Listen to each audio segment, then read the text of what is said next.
Alpha. Thank you for the Willa. And hello, Surican. Damage it will take here. Okay, 70.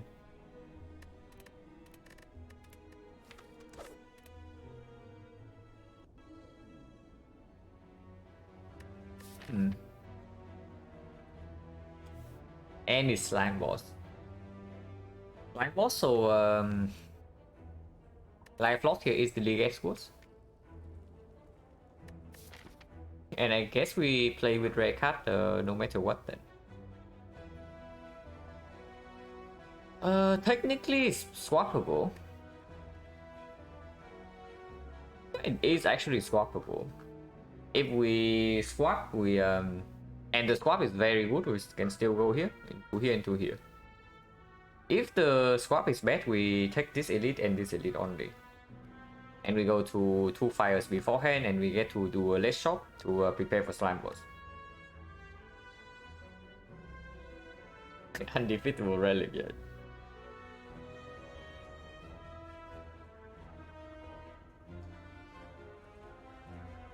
Because 15 damage for a rare card is... I mean, it's okay, but taking 15 into slime boss is really weird. And the shop is also in the bad position, yeah? Because if I take the rare card and I want to try for 3 elites, so if it's a hit, we definitely go here. And going here means that we are kind of forced into the shop, otherwise we take 5 fights. But 5 fights kind of suck.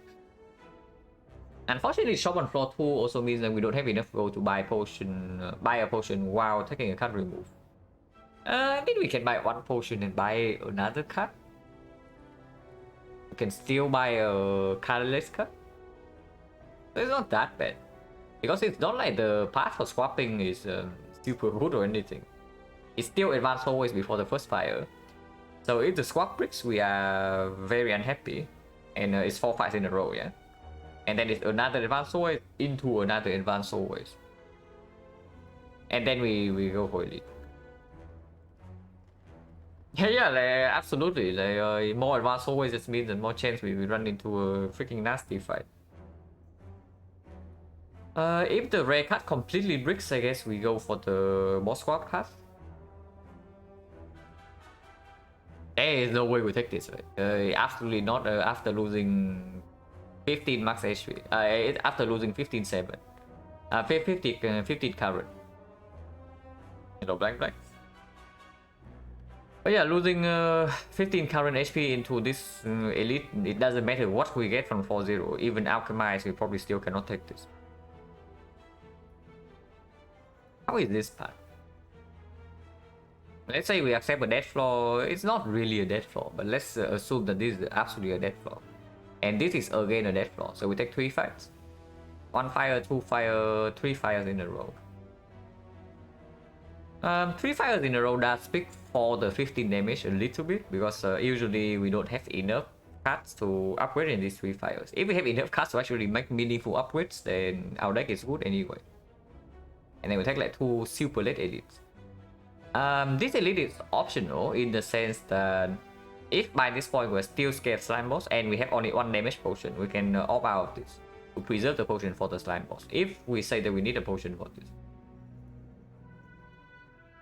If honestly, like, if we face less advanced forwards along this path, I would be more willing to swap in this spot. But here we probably take the red card. Hang on, my mouse is lagging again. We'll refresh a little bit.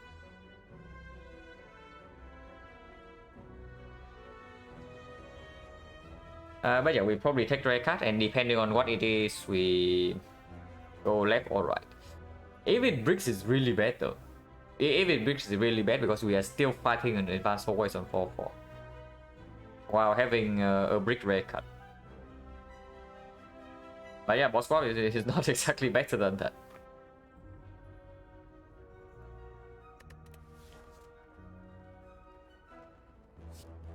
Not exactly a brick, but also not exactly a hit. Because it is slime boss. Unless you tell me that we pick 1,000 cuts over my lace. But I mean, I don't want to live in that world, but it's possible here. Is this cut? Yeah, I should hope that it's not, but maybe it is because we do have like a lot of upgrades for it. It solves this fight instantly. Almost also solves the Lagavulin single-handedly. Solves the sentries where the and yeah, Malay is best against O2 elites. Yeah, actually not better against O2 elites. Malay is very good against Lagavulin, but the 1000 cuts is just better against Lagavulin. It's better against sentries. 1000 cuts super delivers there. And it's not good against the North. 1000 cuts also sucks against the North, but I guess that's I guess they are equal in that sense. And yeah, Malay is also extremely strong later on, but terrible against Slime Boss. So are we actually doing it? Because honestly, we can do it. We can go here buy a potion. I don't care if I have to throw away a potion. We can buy a potion here, upgrade 1000 cuts, and then we go on the 2 elite path. Because with the 1000 cuts, we actually can do this fight without potion use. And yeah, that sucks, but I guess that's what we have to go with. Imagine picking freaking 1000 cuts over Malays. No, that would be sad. But yeah, a good thing about 1000 cuts is that we do not fight advanced always before the very first AD. The 1000 cuts will cost us HP in advanced always fight, but if we go left, we only fight one advanced always. The second one is optional. Unless you tell me that we hit a 10% fight here. I don't really want to think about that, but it can happen. But yeah, we'll probably take 1000 guns and go left. Oh, that is sad. But yeah. Cannot have like glass knife alchemize every run. Or die. Die would be pretty nice too.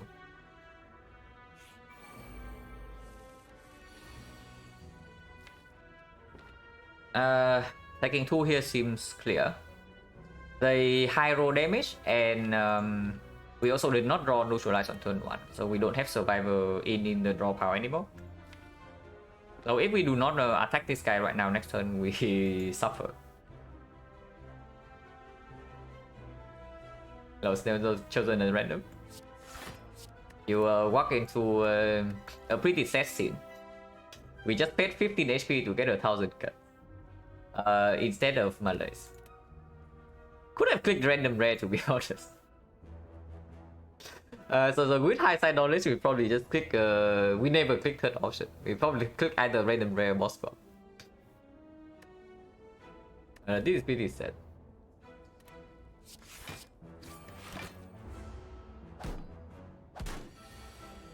And yeah, it's exactly why we paid 2 HP last turn.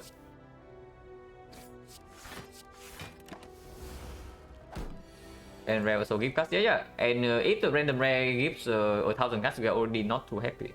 So we just paid 15 HP for a low roll. I'll check the 60 boss relic. No, don't do that, because that will spoil me on the random rare. Yeah, the spoiling random rare is fine, but spoiling boss relic is absolutely bad because it will tell me that what boss relic will be offered after Act 1. And the relic you swap into is the relic in the middle of the Act 1 boss reward.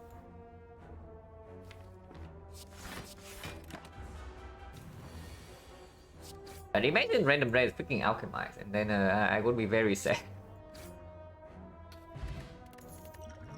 14 gold potion. 1000 cuts deck. Both of these work with a 1000 cut, yeah. Fairly well in fact. But if we say that the 1000 cut solves the sentries and Lagavulin and slime boss, then we pick the cut that is the best against the North. And that would be Slice. So we do that. Slice also doesn't demand an upgrade. It appreciates an upgrade, but it doesn't need it to perform. So yeah, Slice.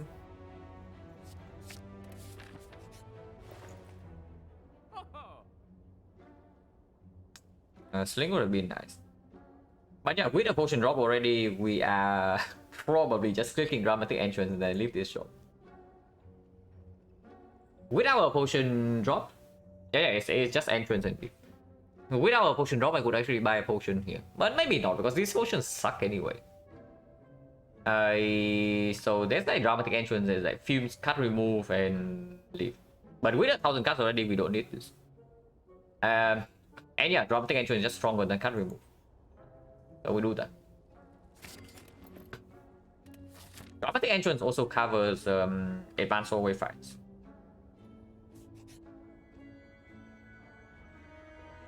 Die to upgrade 2 random cards.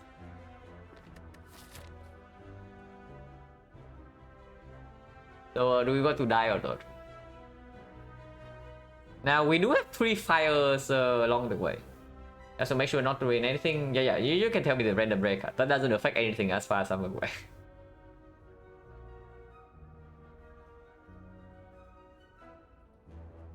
It was doppelganger. Okay. It's not bad. So honestly, it's not that bad because the doppelganger was not that far away from the 1,000 cuts in the cut reverse screen. Double does play into the first elite is a good upgrade, and it does play in this fight. So honestly, with hindsight knowledge, maybe clicking random rare would have been slightly better. But yeah, do we want to die to upgrade 2 cuts? Now these are still easy hallway fights, and we have dramatic entrance now. So we should not lose a lot of HP here. Maybe Jawworm can take away some HP. There are 2 major hits in a deck with 15 cuts. And this upgrade is okay too. So let's count maybe even this. Because we say that this is good against sentries, yeah? And we have dramatic entrance now. And this covers the Lagavulin fight a little bit. Especially if we have 2 upgrades and the weak potion, Lagavulin fight is less of a problem. So only the knob. Actually, this upgrade is very bad with a weak potion for 1 fight. So I guess I don't count this as a hit. But any strike upgrade is okay. So let's see, yeah? We have 3 premium upgrades in 15 card deck. So the chance that we miss both, number 1 is 80%, and then the second one is roughly 80. The actual number is like 11 out of 14. So 4 out of 5 and then 11 out of 14. So 44 over 70. That would be 22 over 35. Yeah, roughly 2 out of 3. Roughly 2 out of 3, so 1 out of 3 that we get one of these 3 upgrades. Let's start the run taking 15 damage to max SP would no. Before you do that, you probably boss squad. Others are 1 HP enemies and colorless.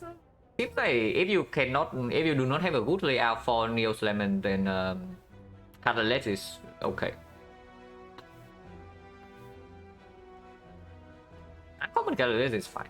It is definitely way better than 15 damage or 12 max SP. Like you taking 12 damage, 15 damage or 12 max SP, yeah.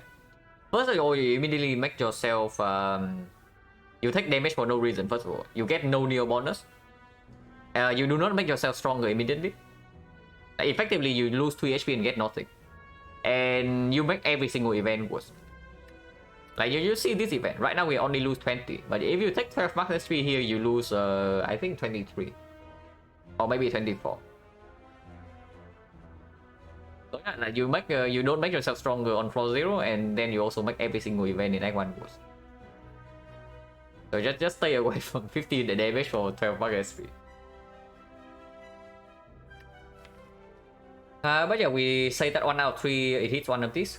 So what's the chance of it hitting it missing every single damage upgrade? So 1, 2, 3, 4, 5, 6, 7, 8. It means that both upgrades need to hit these 7 cards.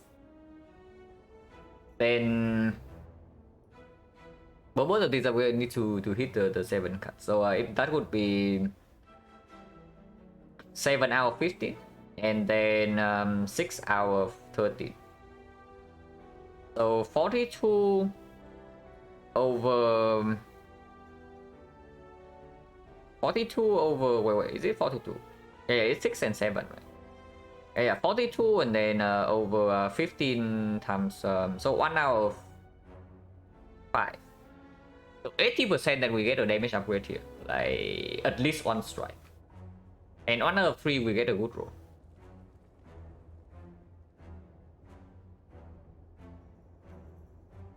Hello, left leg. This basically costs us an upgrade because if we take this, we are resting here unless we see a mega hyper damage potion. Was Neo Blessing red card lose all gold? No, it was red card for 15 current HP. We just spent all our gold in the floor 2 shop. But yeah, this is takeable. Because there are 3 fires along the way. Well, classic. That's just the classic shining light for you, but we already know that. But yeah, we did not high roll the 1 out of 3, so that's slightly unfortunate. Wait, order. -1 damage, hopefully it doesn't matter. It doesn't matter.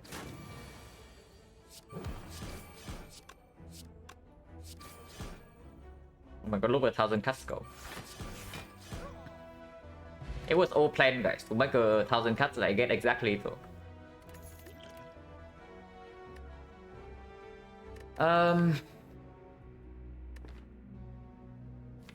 Well, if we are scared of the knob, which we should be, then deflects out the question, even if it works slightly better with the 1000 cuts. At least in Act 2. In Act 2, if we actually want to upgrade this and make it a relevant cut, then deflect is definitely one of the cuts that we might want in our deck, but not now. Sucker Punch normally is what I would take in this spot. The unfortunate thing is that we do have a weak potion, so at least for one fight it will not play.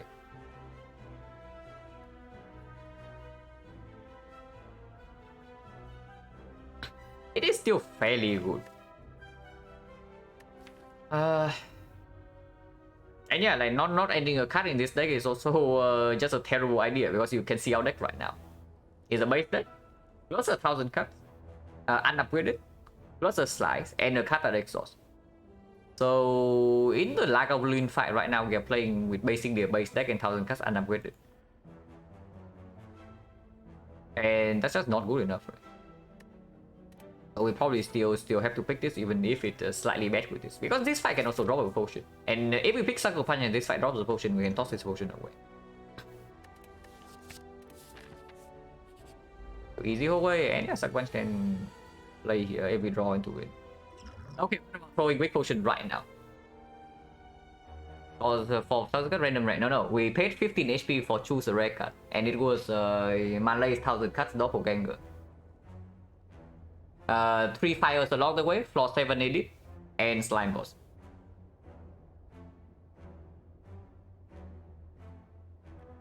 But yeah, here we can use Quick Pot right away to block for 3. Not really worth, right? Because against the knob, if we cannot kill in 3 turns, we absolutely need weakness on turn 3. And against sentries, even with this potion, these cards can still deliver. The same against Lagavulin. Actually, against Lagavulin, this potion will always cover weakness. So against Lagavulin, this does not play. Potion chance is only 20% right now, though.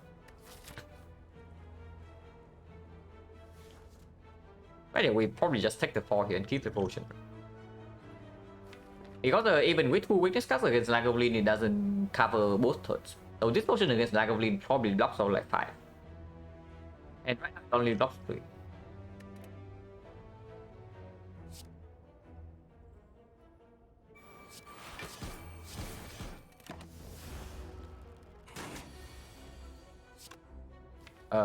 Epic.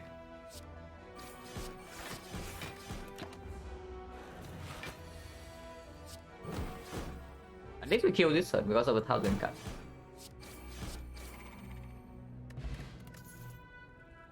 Okay, -3. And of course we take regen potion over weak potion. Like it's not close. And okay, I guess we click terror.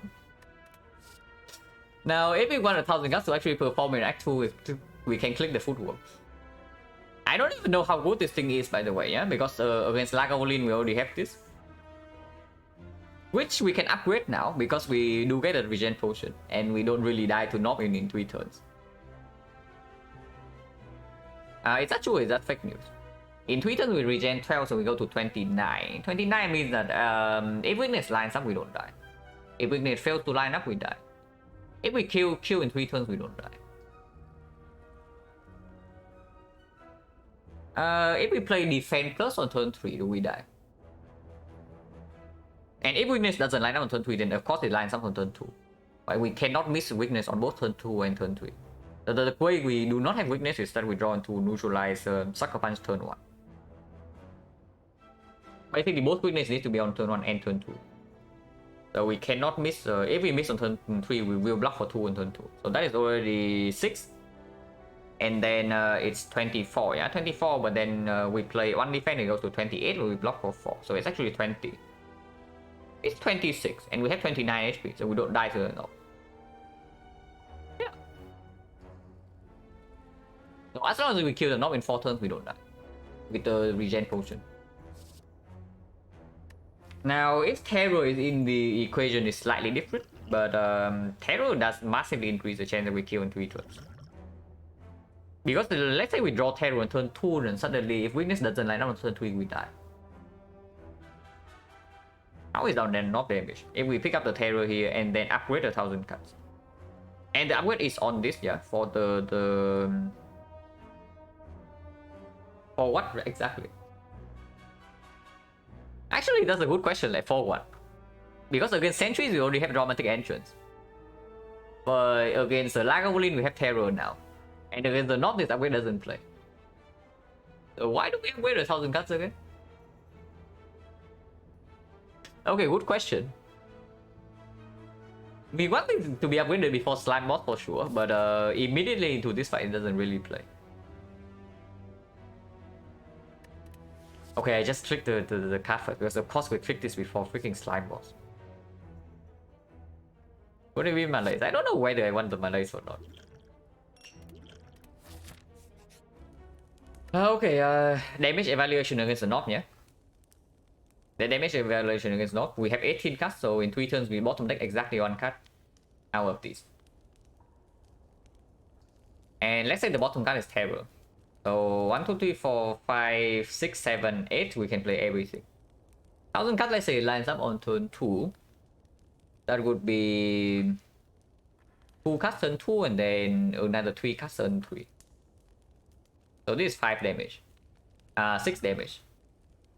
So damage wise, we have 33, 39, 39 plus 14 is 53, 53, 63, 63 plus whatever this is. It's not enough to kill in 3 turns. Upgrade this is plus 6, it's double the damage. So it's 69. Plus this potion without Terror, that is still not enough. So if we exactly bottom deck Terror, we will not kill the Knob in 3 turns. But we already know that we don't die in 3 turns. Ever. And honestly, if the 1,000 cards upgrade is still like maybe 5-6 damage in the Knob fight, then it's still better than every other upgrade. Because against Lagavulin, it's just good. And against Sentries, it's probably also just good. Sentries can be fairly nasty, but we do have 32 HP. And after so after the first AD fight, we can actually rest. Like we have 2 fires coming up. If we only need to make the rest once, then of course it happens here, because this can be real pillow, this can be real pillow, also can be Dreamcatcher and whatnot. And the Eternal Feather, suddenly we don't need to rest anymore. I think right now it's a little bit weird if we say that we never die to Knob in 3 turns. Okay, so what kind of draw would mean that we die to the Knob in 3 turns? That has to be Terror turn 2, yeah? That has to be Terror turn 2, because that's the only way we will take enough damage to die. So it has to be Terror turn 2. Weakness needs to not line up on turn 3. And we also need to not have enough damage. So if Terror is on turn 2, what happens? If Terror is on turn 2, we probably skip 1,000 cuts if it costs us any attack cut. That would mean we can actually play every single attack in our deck. And Terror would line up with 2 attacks, and then turn 3 it lines up with another 3 attacks with the attack potion as well. So that is at least 15 damage, yeah. This is already 15 damage, plus whatever comes from this, potentially plus 4, maybe plus 5. But let's count +4 as a low roll. So potion gives 8 damage. And with this is 12. So terror's 15, terror's 19, terror's 19, and this potion is 8. And we can play every single card. That will be 33. 33 plus 33 plus 19 is 52. 52, 62, 62, 70, 73, 72, 81. So we still do not kill in 3 turns if the attack potion low rolls. And terror is done on turn 2. And we miss weakness on turn 3. If that's the case, we can re-evaluate and also just not play terror on turn 2 then, if the draw lines up in that way. And then we need to kill by turn 4, because turn 3 we don't die. Would be weird. Do we need a 1000 cards upgrade against Slag of Lead? I would think that we do. Because terror alone in this deck is actually not enough damage. But yeah, terror is ridiculous against Lagavulin, but it is still not enough damage. And the same goes for sentries. The sentries we have dramatic entrance turn 1 and then what? We kill one of them and then we take forever to kill the other 2. Because yeah, like after this is exhausted, what else out there? Terror doesn't work in that fight. I mean it can, but we need to draw one of these 2 first. And then we have a freaking base deck with the slice and the sucker punch. Yeah, okay, cool. It's just 1000 cards upgrade, right? This is just 1000 cards upgrade. We need an exceptionally bad draw order against the knock, and even then we might still not die. And it has to be the knock in the first place.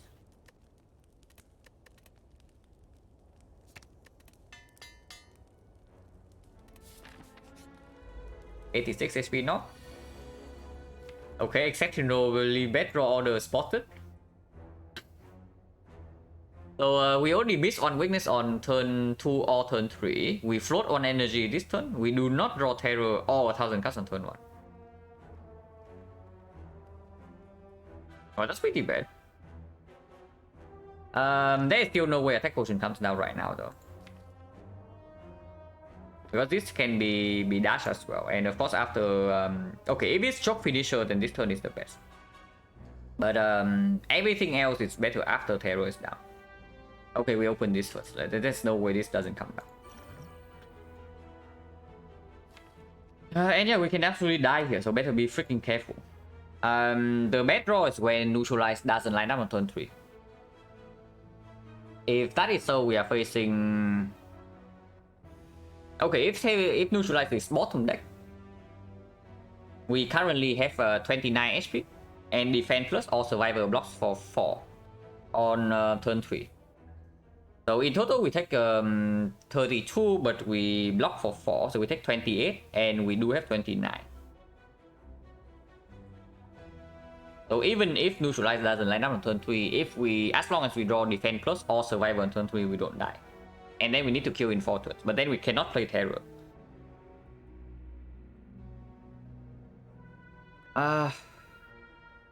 If terror is drawn on turn 2,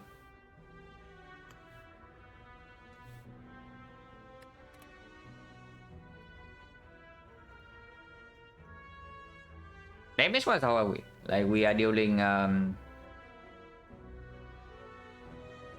30? 30... 1, 2, 3, 4, 5, 6, 7. If we draw this next turn, can be 14 damage. So 44.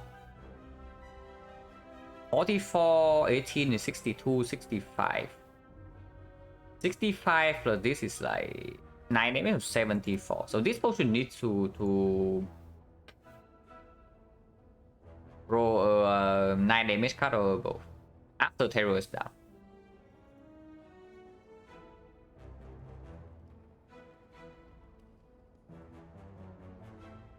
Opening the potion right now and not hitting choke or finish can kill us on the spot though, so I don't want to do it.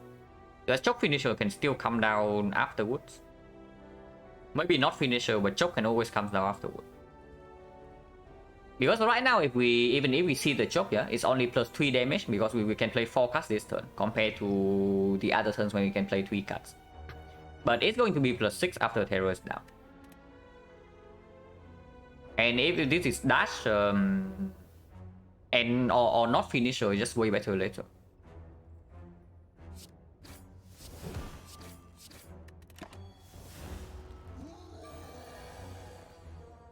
Where Terror is not on turn 2. Unfortunately, Neutralize is also not on turn 3. We can miss the defense plus next turn, but Neutralize landing this turn also means that okay, we need to actually calculate this turn.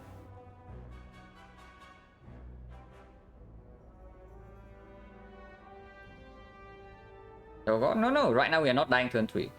Like at the moment we are alive on turn 3. So as long as we kill in 4 turns, we are fine. I'm just thinking whether this is a turn for attack potion or not, because Terror has a chance to be bottom deck now. And finisher is completely worthless with what is coming up next. So right now our damage is 6 here. 6 here plus 15 is 21. 21 is 35 right now. 35 next turn we always play 3 cards. So it's at 29. 29 if we draw into this is 23. 23 if we draw into this is 20. 20 with this is 18. So we need this to be 12 damage.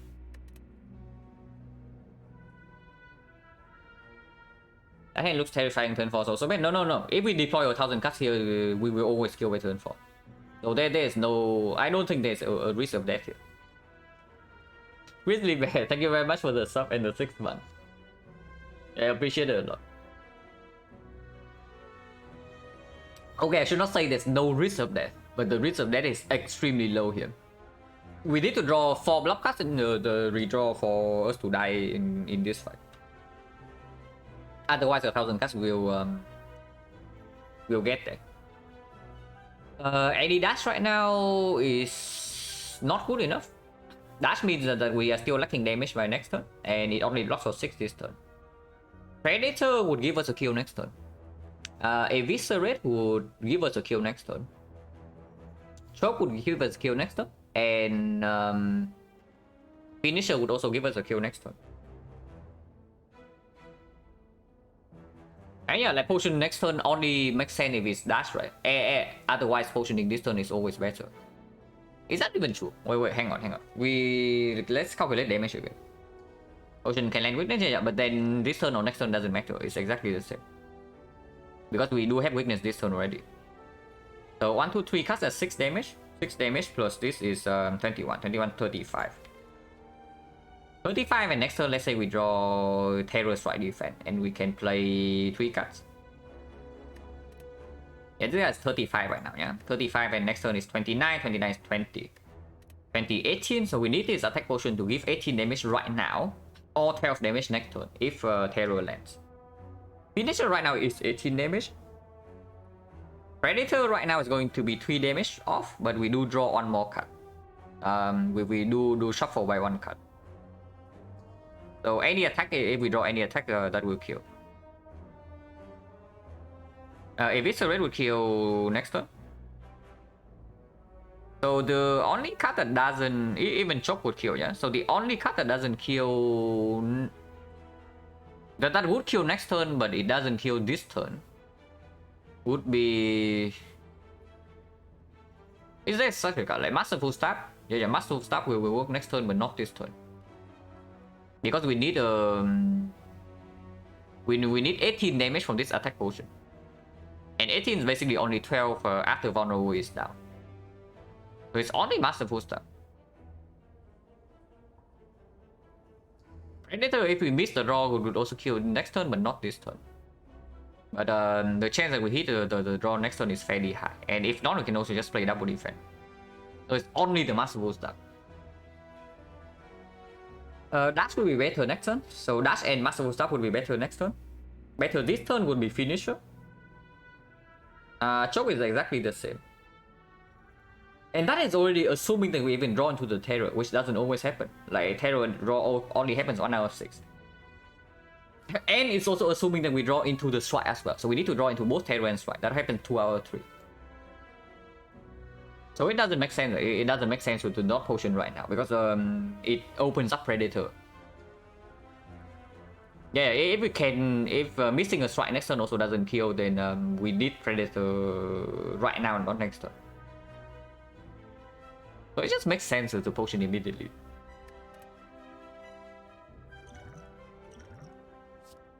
Yeah.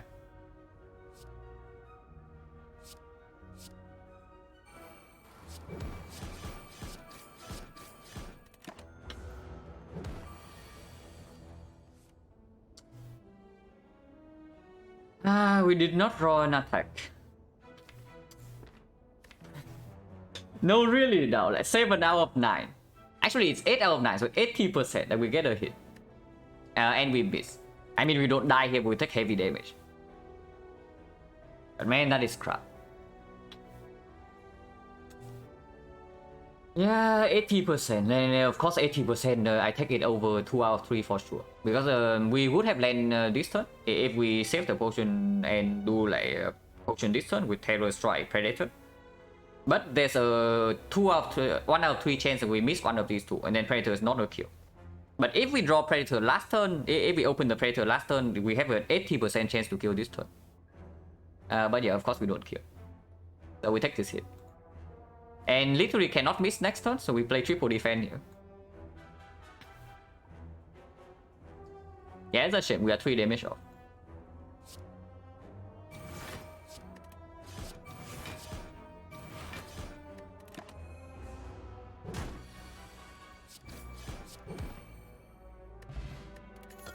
White Beast. Man, losing a freaking 80% roll always feels bad. Yeah. Because that immediately puts us one upgrade behind. With the... if we won the thing. Boss one? No, it was Shining Light. If we won the 80% roll, then of course we get like +1 upgrade. But now we are on 7 HP. So that sucks. Hello, Mer. We just bought the norm, yes. So backflip value goes up a little bit, especially with this. And yeah, cut draw good. This elite can be norm again, but at that time we have 2 potions. Backflip also doesn't demand an upgrade. Backflip slightly set into this fight, but with 1000 cuts plus, we are not super scared as long as we have HP. So the next question is whether we need to rest twice or not. The answer is probably no.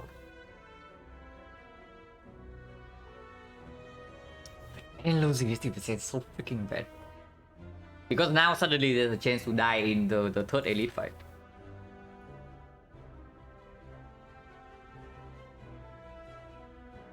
Yeah, now suddenly there's a chance to die here. We take this. Unless I rest twice, but this upgrade is strong. This upgrade is very strong into the centuries and into early Act 2. Resting 1 is 26. 26 against centuries, we lose a little bit HP, not too much. Against Lagavulin, if we add the backflip, we also lose almost no HP. Into advanced always we have Dramatic Entrance Plus and Potion from White Beast. So it's only this fight that we might be worried about if we take it. If we do not rest twice here. But yeah, just resting once is... like upgrading Dramatic Entrance also probably save as much SP as freaking resting before this. Yeah, chest plate can be something, absolutely. Which is exactly why I do not want to rest here. Like, if we see Rigo Pillow here, then suddenly resting here makes no sense. If we see even like Pear, Strawberry or something, then say resting twice suddenly also makes no sense. Okay. We pick backflip and then we upgrade Dramatic Entrance, yeah. If we have to, we dodge this city.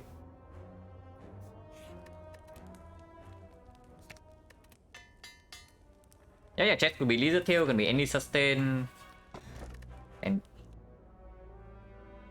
Beat this. There's no way we fight the elite on 7 HP and no potion, yeah? So even if we pick this up, we are still resting.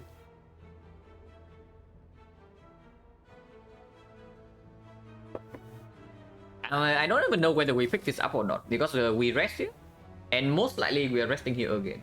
Because with 1000 cuts and no way to cleanly split the slime boss, unless we top link the terror, we will have to brute force the fight by taking the turn 3 hit. And then we play with maybe a 60 split, and then 1000 cuts will carry. In fact, Fusion Hammer, I don't even know whether I take this over Blue Key. And I already take Fusion Hammer. Because Shovel does not, this relic does not play in Act 1. Like at all. We already know that we are not going to dig right now or before the slime boss. And are we going to be strong enough to dig in Act 2? Shovel's OP. Shovel is not as bad as people make it out to be, but I wouldn't describe it as OP. We just keyed it, right? I'm pretty sure we just keyed it.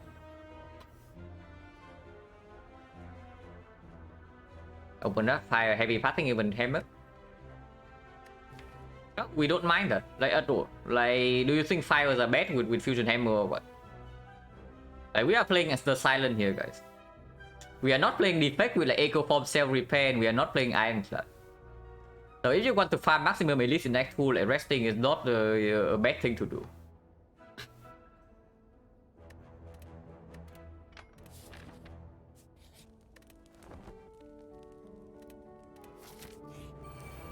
Entries.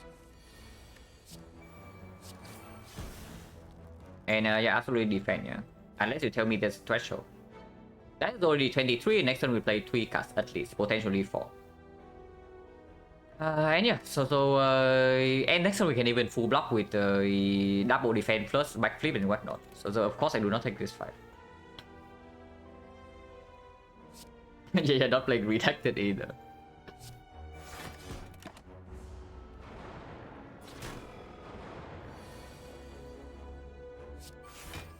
We just full block this turn. If we even need to, we don't, because we have Execute on this.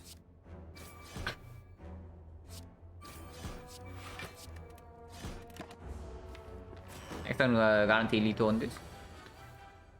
4 cards, so 8 damage only, which means that neutralize strike here is fine.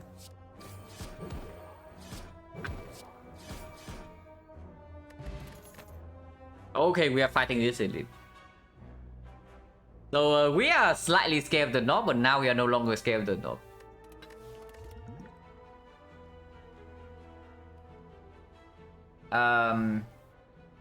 Yeah, Film's not interested, right? We are still resting for Slam Boss at this moment, yeah.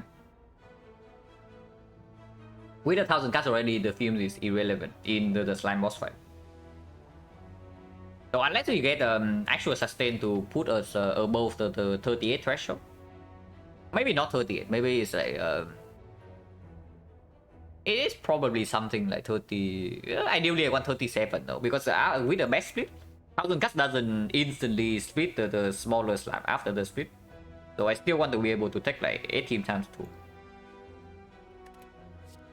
But yeah, none of these none of these are good enough.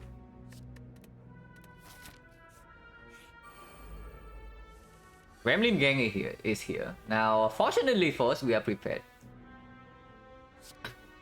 I would think we bought freaking dramatic entrance in the shot. Because otherwise, this could have been ugly.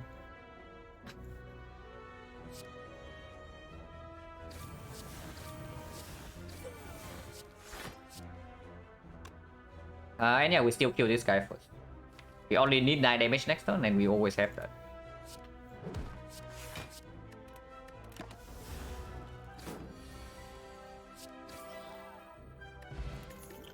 Retort, not so good. Lexi is really weird, but it does fit the plan of blocking the Norman turn 3.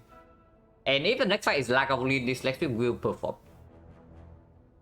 If it's a knock, okay, how is the knock damage? I know we have like freaking strength potion, ninja scroll, but if possible, I would like to save strength potion for the slime boss. So how is the knock damage? Honestly, if we pick Lexu, and with this we can actually even block the knock on turn 3. So but let's calculate just in case, yeah.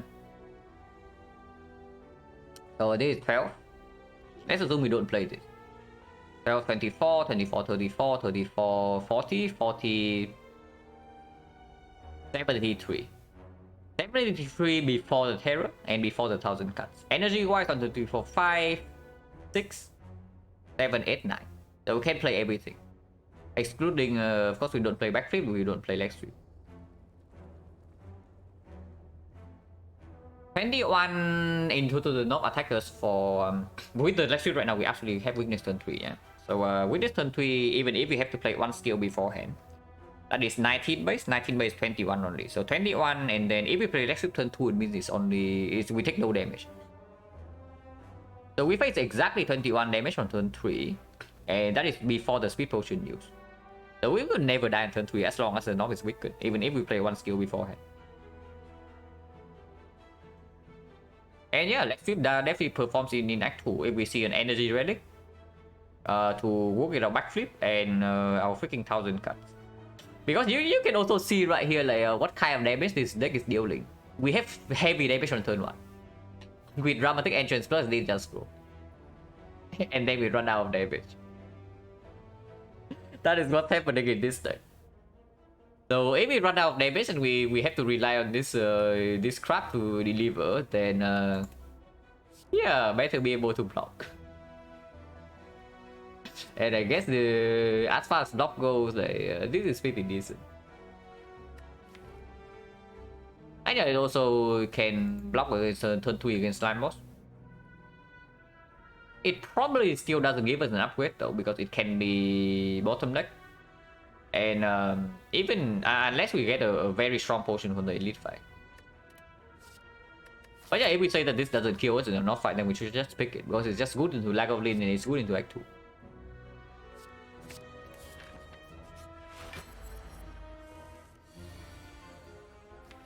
Opening turn 1 or what? This guarantees weakness turn 2. But it doesn't get 1000 cuts in play. But it also gets rid of some ships. If we do not open turn 1, and this turn we can also spend all our energy. If we do not open right now, the line is definitely just double shift into terror and then pass. And then we wait for this. But with weakness guarantee on turn 2 already, with this block density in the deck and with the deck field still being here, I think we just open turn 1. Because not opening right now is basically hoping that we draw into 1000 guts on turn 2. If we draw this on turn 3, that's already not good. And then we have like one ship in the deck still. So yeah, we just open right now. If possible, I want this to be the potion we use in this fight and not this one.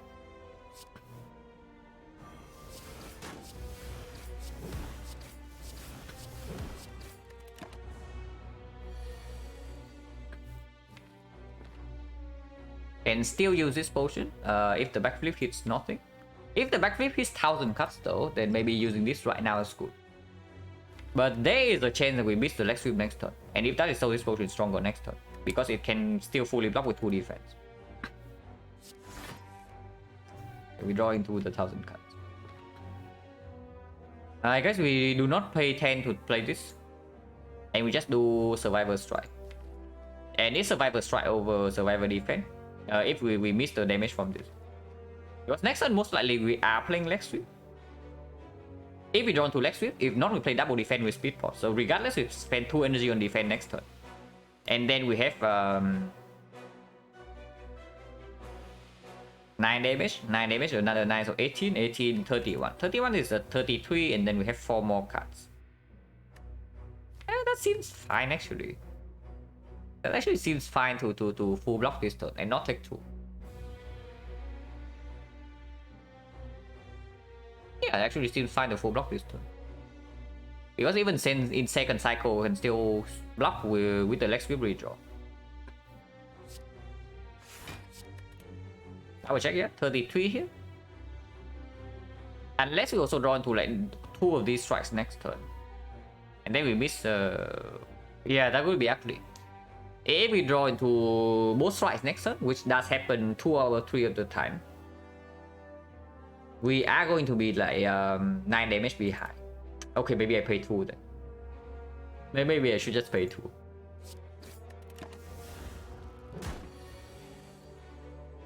And yeah, we did draw into both strikes and no leg sweep.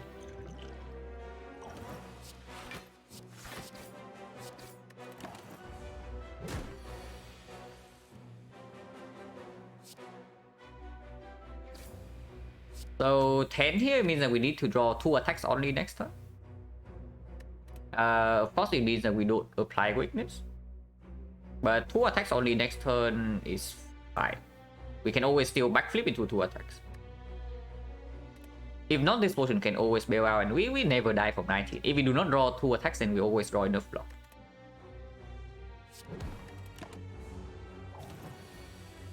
Yeah, we draw 2-3 attacks. Are we resting before slime boss? I mean, we have like insane burst damage on turn 1. Now that we can even Gambling Chip into freaking Terror, and Gambling Chip needs us go like super combo in Act 4, yeah. Normally this rally is complete crap in the hard fight. But with the Gambling Chip suddenly it's good.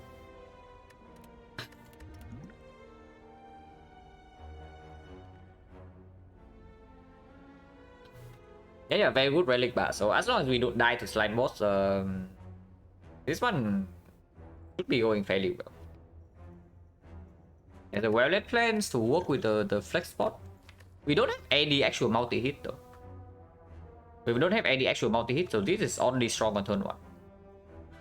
But it is quite strong. Let's say we pop both potions turn 1, we have 7 strength, and we also have terror. How much damage are we dealing to slime boss? This could be 16 each. This could be 19. 19 actually is 20, 28. So 28, 48 is 76. That split the slime boss, but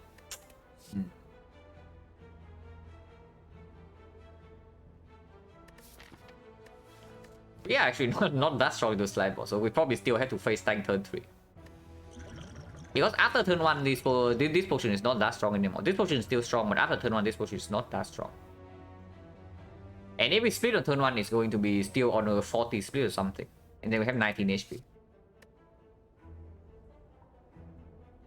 Yeah, choose to find cast turn 1 as well. So cast turn 1, terror turn 1. Gambling Chip is very strong. Well, plans is good if our plan in the slime boss fight is to block turn 3 and then win afterwards.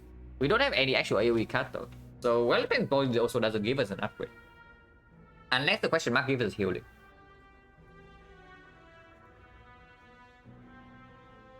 Cow Gamble, slightly less effective with the Gambling Chip. Very slightly. It's still quite good. But into slime boss right now doesn't work with this deck that much. Well, does have synergy with 1000 cut, for sure. Because with 1000 cut, so what we want, if our damage is low, what we want would be consistent block.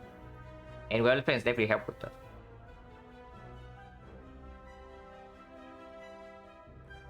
If we do not see a healing event, we just rest, right? Because let's say we play well-led plans and then we hold the leg sweep for turn 3. The slime is hitting us for 28 and we block for 11 guarantee. So we still take 17 and go to 2. And afterwards we don't have AoE cuts. Even with 1000 cuts in play, if the split is on 40 something, we can actually die to 1 brick draw. Any brick draw and we die. And yeah, I do not want to die with this relic bar. So probably doesn't matter what we pick here, we are resting. And we are probably still taking the hit on turn 3. So that immediately makes the well plans better than the cow gamble. And yeah, if the well plan is better than cow gamble right now, then we should just pick well plans. Because that also gives us an excuse to put well plans in our deck. And early Act 2, we already have like this insane fat load to cover for the weak point this card. And yeah, 2 wood potions already. And I don't want to lose life in advance always, and this can be healing, so we can go here. Not quite healing. We can take 23 damage and then end it. In fact, it makes our rest worse, but it does make events in Act 2 better. And yeah, we do say that we rest, so we rest.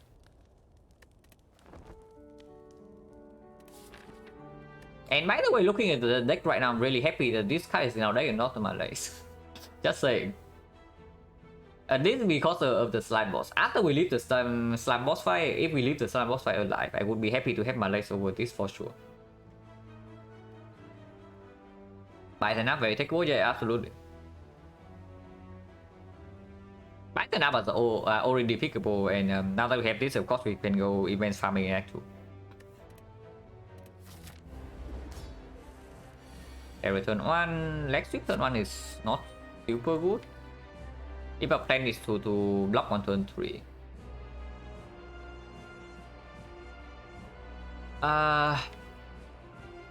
But I don't really want to dig through my entire deck to draw into valid plans. Right? Okay, how much damage is this? Let's say we just keep this hand and we double potion, because we do draw into like 3 other attacks now. So this would be, and yeah, if we one shot on turn 1, of course the rest is completely wasted, but we'll see. 7 strength is 11, 48. 48, 28, 76. 76, 19, 38.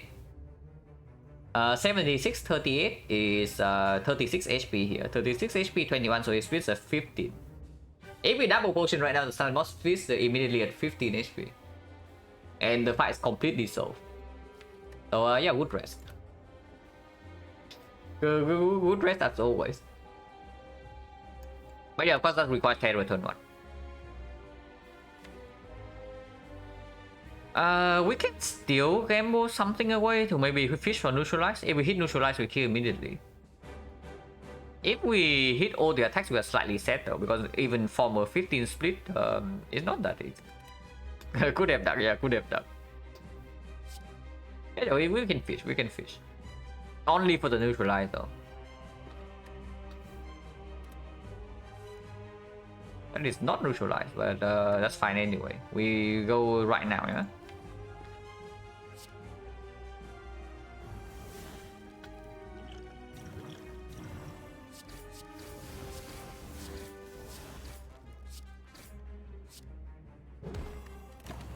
And yeah, we drew into strike plus, so the split's on 10.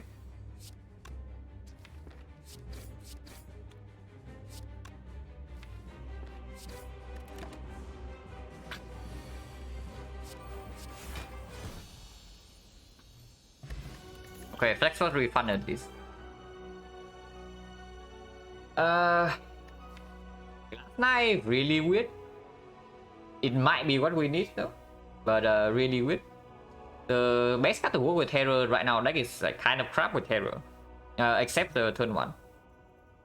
And AoE fights, we have 1000 cards already, so immediately, and the dramatic entrance, so immediately it makes the CE worse. And yeah, and Venom absolutely not. Because we have 1000 cards scaling damage with Terror already. So this is just Glass Knife for skip. If we pick Glass Knife, the upgrade goes on it. If we pick Glass Knife, the upgrade goes on it. Right now we don't really have real upgrades yet. This upgrade is okay, this upgrade is okay. The upgrade is very good at the end of Act 2, but not at the start. So yeah, picking some front load damage with Glass Knife is good as well, because right now after turn 1 our damage is complete crap. You also saw in the slime boss fight. Turn 1 we dealt 140 damage, and then turn 2 we could not even kill both slimes from 10 HP. And the same went for turn 3. Like turn 3 we only kill because the 1000 cut is AoE damage. So this thing is an insane turn 1, and then it dies off. Which doesn't exactly work well against something like boost tapping. Slaver is probably fine, and leader is a little bit weird. And yeah, if we are worried about the single like chunky enemy, like the book and the leader, then Glass Knife is just good. And yeah, we pick Glass Knife, and if we can have an upgrade to spend on it, then sure, we can do it. Slaver's Collar is very takeable if we want energy. If not, we can also transform 3 Strike with the Astrolabe. Now, energy plays much better with this deck compared to not energy, because 1000 cards like, immediately improves output by 2 AoE per turn. And also makes these cards way better. Also make this upgrade not mandatory. And the World Plans upgrade better as well at the end of the act. Also, we are going event hunting with the Golden Idol. So that immediately speaks against transforming 3 Strike a little bit, because it does make vampires a dead note. I mean, if we have Bloody Idol, then we don't even take vampires in the first place. So if we hit Bloody Idol, then vampires not a consideration. But yeah, like, we are strong enough in hallway fights with and we want to go maximum events anyway. But we have front load from insane front load turn 1 with this. So 3 energy in hallway fight is not a huge problem. So yeah, Slaver's Collar is mostly free energy in Act 2, is what I'm seeing here. Mostly. I say mostly because there are definitely some fights we can get garbage in. But we do have White Beast to prepare for that. And yeah, Astrolabe is nice and all, but this deck appreciates energy. And we already talked about like how Astrolabe make buy scores. So probably not too interested. We just pick the Slaver's Collar. And go farm maximum elite Act 2, yeah? With events. Okay, Automaton. Automaton is the fight this can solve. Now, this is also very good against Collector, but against Collector, the damage output is a little bit too high for this to fully deliver. But Automaton, we have time. And we do have well plans with Deck Field to block Hyper Beam. We do have a lot of gold, and I see 3 elites. Unfortunately, if we want to take 3 elites, we cannot take the Burning Elite. So actually, parting is forced, but I guess that's fine. Early fire is okay with Glass Knife upgrade, but not having fire is fine as well, because the first elite, first elite is always before the fire, and that's okay. I think it's probably clear, right? We start here, go to the shop, go to double question mark, and then of course we don't go to the shop, so we go here into this elite, like easy hallway fight still, yeah. Into this elite, into this elite, into this elite. Yeah, the path is probably fairly clear. Because if we go this way, we only get 1 less question mark, and then we also fight advance over here. This is one of the fight where my front load might not be sufficient. But we do have weakness turn 1. How much damage do we have currently? 18 plus 18 is 36, 36, 40, 40, 53, 53. So not quite enough even if we run to Glass Knife. If that's the case, then do not want to hold Strike Plus. What were other choices? Boss rating? It was Astrolabe and Crown. Oh, the defense is not exactly super good either. Yeah, I want to draw into these things, right? If we fail to draw any block, we can also just freaking flex spawn and get out of here. But with this hand, we probably don't have to. And most we take 2 here. Okay, we always take 2. Because backflip doesn't give us the energy to play this. And of course, Hero needs to come down. The only reason we still flex spot this turn is that we say that this fight is complete garbage after this turn if we do not flex spot.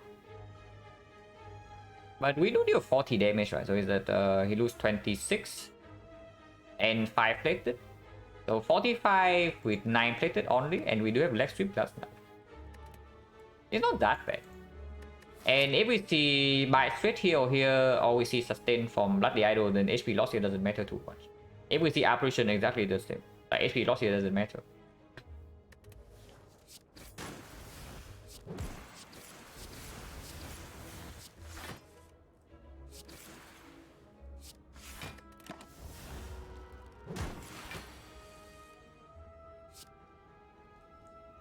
Well, we are losing 8 here though. because we failed to draw into the good block card. This potion does save it. Yeah, this potion definitely saves it. It goes to 38 damage here. Plus 16. So 54 damage right now with Flex Spot. With the White Beast, I guess that's okay because the second hallway fight should not be as difficult as this one. Because double thief, you can probably kill one of them on turn 1, and the burst will immediately down one of them. Your Chosen gives us 1 turn to prepare, so if we don't to terror turn 1, Chosen is dead. The baseball is a little bit weird. Okay, baseball is a little bit weird. But we also get a lot stronger after the shot. Yeah, with the White Beast, we probably should just potion here. This potion is so freaking strong though. This potion probably give us the first elite fight for free. 8 HP only. Yeah, it's only 8 HP. Next turn, even if he 21 us, we still have enough block. And this block for 8 and this block for 6, we take 1 damage next turn. At most. Yeah, there's no way I spend this potion for 8 HP, right?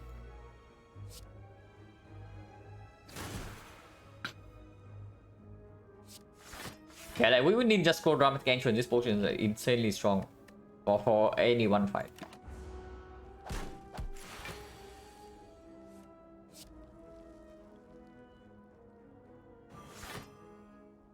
Can take 2 here, but probably don't need to. Weakness still persists this turn.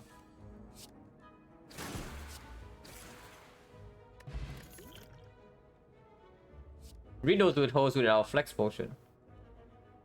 But yeah, not interested. Catalyst, we have 0 poison. And we have this upgrade to make anyway. And Catalyst not useful against Automaton. And then dodge and roll minus complete crap. So unfortunately we see the 2 useless uncommon, which doesn't really advance our red chance. But it is just skip.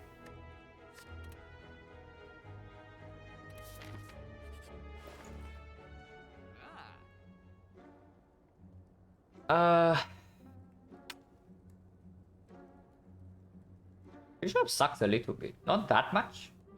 I mean, it doesn't suck that much because of course we can buy good things. But overpriced good things is what I would say. After image is quite strong. A potential upgrade as well with the actually never with the gaming chip we never upgrade AI. But after image with the ninja scroll dramatic entrance is good whenever we draw on turn 1. And after the 1000 cuts is down is also excellent. We just spend our entire turn blocking, we still deal damage, and then this reinforce our block. Also, of course, with the 1000 cuts, we only want to pick up Blade Dance at some point. Blade Dance works very well with AI as well. On the other hand, we can also do Clockwork Souvenir, which yeah, deals with the Chosen, and quite strong with the White Beast.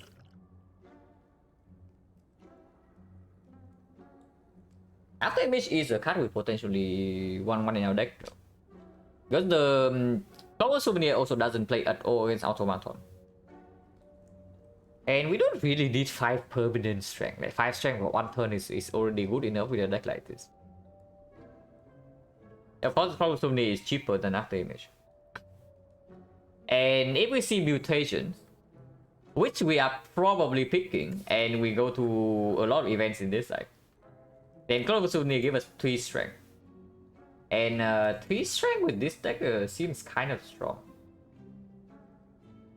Like 3 strength for every single fight seems kind of strong. So that already tells me that the Clockwork Souvenir value goes up a little bit. It only plays with this, yeah. Value goes up with mutation. And after image we can also just see... I mean, that's not an argument because I would gladly pick up a second after image. But yeah, Souvenir is good.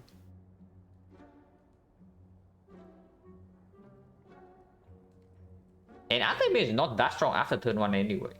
Because we don't have an actual Blade Dance yet. So right now it's only strong for us on turn 1. Yeah, it's just Souvenir Dark Shackles, right? And before I take that, we will absolutely take the Shackles. Removing defense doesn't make a lot of sense yet, and removing strike when we run into maximum events and we trade for bites is also less effective. And there's a very strong card right here that we can buy instead of taking the card remove. So we probably just do that. Like Souvenir Dark Shackles.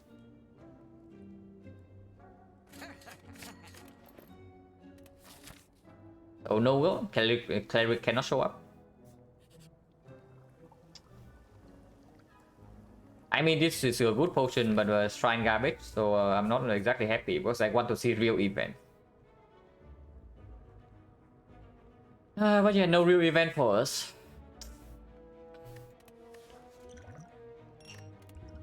Okay, guys, we lose one potion slot. Duplication potion is very strong later, but right now this potion absolutely is way stronger. So we don't trade.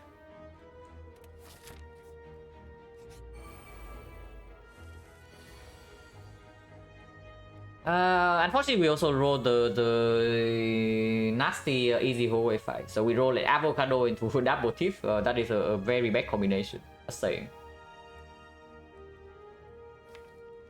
Yeah, this combination is like complete crap.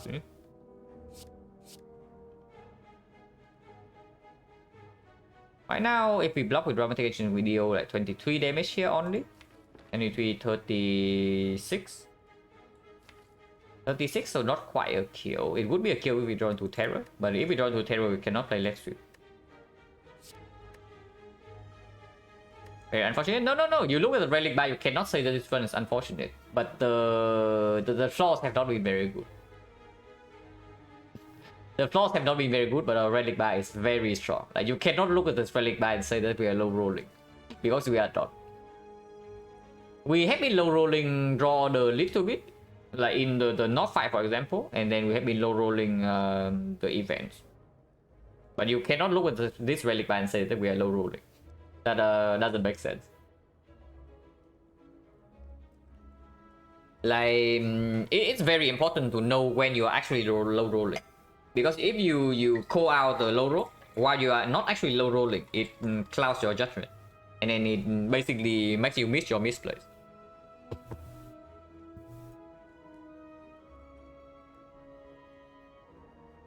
But yeah, this is probably what we want to keep.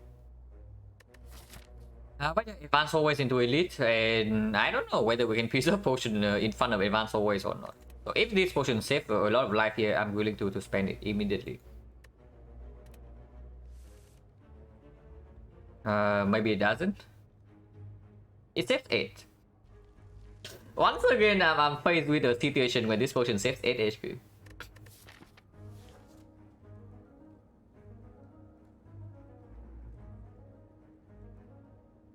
So yeah, 8 HP. Okay, I guess this time I take the 8 HP because we know that the next floor is advanced always already. And it's not going to be question mark, so life loss actually matters in these two floors. So yeah, we flex pot. Because if possible, I want to keep this until the end of the run. Or at least until hyper peak. This thing guarantees that we win this fight. That's basically it. As long as we get here with a reasonable amount of HP.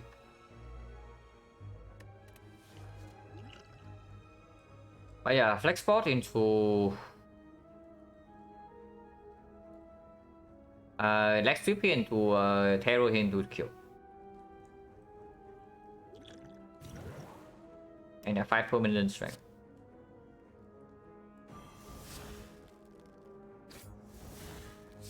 I mean, we don't even need to Lex Sweep, just kill this guy then with the glass knife.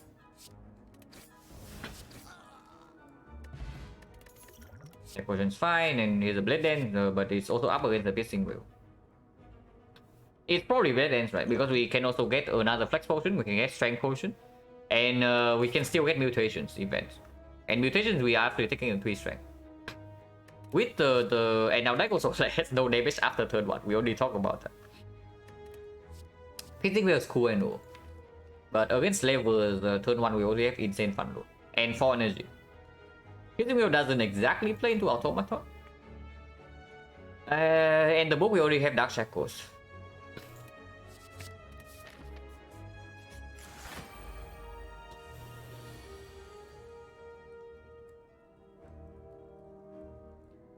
No, seriously now.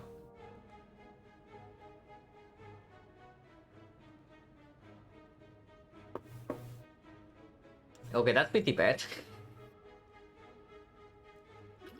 But I guess you can always use our attack potion in this fight. This definitely never play, and this probably never play. And we open attack potion turn 1, yeah. To know whether we can have lethal on this or not.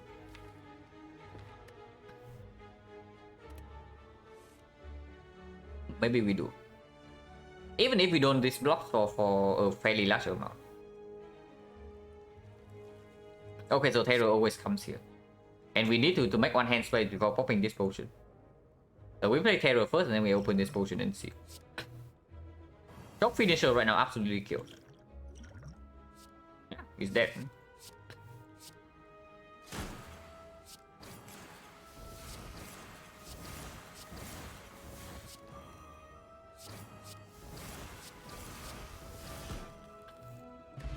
Okay, refund. So I guess that was a wood flaw. If we just get go and you cut with wood for free, we don't even lose the wood elite potion. Is it footwork or a master wood staff? Footwork definitely works well with the 1000 cut. It's feeds our plan against automaton. The master wood staff is very good on turn 1. And on turn 1 we do have a fairly decent chance to draw into it with the gambling chip. After turn 1 it gets a lot worse. It is on White Beast. Yeah, White Beast as always, as long as you don't die immediately after picking this up, it's going to deliver. The weakest point this relic is after you pick it up, like 1 or 2 flaws, because you might just roll into some bad potions and they don't help you immediately and then you die. But otherwise it's really strong. Yeah, we have nice about all thanks to Golden Idol. But yeah, like if we worry about the automaton, which we should be a little bit, and I also do not want to use ghost if possible, then the footwork is a reasonable pick, especially on 4 energy into elite fights with weakness chain established already, and a way to strength reset the awakened one. So yeah, with the front load from Dramatic Entrance Ninja Scroll, I don't think we actually need the Masterful Staff. Whether we take 1000 cards, saw 0 against Malays and Doppelganger. It was Slime Boss, and first elite is on floor 7 after a fire.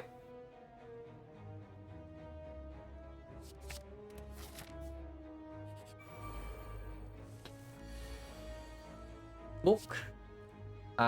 This is full block already, so we can just do 1000 cards leg sweep full block. If we draw into Terror, I also and then I don't play the 1000 cards. Why do I even gambling chip? Actually, that's a good question. Why do I even gamble here? Like, tossing any card right now give us a chance to not play 1000 cards, and getting Terror down 1 turn earlier doesn't really affect anything. Because this is a significant amount of damage. Like, immediately this turn is already 12. And then we have like 1, 2, 3, 4, 5, 6, 7, 8, 9, 10. This is going to be like 30 damage in this fight, so I don't want to miss it. We just don't gamble anything here.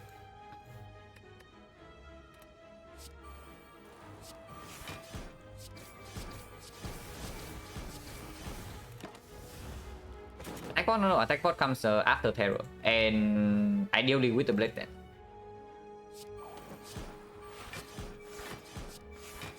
Can leave this in the deck and use it right now. Well, if Terror is not down yet, then 2 turns from now we only draw 11 cards though. So this will redraws on like turn 5, and right now it deals 2 damage. It's still good to leave in the deck, right? In case we can block on turn 4 if we land weakness. And then on turn 5, if we still do not kill by then Dark Shackles come down. Yeah, just a good redraw.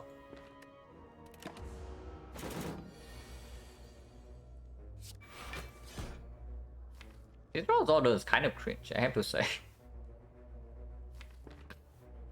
This draw order is definitely a little bit cringe. Okay, so next turn he attacks us for 35. Right here, if we do not open attack potion, we take 11. 35 next turn, if we draw all 3 blocks, that is 24, so take another 11. I guess we can rest here. Ideally, I want to upgrade the glass knife though, because the question mark here can be apparition, and then we just take apparition. We take bites as well. We take Blood the Idol, and then we fight the elite here. We don't die with Ghost in the Jar, and then we rest here if needed. So 22 HP. If this is dash, is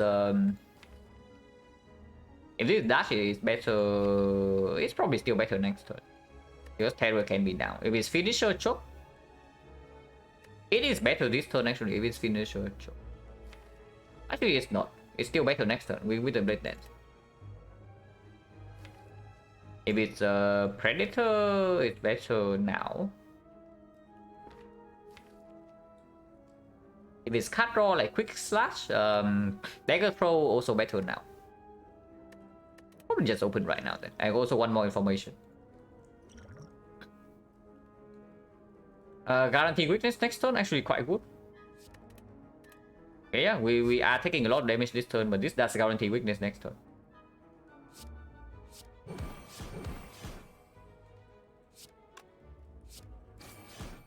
And I guess we want to save Glass Knife until after Terror is down, so we can play Wallet Plans, also get it out of the redraw.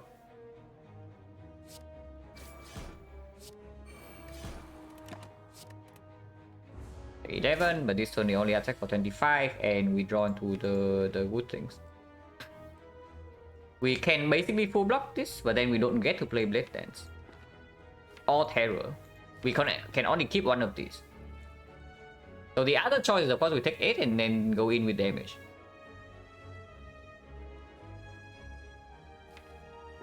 And I guess that's fine, because next turn, if we do not draw into Dark Shackles, we have to go overkill. So if we deal damage here, what is better? This is plus 6 damage compared to this, but it deals 18. 18 with Glass Knife is 24, so exactly the same, but Dead Dance is better in the sense that if we redraw to Glass Knife, then it doesn't lose damage. So the line is, and then of course we can still keep this. If we keep this and play 2 defense this turn, we have a guaranteed lethal. 1, 2, 3, 7, so 14. 14, 70, 70 minus 18 is 52. 52, 24 here. Fairly likely. We only have 3 wounds, and if we draw into Dark Shackle, it's a full block. So I think I want to keep Glass Knife over the defense.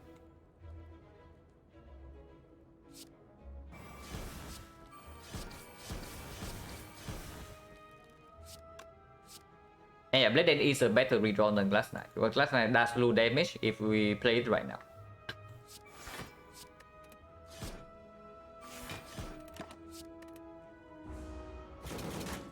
Yeah, we already know that the book is the worst matchup for us, but that's fine.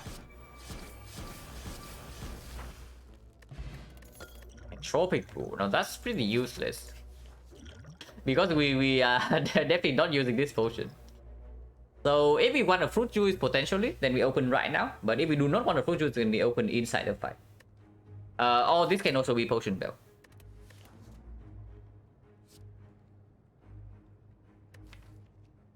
So we do have Terror, and we do have Violet Plants.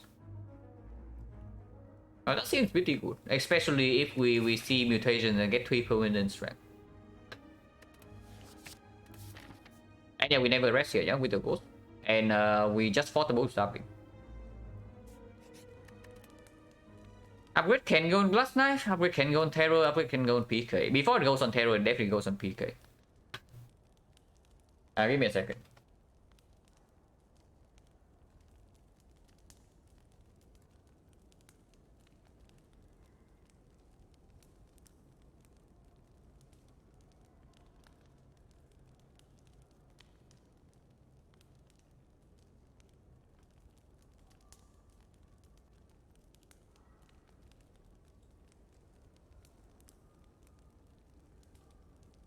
Okay, so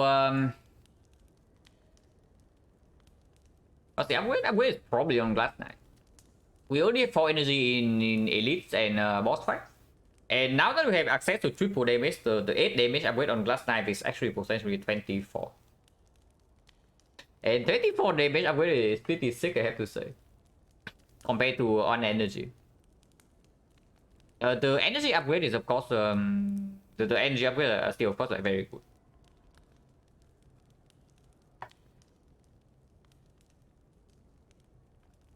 But it's just Glass Knife, right? In case we run into a book stabbing rematch here, we actually need to draw the draw damage to kill him. And I do not want to see a fruit juice over a real potion. So we open the chest first in case it's potion bell, and then we go into the fight, then we open this. Hello, my dude. I want to see real events, man.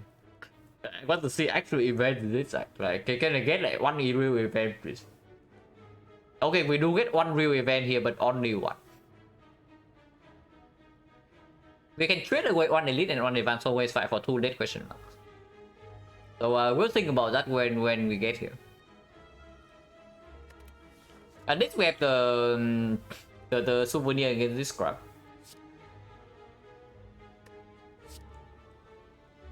So Terra PK weather plan seems clear.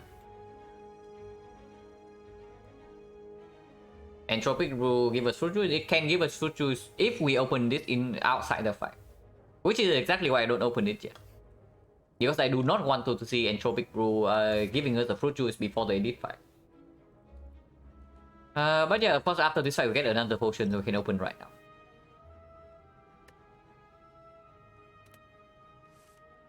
And yeah, Glass Knife next turn is 72 damage.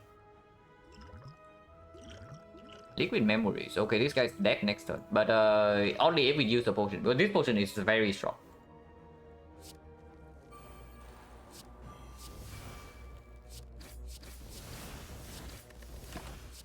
He might still be dead next turn. We just need to draw into one attack. Which we don't, but he's dead next turn. Yeah, next turn for sure, Copium. If we play Dark Shackles, it will take 1. If we play Double Defense, we might not have lethal next turn. But most of the time we do.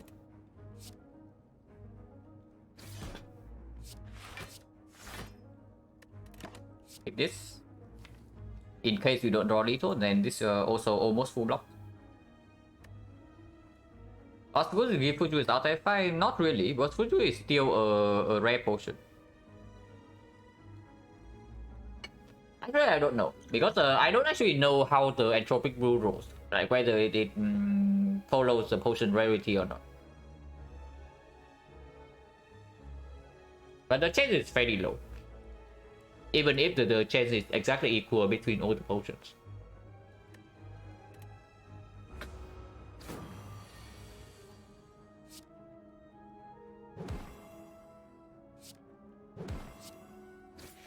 Wait. Well, I've set up Sundial, but okay, doesn't matter. Why do we think fruit outside the fight better? No, it's not better. And it's not like about it's better or not. You cannot get fruit juice from the Entropic Brew inside a fight.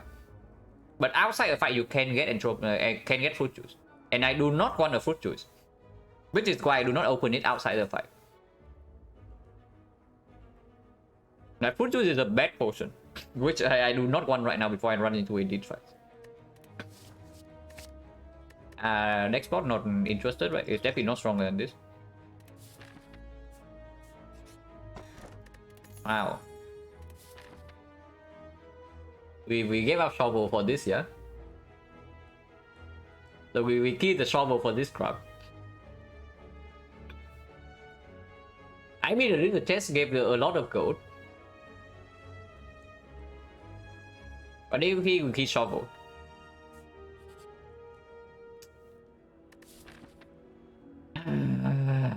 Okay, whatever. Actually,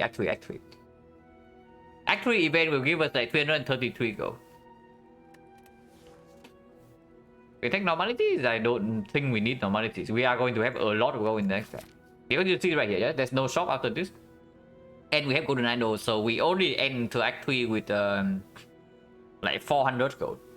And then afterwards, if we see golden idol event in Act 3, like more ahead, we get like 750. And that is already way too much gold, so the normality is not needed. That free upgrade is okay, I guess. And energy upgrade, weather plans upgrade.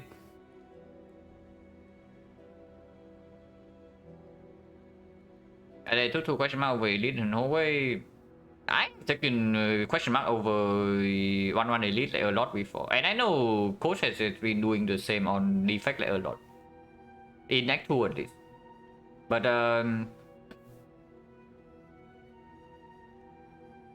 yeah, here it doesn't make sense. Because of you can see it right here, the shrine crab. So events are not actually real events anymore, so we don't do that. And this shrine crab is actually tilting me. Whenever I look for events, it just lowers your percentage, you know. Like it's not that significant, but it definitely lowers your percentage that this thing exists. Because like whenever you are going like super heavy events, you do not want to see fights. And if the game forces you to see fights a higher percentage of what you actually should see, then it's always a bad thing. Alright, the event shrine removal your curses. It's equal odds compared to other shrine events, but the thing that makes it so rare is that you need to have a curse that is removable in your deck. So if you never take curses, you will never see that event. But yeah, what do we upgrade here? Like PK upgrade is good. PK upgrade is definitely better than Terror upgrade. Yeah, that's super clear, especially with the double active now. But well, defense upgrade, as you can see in the last fight, would have been good as well. Especially with the PK now, the well defense upgrade does get better. Because it means we can hold like 2 attacks or maybe 1 attack and 1 block. To still make sure that we don't die the turn after while having damage, guaranteed. And then there's the footwork upgrade, probably the weakest out of the options. So it's just PK or well led plans. We will make the other upgrade before the boss, most likely. So what upgrade is stronger in the elite fight right now? Yeah, normalities into curse remove. It's one of the best feelings in this fire for sure.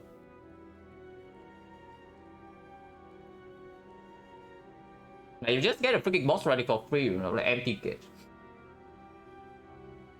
And sometimes even more than that.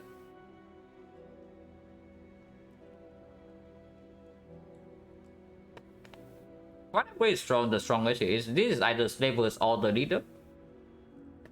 And against slavers, I would say that PK is stronger. Against the leader, probably well defense upgrade is stronger. But not by that much. Because the leader also dies fairly quickly if she doesn't attack immediately. And we do have Dark Shackles to fully block one turn. And liquid memories can also be used. It's probably just PK first. It's PK first, and then we see whether we have something to upgrade here or not. And then go here, we can decide whether we can rest or we upgrade Violet Plans. And we are not picking Snecko, so energy upgrade definitely can happen.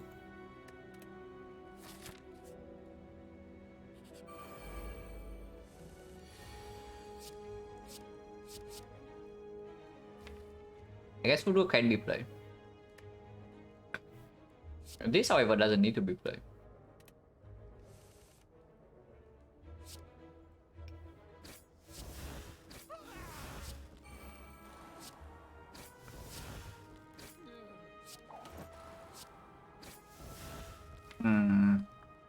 With this block density, I don't think we actually hold the Survivor over Glass Knife, but also without Terror PK, we probably can just play the Glass Knife right away. Instead of waiting for triple damage, because the 1000 cuts eventually will solve this fight as well. And we can always liquid memories the Glass Knife back. Recently took 1000 gold, 1 normality, burning elite, blue candle. yeah. You draw to normalities, you are set.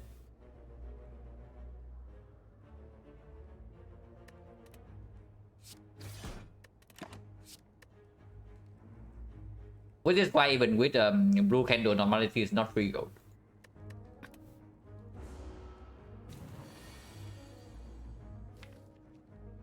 That was giga cringe. And also shows you why I say that well defense upgrade is better against leader compared to PK.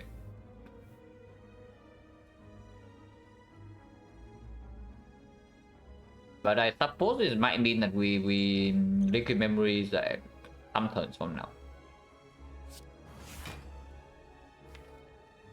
And dash equals still blocks way more than every other block card, right? So we hold dash equals, if anything.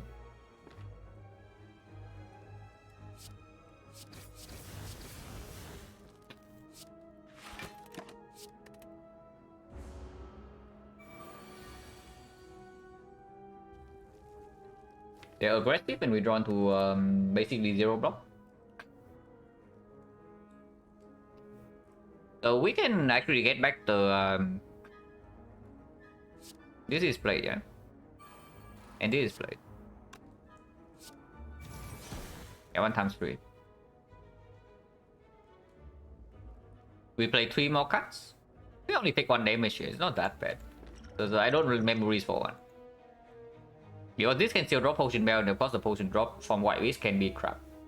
If this saves me maybe like 7 to 10 HP, I'm willing to use it. But for 1, never.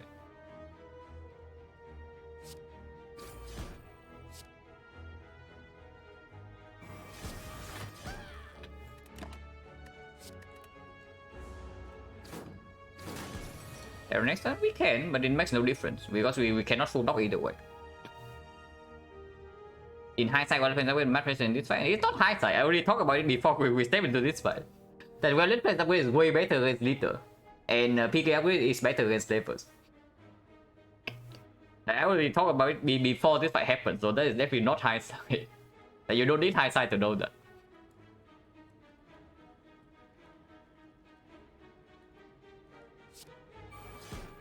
That is fine. We shuffle out the crap.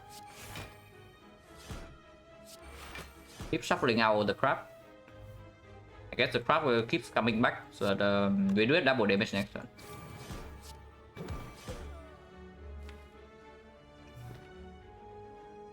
Triple damage. Unfortunately, if we do not hold deck sweep, if she attacks again, we are very sad.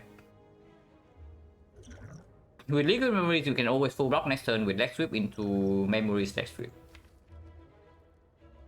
If we hold the leg sweep and draw into no damage card, so our PK turn is also extremely sad. Only the strike, if we draw into enough damage, next turn she dies. If we do not draw into enough damage, we have block and then we can liquid memories the leg sweep anyway for full block.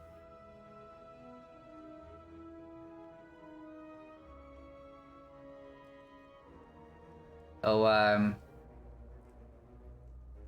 yeah, we keep the strike instead, or 18 damage, 20 actually.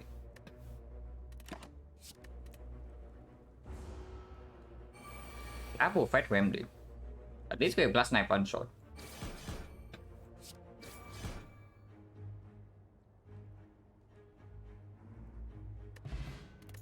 Not quite Potion Bell, but Bottle Tornado is good because we have Bottle Weather Plans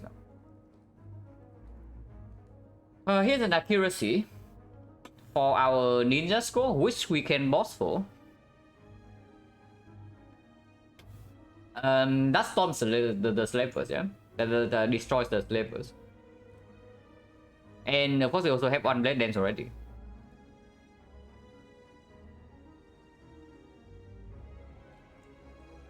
And of course with the terror, accuracy also gets stronger.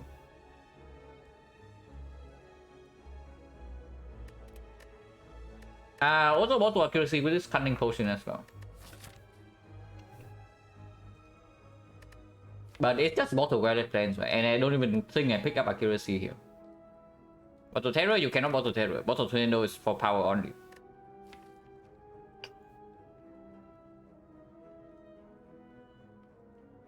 I don't even know whether I want to pick up the accuracy or not here. Because after turn 1 we have exactly one blade then. And then I don't even know whether we want to pick up a second one. Maybe we do, because our damage, we also need something to go with triple damage. Like Glass Knife alone doesn't cut it.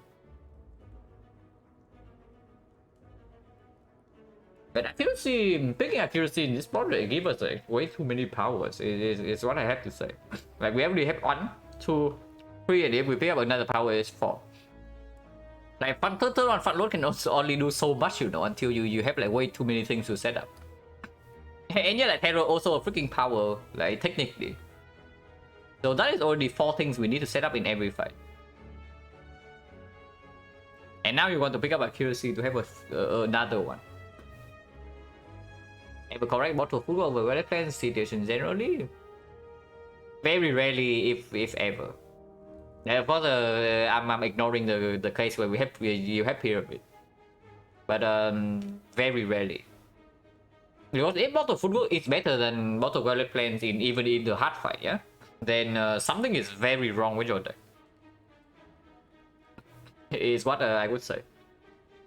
Accuracy makes burst fight a little bit scary. No, burst fight no problem. We have strength reset, and if we have enough damage, we just burst down first cycle, and then Dark Cycle strength reset, and then everything's fine. But picking accuracy here does give us a little bit too many things to set up in every fight, and that I don't like too much. And yeah, we can just walk the weather fence and move on. This potion is strong though. This potion is strong. It's 18 damage, potentially 24 with this. And Liquid Memories is not guaranteed to be effective on turn 1 against Slavers. Also, if this is the book, then Liquid Memory is better as well for the PK Terror turn. It's just Mortal Welfare and skipping this potion, yeah. And I think we are resting. Not because of the Elite fight, but because of the Advanced Always immediately after. And if possible, I actually want to preserve this potion. Even if I have to rest twice, I want to bring this potion with me. Also, Bottle Wild Plans in very short fights where we don't want it, like the whole wave fight, for example, we can just toss it away with the chip. Accuracy makes our damage faster. It does, after we draw into it, and after we commit 1 energy into it. And after we also draw into our Blade Dance. And all that needs to happen when we set up triple damage as well, otherwise the damage increase is not relevant. You know, for what Act 2 been treating us, Act 2 has been okay. The events have been complete crap though. We roll like fight after fight after fight. We just roll fights and shrines, so we don't see a single real event in Act 2, unfortunately. With the Golden Idol, with mutations being ridiculously strong, with the apparition of course takeable, with Bite Straight open. So events have been complete crap, but fights have been fine.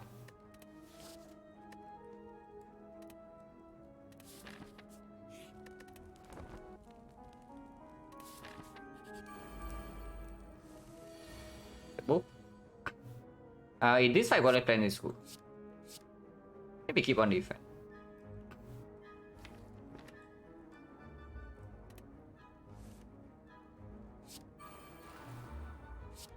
But yeah, well, plans upgrade will be good here. So I can hold Dark Shackles and Glass Knife.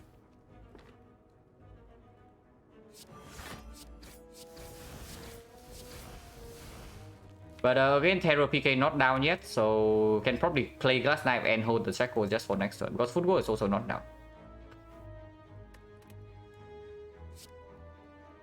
And can still Liquid Memories is back for like 60 damage with triple.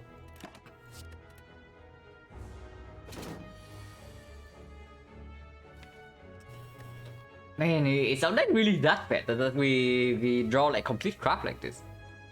Even with the chip.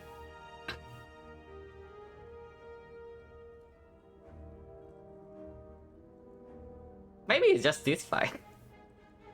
Like in both the stabbing fight with bottom deck Hero, and that's definitely not good. Because we already know that this elite is the worst one for us.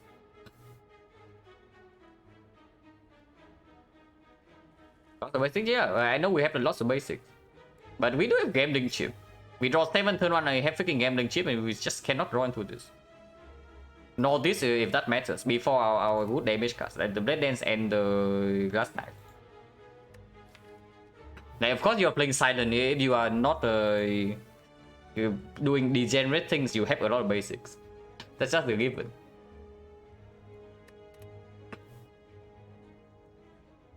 Dark Shackles will not perform next turn. It full blocks this turn, but then we float like obedient energy. 2 turns from now, it can be Liquid Memories for full block or against a 35. People blocking right here and playing Blade Dance and still holding Dark Shackles is a potential line, but Footwork is not down yet and Weakness also runs out next turn. But I guess that is still the line. Like holding Defense plus using Dark Shackle this turn doesn't make sense.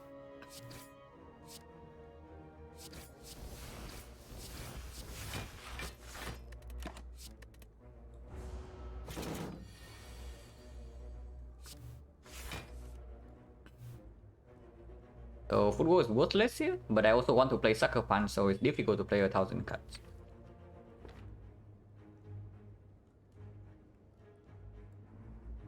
So it's just Terror, Sucker Punch, take 13, yeah? I'd like to tell me what the Liquid Memories right now.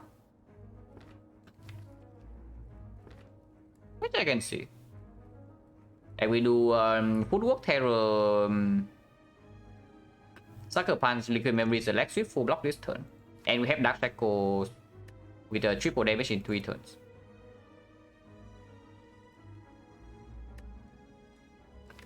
Sundial unfortunately is not set up.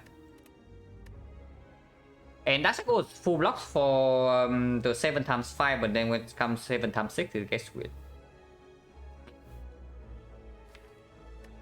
And then here you see like this is turn 3, yeah? And we still have not finished setting up. Which is why I say that accuracy is not a good pick. Otherwise, you take 4 turns to set up and then and then you die. In any fight that threatens you early. Man, using Liquid Memories right now for 13, this does guarantee weakness. Like, you can also just not play Footwork and do like Terror 1000 cuts into Liquid Memories the thing. But not having Footwork in play does shut down the chance of blocking next turn normally, which I kind of want.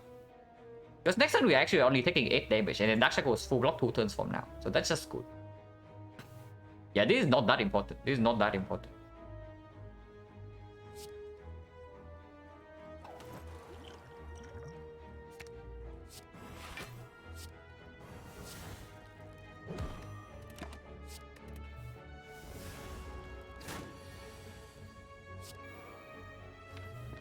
I do not want to draw into neutralize next turn. Maybe I do. But weakness doesn't matter, so I don't actually want to draw into it. And I want to draw into an actual block card this turn.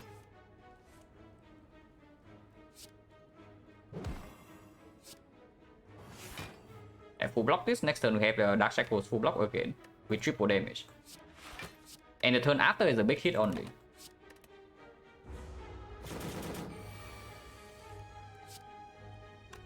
Wait, the big hit first. So he rolled the 15%, but doesn't matter. Dark Shackle still full block next turn. And I guess we take 4 this turn then.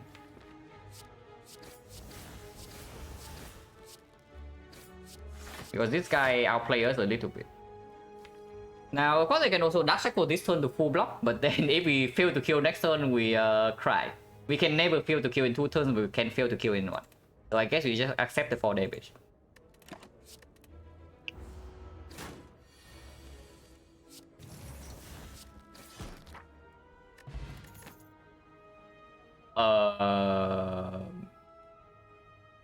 Well, that's a relic. So unlikely to fail? Yeah, it's so unlikely to fail, but do you really want it to fail in a spot like this? Accuracy? No. We are not interested in immortal accuracy. Like, we have more than enough damage every single whenever this thing works. Yeah, good job. Deadly Poison Plus in this deck, yeah, good job. Or attack not needed. And second wallet plans with both wallet plans already don't care.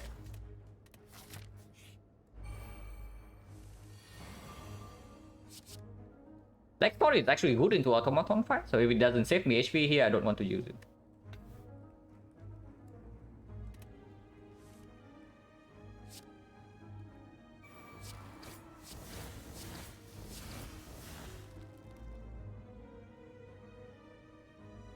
And do double block, or we can do Sucker Punch block as well. Sucker Punch block is probably slightly better. Not that much better, but slightly. Because we do get to hold back flip instead. But pick back with this deck, if it's up against complete crap, then maybe. But not a huge fan with the back, even with the White Beast. If it's up against a real relic, because this potion we know that we want to keep until Act 4. So effectively we only have one potion slot. And this relic, yeah, unlike Alchemize, it does not work in the Act 3 boss counted. Alchemize, you can still, with the back, you can still use a potion in every boss fight. And you can refill. But this relic does not work in the Act 3 bosses, and that's a major difference.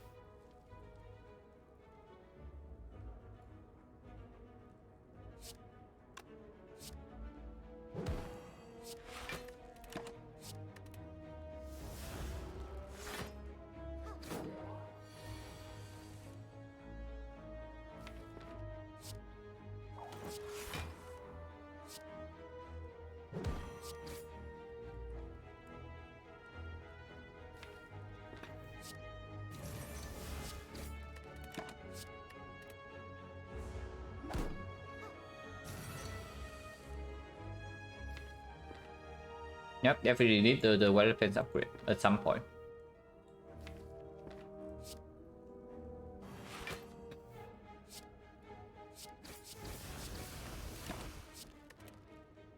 I think this is a little bit risky because she can attack this turn. And this guy can attack again this turn, and that would be quite sad. But we also break on the freaking PK. Doesn't have Sundial energy though.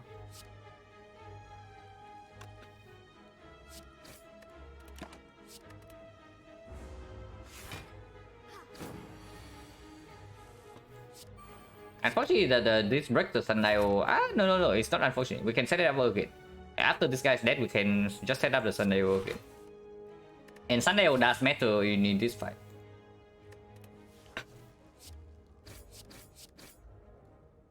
Heal right now. Why should you just do that? Because otherwise next turn we also need to waste one energy.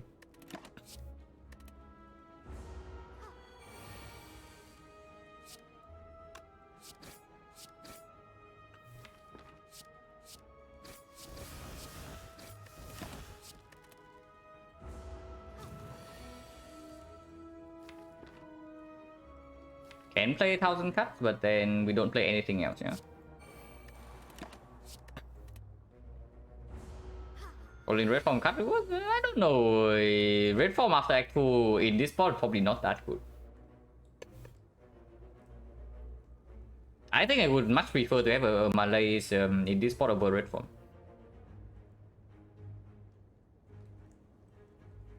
Or even after image might also be stronger.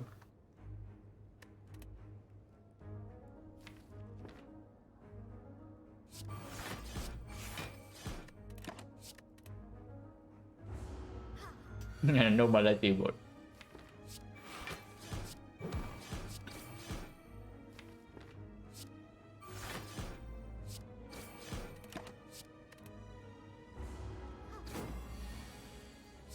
Oh yeah, perfect, yeah, because then now we get a kill next turn when Sandal is on 2.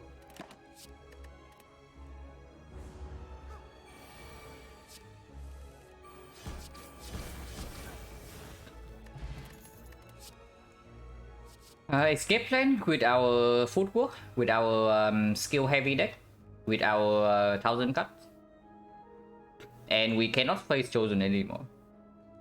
So it's only about the Time Eater and nothing else. And Time Eater, we have Dark Shackles and triple damage, so like, how bad is Time Eater?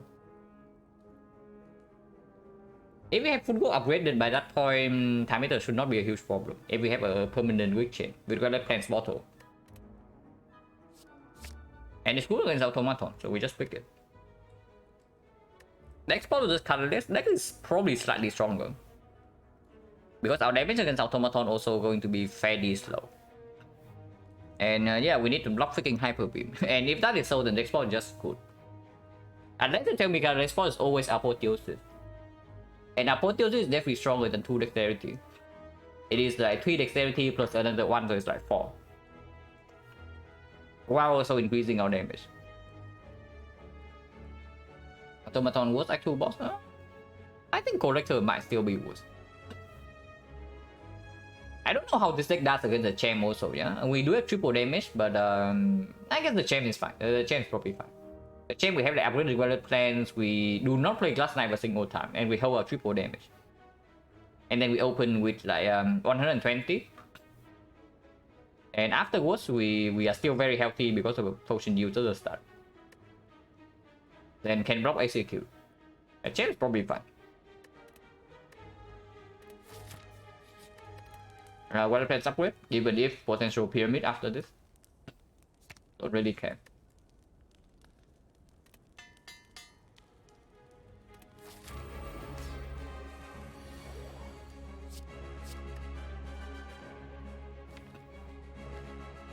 Full powers on turn 1 is decent.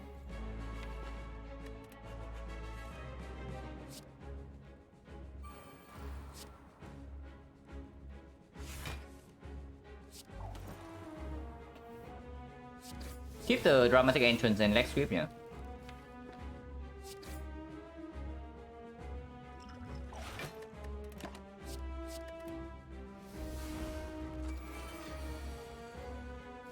So PK is here, which means that we don't even play dramatic entrance right now.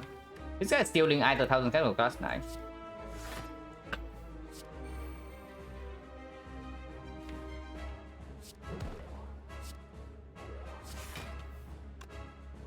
That shackles can happen right away.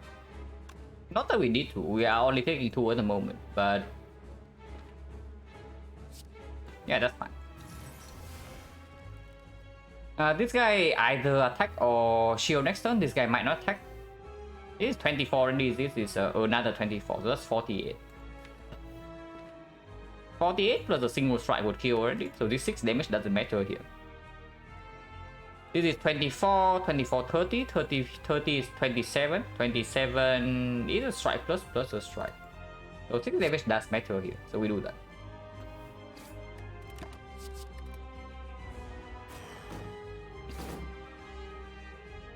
Glass Knife.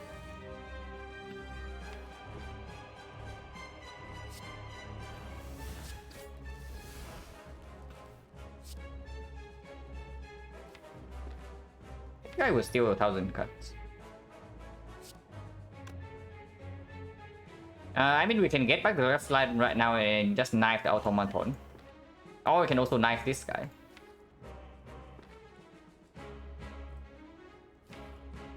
We potentially we take no damage because we have Sundial.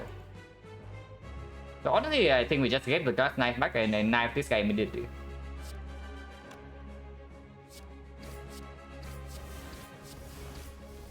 And next time we can deploy 1000 cups and then the fight is easy from there. Because we have Relative plus 4 dexterity. So Hyper Beam only hits for 43, we can easily deploy. 72 damage is quite a lot here though, I have to say.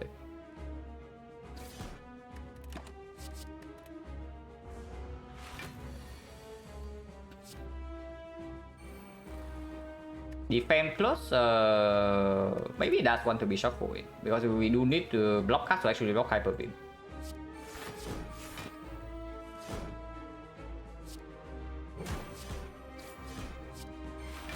But they don't need to do that. Okay, never mind.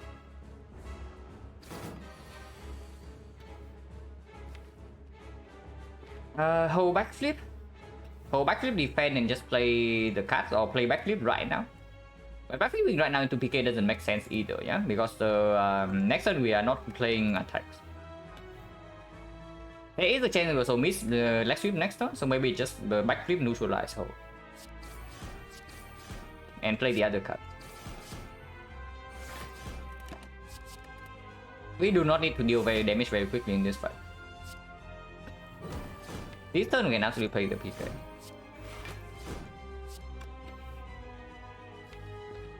break on defense plus and we're left flank, so we take a little bit here. Not that much.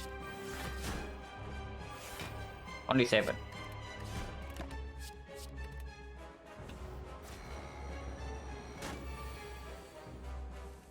Yeah, this fight is not the problem.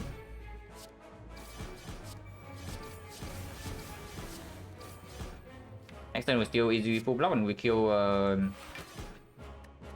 before the next hyper beam.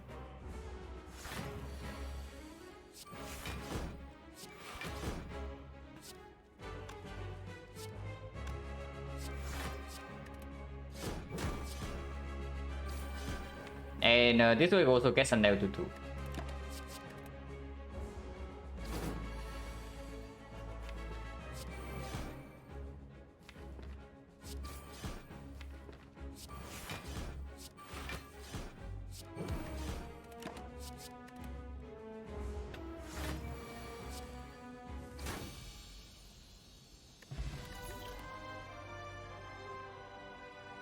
It's definitely not like they die, yeah.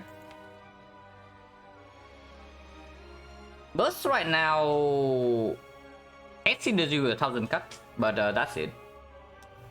Nightmare has synergy with the footwork, but that's it. I guess you can Nightmare Dark Cycle sometimes, but Nightmare demands an upgrade be more than the burst. Here we can also Nightmare 1000 cuts to I don't know do what exactly, but it looks cool. It's probably is burst, right? In case we see if we see Fusion Hammer, the Nightmare also gets worse because we cannot Nightmare the footwork plus anymore. And with the White Beast to cover for Act 4, we do not need more than one footwork plus to win against Act 3. So yeah, it's just burst.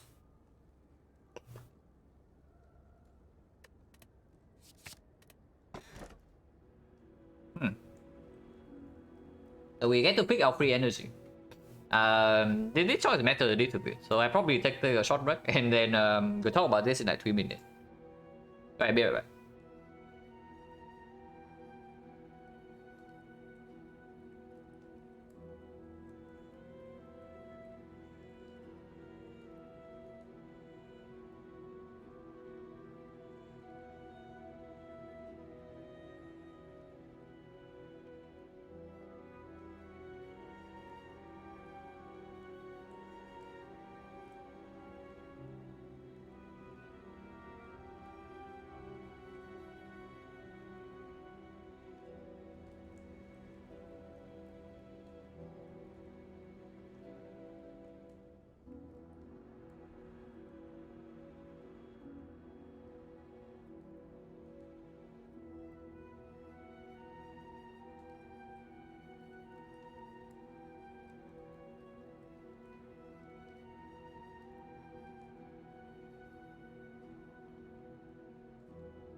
Wait, sorry, it took a little bit long. I had to take a phone call, like a phone call just now.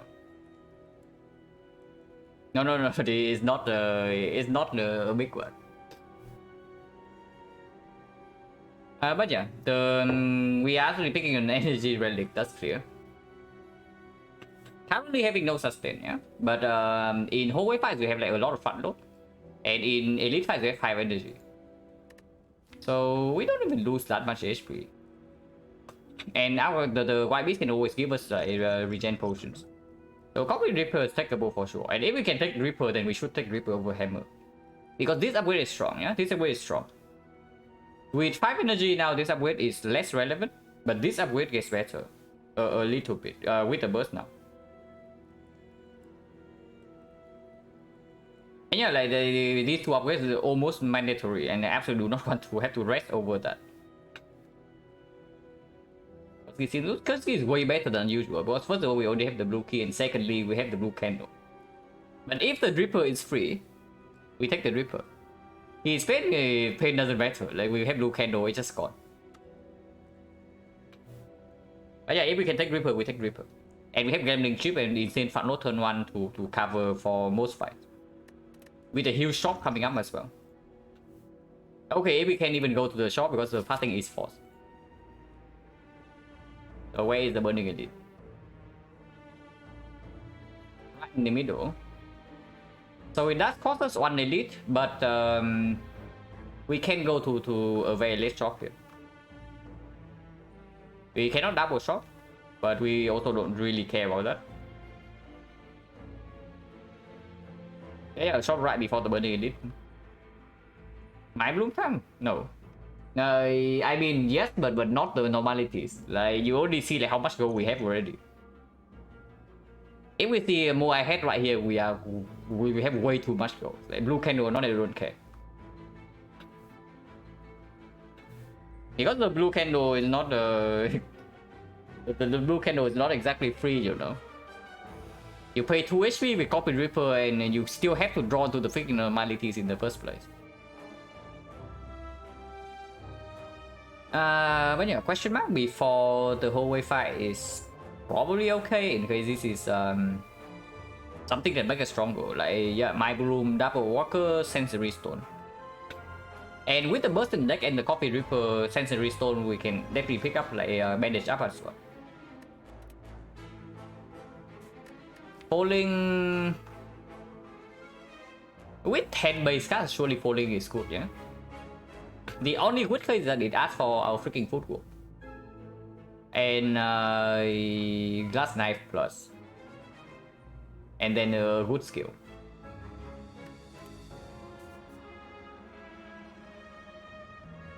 But yeah, of course we don't sip an elite for an additional fire. So we can start here.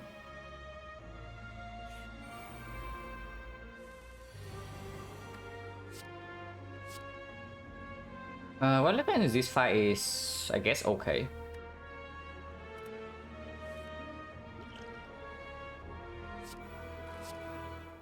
Keeping dramatic entrance for next turn is good as well.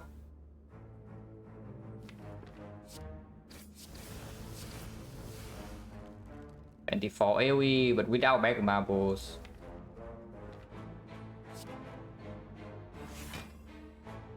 Maybe I want to keep Dark Shackles instead, and we just play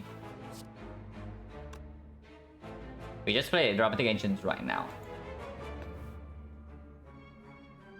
Fine, yeah, bonfire is just fine, so we don't calculate around that.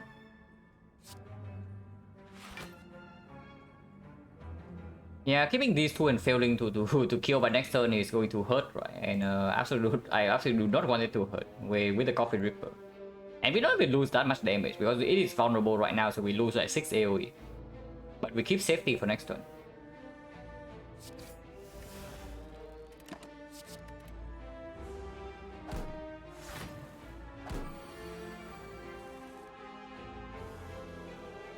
Safety not needed.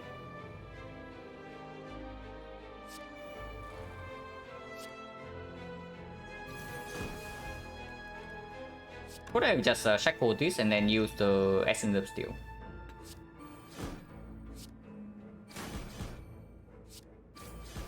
This guy is fine too. It's not like we are ever losing HP from here.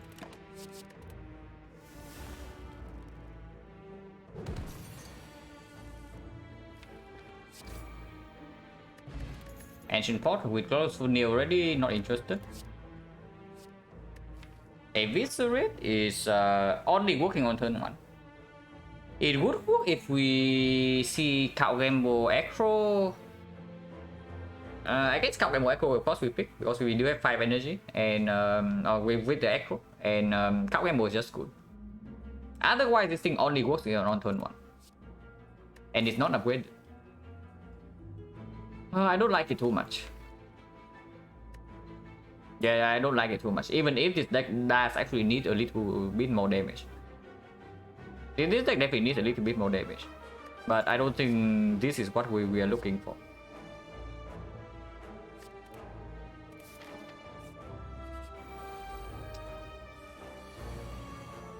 Have we seen a fight in every single question mark? Since Act 2. Like, Act 2 is either a shrine or a fight. Act 2 is just either a shrine or a fight, and now we just like see freaking fights. Yeah, what is events anyway? The events in Slay the Spy doesn't exist. There's only fights. Like fights and fights and fights and fights and fights. That's very annoying. Like, when I go to question 5, I don't want to see this crap. Is what I would say. And Zuzu would actually be insanely sick this run. Zuzu would be actually so sick, it just give us an insane actual power boost, and then now also maybe give us something good. Think something good? Yeah, of course. If I don't pick Eviscerate, there's no way I pick Sneaky.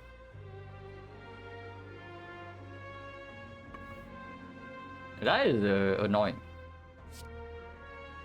This will block one, this will block the other.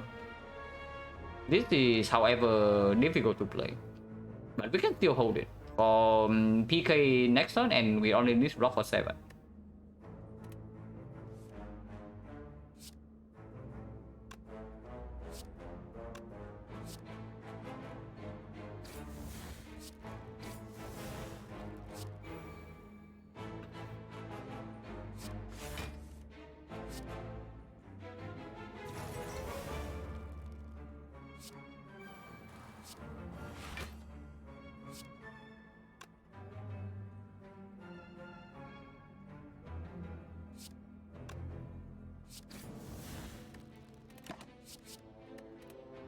So hope we draw to some block next turn.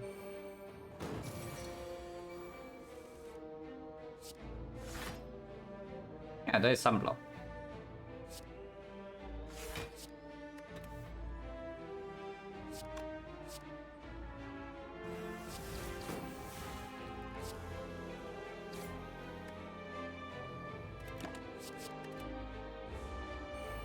We can damage so not really. We need actual attacks in our deck. Or we need a way to draw to this faster. And then Act 4 you can solve with maybe Taunt or something.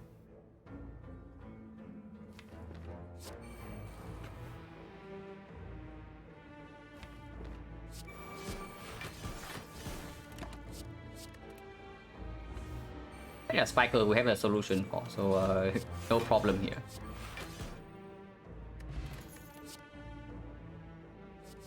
These are not it. And this is better than Essence of Steel. Man, now we are forced into the freaking garbage advance always.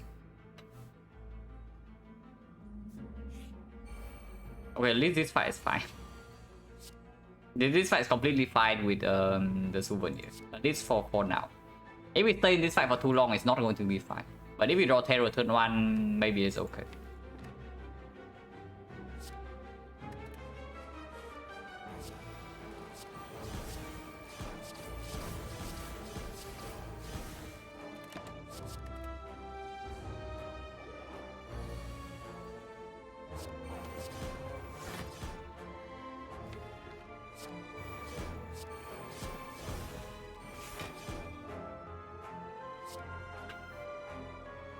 Hold these two next turn, or for next turn.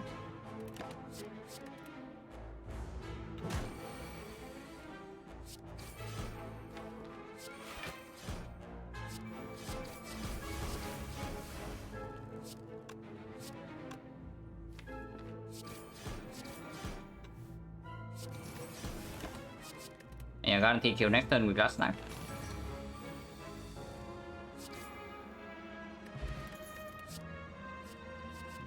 Dash plus?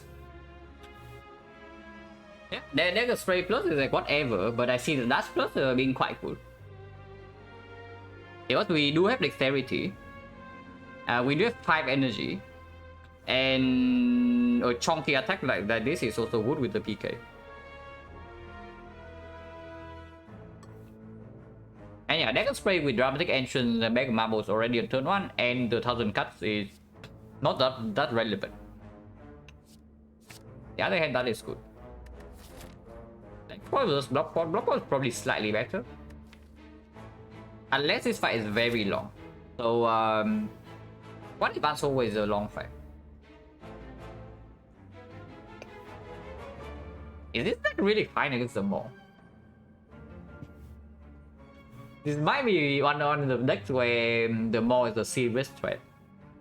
Hopefully it's not, but it can be.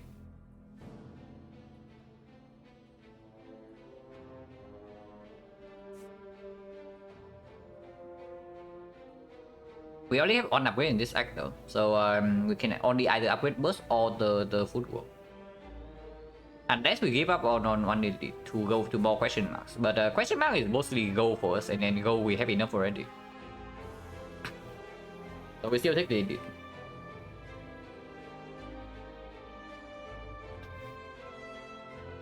But yeah, against the Maw then it is better. Against Transient, I guess against Transient the block point is better. Against the Writhing Mass, the export is better. Against Triple Jawworm, we don't really care about Triple Jawworm with the marbles on turn 1. And Dramatic Entrance need a scope.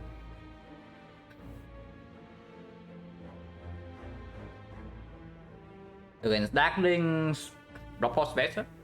But we don't care too much about that fight. So in the tougher fight, it's just the next one is just better, like the Writhing Mass and the Transient. Yeah, so we just keep the dex button.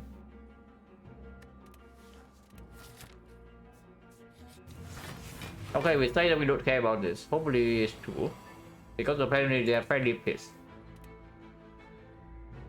Okay, they are very pissed. That means that we don't even play well in this fight. I just want to draw into actual cards right now. And of course I'm willing to use this potion.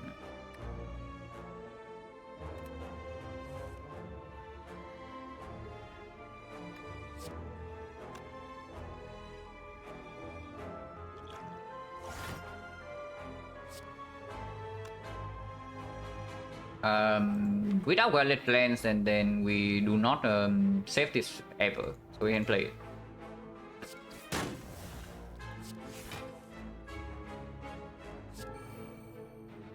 We killed this guy. This is 18, another 18, so 36. We are 1 damage off. But that's fine, we can still full block this.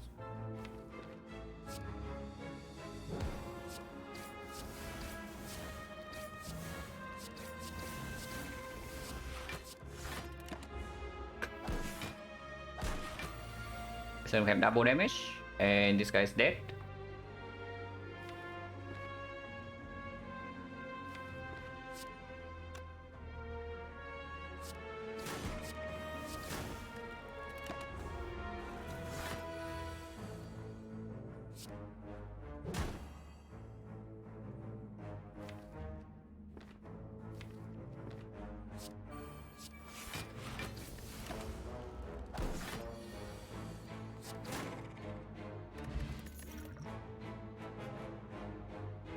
Terrified, yeah, pretty scary. Whipping Cloud unupgraded, not too interested. And we don't really have an upgrade for it. This upgrade here probably goes on either Footwork or the Burst. It does open up potential Catalyst pick, but it has to be Catalyst Plus as well. Run reshuffle, yeah, absolutely. That's why I say that with the insane fat load we have against the whole way fights, we are mostly okay.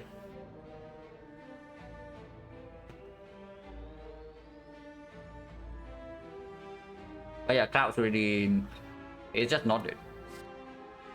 Man, I want cutthroat. Like, as always, we are like desperate for cutthroat, yeah. And that is after picking up the backflip in Act 1. Like, this backflip was picking in Act 1 against the freaking slime boss. And of course, if we pick this back Act 1, we pick every single cutthroat in the entire run. And yeah, this is what we have, double backflip. Yeah, okay, cool. But yeah, of course, as always, we have not seen a single Act 4. And we have 10 base cards.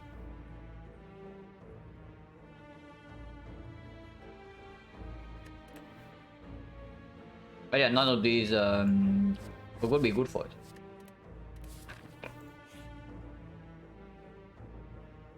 If this fight goes badly, we can also pivot to the fire. But we do not get energy in this fight, so it is scary. But I'm always willing to okay, fire not exactly building us out like either, but we can dodge the edit is what I'm saying, and get the multiple upgrades instead.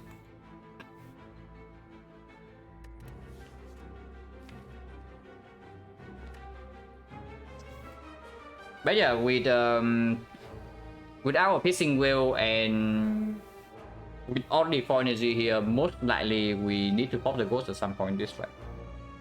As much as I don't want to.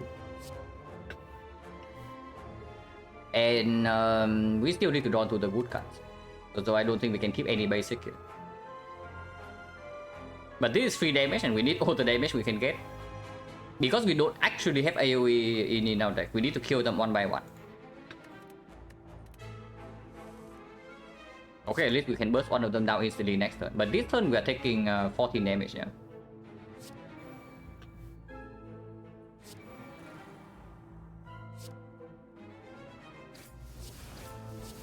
Unless a Sweet Potion comes down right now, which it should.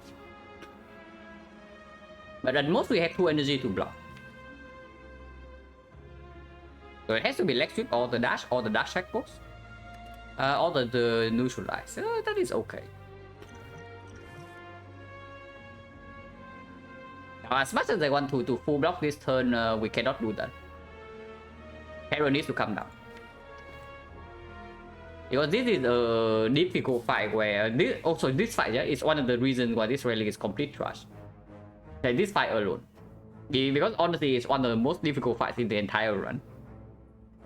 And in that fight you also don't have a boss relic.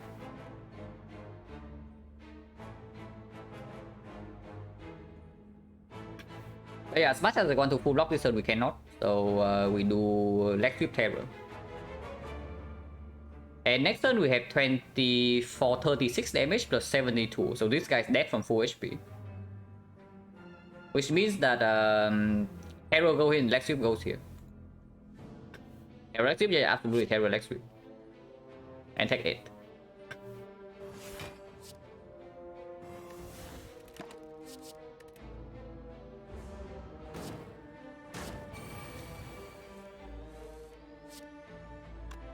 A 1000 cuts is not drawn yet, but I don't think we actually play it this turn. We can start with the other things. We can always start with cut draw. Okay, we draw to dash, so no problem here.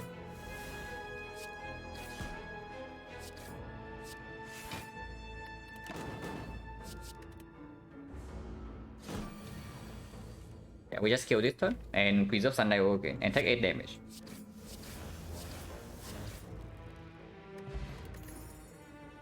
Oh, that's a very good relic. We with the Reaper as well. And Tropic Brew is not a very good potion, and you just need to complain, yeah? The only thing you need to do is to complain. You complain and it's here. Unfortunately, it's also up against the Piercing Wheel, but with Dark Echoes in the deck already, I think we still pick the Echo. We don't actually have a Malaise and we don't actually have a Tori though, so if the hard fight goes long and we only have one Dark Echoes, we are going to be very sad. But it is still Echo here. The deck is lacking cut and we have 5 energy. And we can worry about the heart later. And yeah, if we have Laser Tail now, of course we take the edit. And same story. I do not want to see fruit juice. Maybe I should. But actually I don't.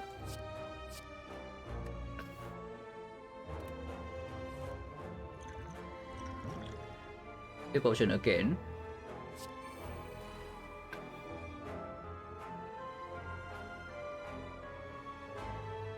Now this roll 24 only, which means that Dramatic Entrance PK will kill both of them next turn. So as long as we can guarantee that we block the Retromancer next turn, we can leave these guys alone. First PK? Yeah, maybe. But what about bursting backflip? We probably start with backflip first and then observe. Error's not here yet. And if we want to hold Dramatic Entrance Glass Knife, then we cannot hold Aggro. So I probably just we probably just kill these daggers then, and we burst PK, hold the maybe Aggro Glass Knife or maybe Dark Shackles Glass Knife, and next time we can use Swiftboard instead of the Aggro. That's probably just good.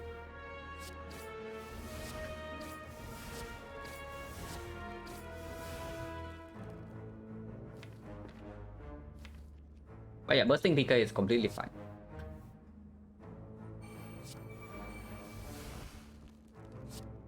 Maybe we should have done this first.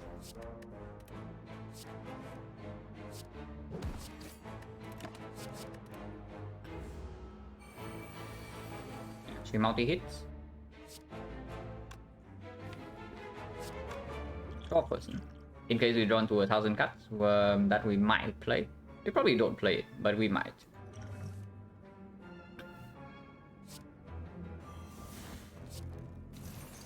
Next turn we are still having double damage, so this doesn't need to come down right now. 39, 72, 18, so 90, 129, so we need 23 damage. Next one we have that. So we can full block this turn and hold Strike Glass Knife. And that will do.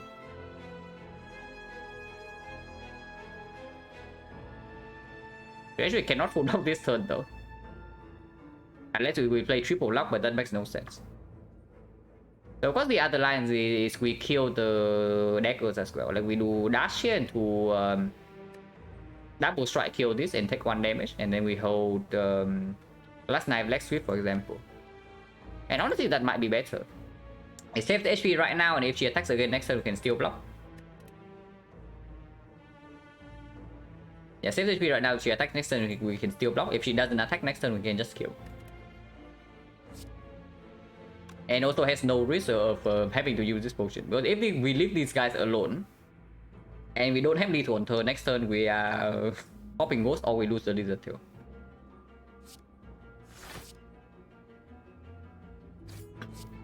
Take 1. 1 is none. It doesn't attack. Now we have a free turn. That's bottom deck.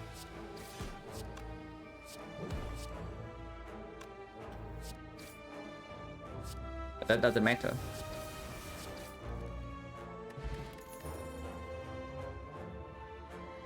Oh, you're late. You are very late, my friend. Like about 23 floors late. This would have been amazing in Act 2, by the way. Yeah, this would actually have been amazing for us in Act 2, but now it's of course it's complete crap. Because we have like 1 more question mark after this, and only 1. Any question mark? Yeah, exactly 1 that we are going into right now. So if this glows and you give us 233 gold, then maybe it's okay. It doesn't glow, and also doesn't give us the gold. So Zuzu Bracelet being a champion as always. Madness, not interested. We don't have enough card draw, and also it's minus. Madness minus and then not Madness plus. Losing HP sucks. Curse Ride is a little bit better than usual because we do have the blue candle and the gambling chip. But without Centennial Puzzle, it's still not positive. And we don't have like do Voodoo or anything. So, and Healing 12 not that necessary with the Lizard Tail. Even if we have Ripper, so we probably just lose 3 and move on. Oh, that sucks. Burst Upgrade not that important yet. It's strong, but it's not that important yet. And Footwork Upgrade is probably slightly more important into the boss gauntlet. Even in this fight, like if we play Footwork, which we are, then Footwork Upgrade definitely matters. In the time meter fight, Footwork Upgrade definitely is relevant. And Donundeka exactly the same.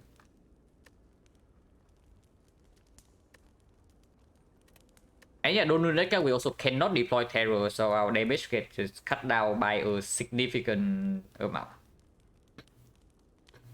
If that is so, if we don't have damage, then we need to be able to block. And that's when the Footwork Plus comes in. Unless you tell me there's potentially a card that we would like to upgrade over Footwork in these nodes. But I don't think so, right? Even Red Form. No, not even Red Form. No Nightmare, because we do have 5 energy with Sundial as well. And Nightmare main target is this thing in the first place, so making this upgrade also make the Nightmare stronger.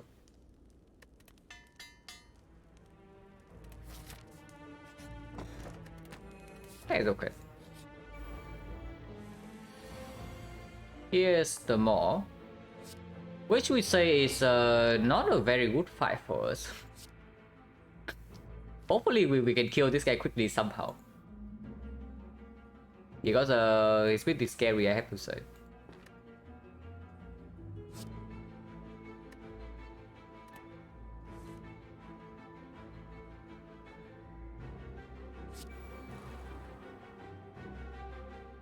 I don't know whether this actually blocks the weak or the frail, but I guess either one is fine.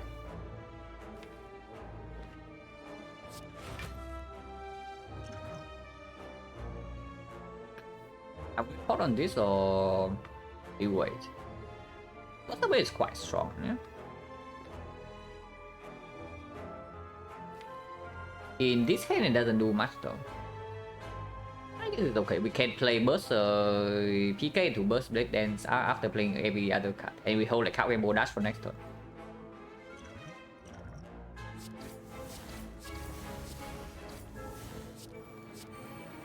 Unshift in the deck doesn't matter. Okay, I don't actually know the debuff order here, so what did we play? We block weakness. And I guess that's fine.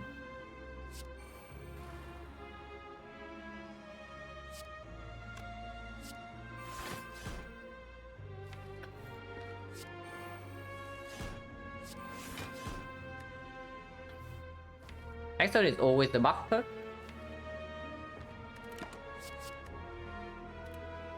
We have a free turn to attack.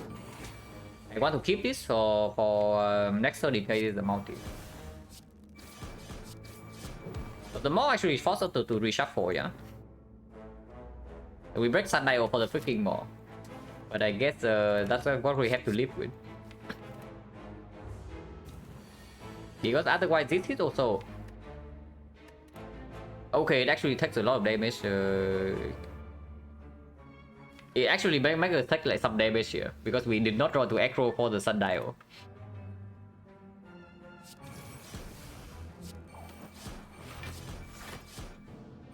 So we take 6 to the Maw.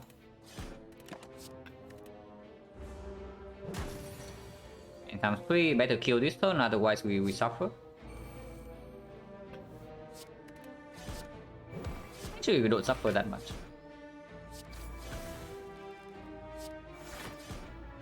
This doesn't full block though, so we probably still have to kill instead of trying to set up Sundial. Would I ever buy campaigns in shop? The only pay off new reads? No. Dead range sure, but the new reads no. And even for dead range it's still fishy.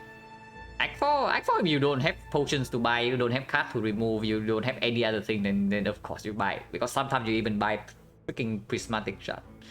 Just to prevent like 0.5 strength down. But it's not good. So you basically have to have like nothing else to buy in the shop for you to do that. Unless you are desperate enough that that is the only thing that can bail you out.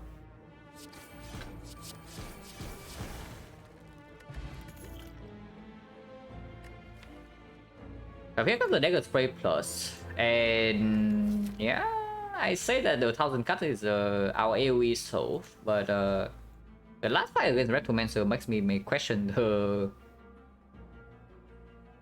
validity of the statement.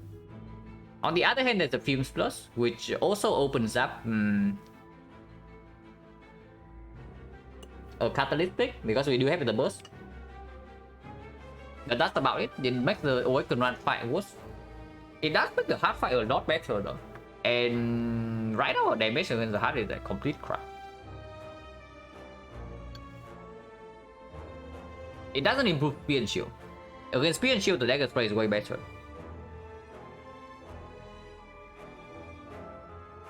And I guess we can solve the hard with potions now. Any strength potion, flex potion we see this also gets insanely strong. Because yeah, with flex potion we have 5 strength. And against the hard we have Ghost First Cycle, so we don't need to actually block vulnerable. It's okay. And yeah, also delivers in this fight. There is Chemex versus Remover by.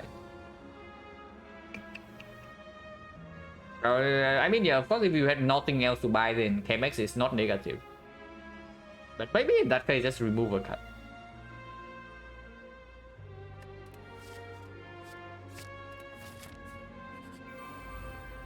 Comes in.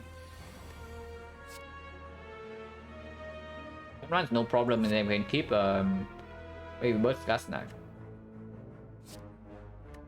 Yeah, it's already 36, so we do not take damage turn 1.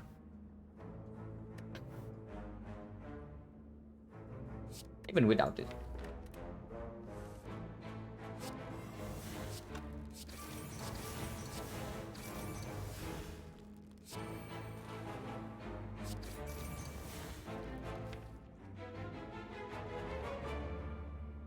Can potentially be spooky though.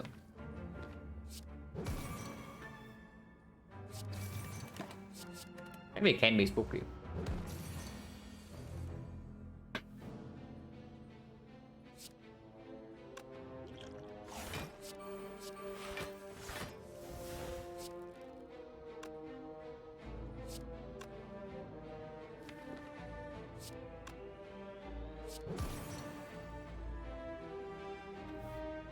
So that's full block here, but then we don't have weakness for next turn. But I guess we can do Leg Sweep Blast Knife for next turn then. But yeah, this fight is spooky.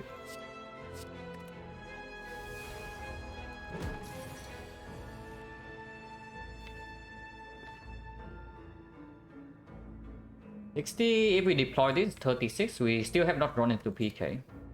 And we don't have Sundial Energy. So this is 36, it's actually 38 with this. 15, 38, 53, that's enough to deal with this turn, and I guess we do that. Being able to play this is fairly big as well.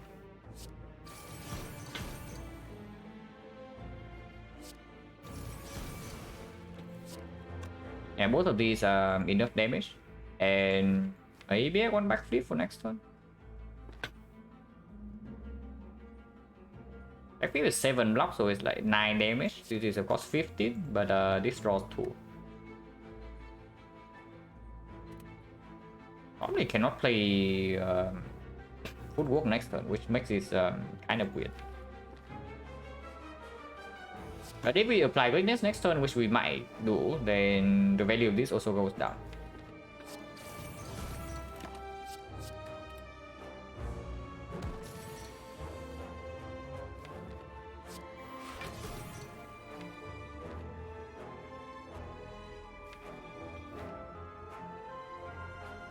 So 1, 2, 3, 4. 1, 2, 3, 4, 5, 6. If we draw to PK, that is 7. So that's 14. 14 plus another 18 is 32. 32. Right now the base attack is 70, so it goes to 38. 38 weakens down to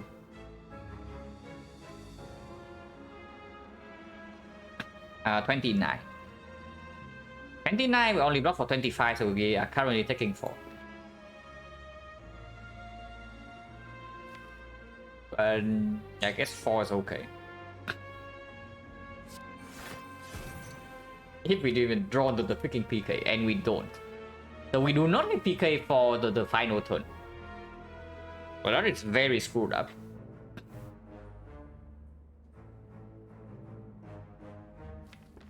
If we deploy footwork and play these 2 attacks instead, we are dealing 1, 2, 6, 12. So 12 plus 36 is 48. 48 to 5, 18. 18 we take 6. But in exchange we get footwork in play for next turn. And I guess we live with that. And we can counter gamble away the hand not having leg sweep, but we do get PK in play. Actually, this also deals 2 more damage, so it blocks for 2 more. And it blocks for 4 more. The counter gamble right now is just good.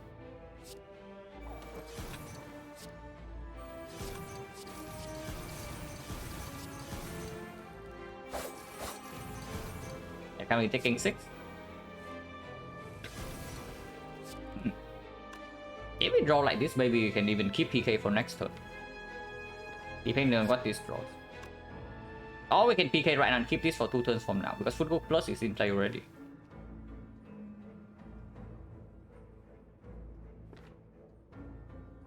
Might be better.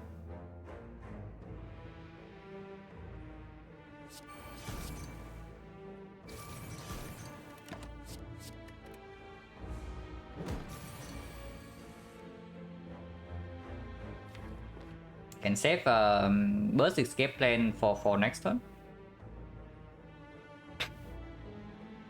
Dash is the strongest attack in this deck.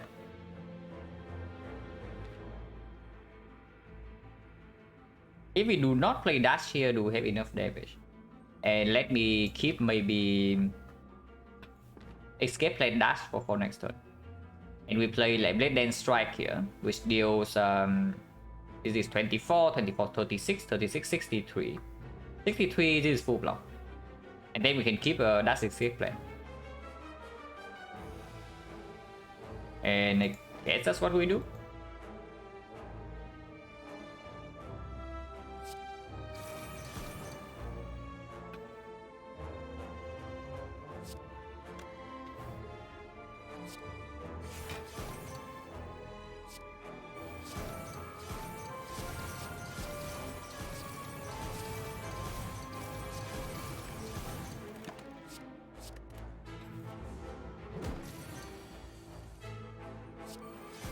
It not land, but it does draw to Glass Knight.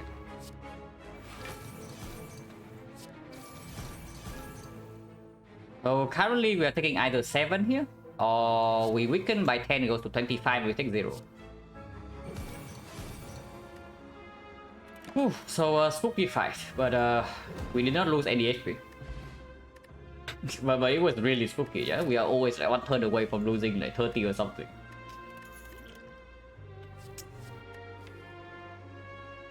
So we just turned down a few slots.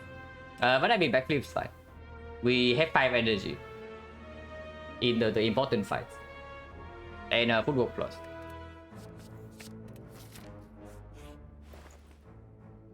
Kunai? I mean Kunai looks pretty good to me. I know really, Kunai probably looks like pretty good. And next to the Kunai, we can also do the mirror for Footwork Plus. That should actually just solve the entire Act 3 boss gauntlet. It does not solve Act 4.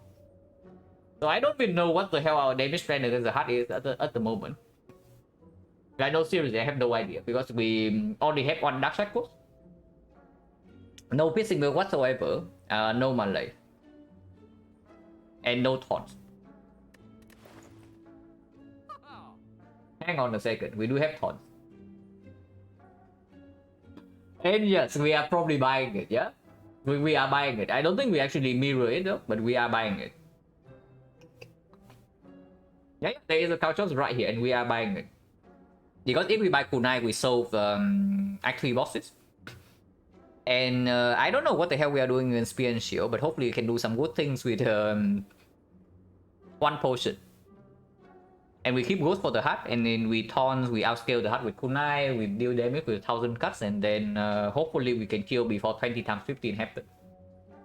I think 8 times 15 we can still block sometimes, but 20 times 15 never. But yeah. And once again, we are at the end of Act 3 shop and remove cost 75 gold. Now that certainly says something about the way I play recently. But these are expensive stuff. Yeah.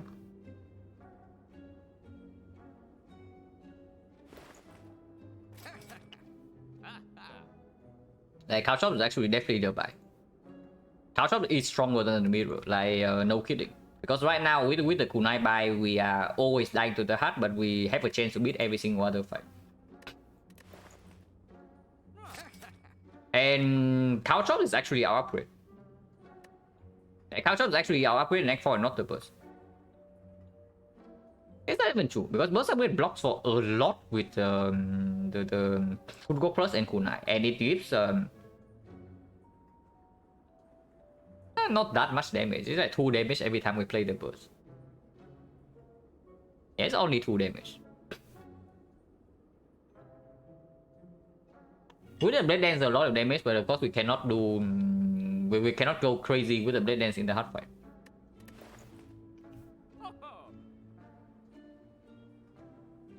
What about just backflip remove and leave the shop? Backflip remove, leave the shop also means that we can buy anything in the Act 4 shop. The cheap ones at least. Like, so any shop relic, any potion, which we might buy a flex potion if we see one. And maybe any power. Any rare card as well. Yeah, if we take these two, we go down to 129. So we go to 142.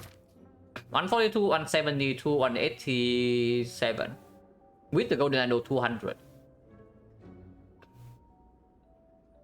And yeah, 200 is good, right? Like the mirror is good. Mirror Footwork Plus is very strong.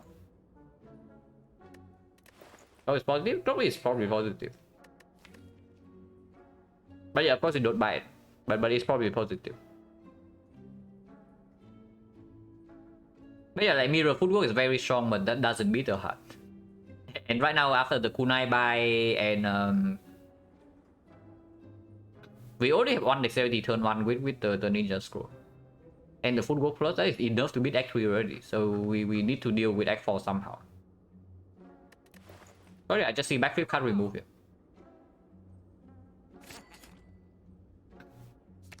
And we say goodbye to the first strike. Finally, we can remove a strike from our deck. On 46.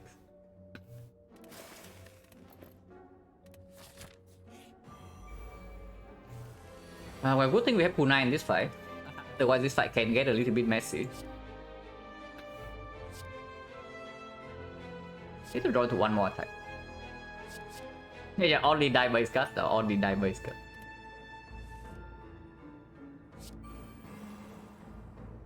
We cannot be weakened because of this thing blocking, so PK is okay.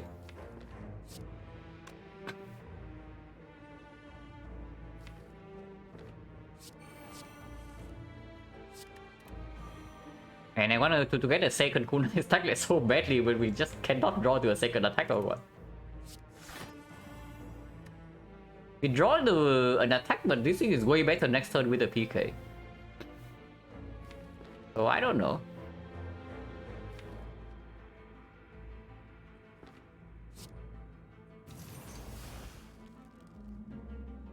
Yeah, probably just keep last night backflip for next turn, yeah, and get one next year. No, not really, right? We play this fight long. We play a long fight here. We play a long fight here. The kunai stack is more important. Cooldown is actually just more important than the freaking damage. Like, we try to win this fight quickly, we just fail. And then we take more damage because we have on less dexterity.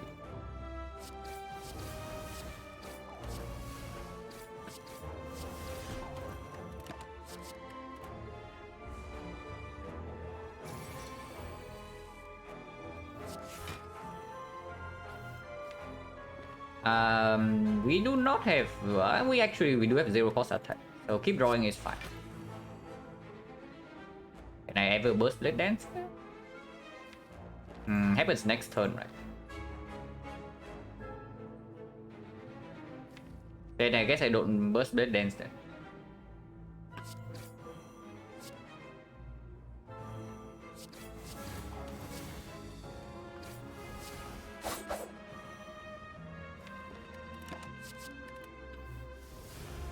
Yeah, chunky head, which is why I also see that we need to play a longer fight here.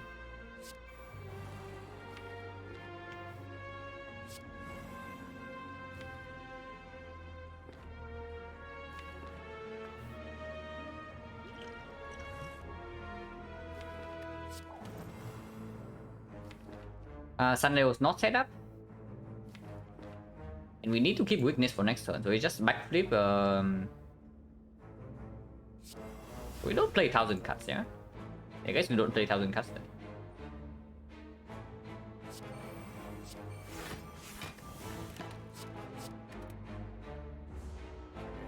Six dexterity hopefully does enough for now. Which it is. So now we can play 1000 cuts.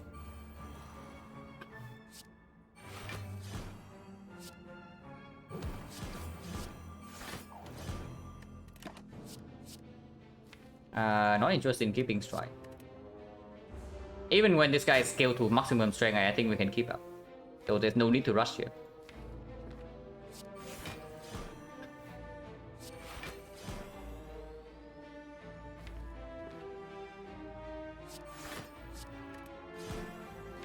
I want to burst backflip if possible. I'm gonna play Sucker Punch into the thing, but doesn't matter too much. Why am I still here? Yeah, good question.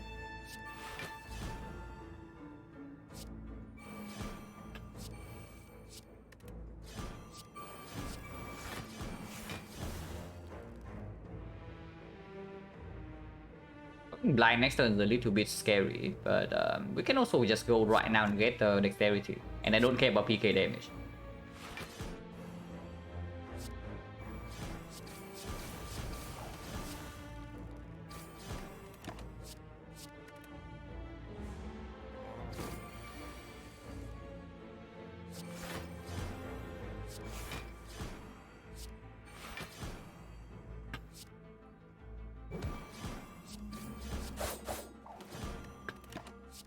And yeah, we just outscale this guy. And here you see, like, if we try to rush the freaking damage on turn 1 by holding the glass knife for turn 2, it would not actually work, right? And maybe we take cheap damage here and there. But by here we are chilling. But this also give you an idea of how the hard fight will go. And which is why we freaking bought Power Shot for full price.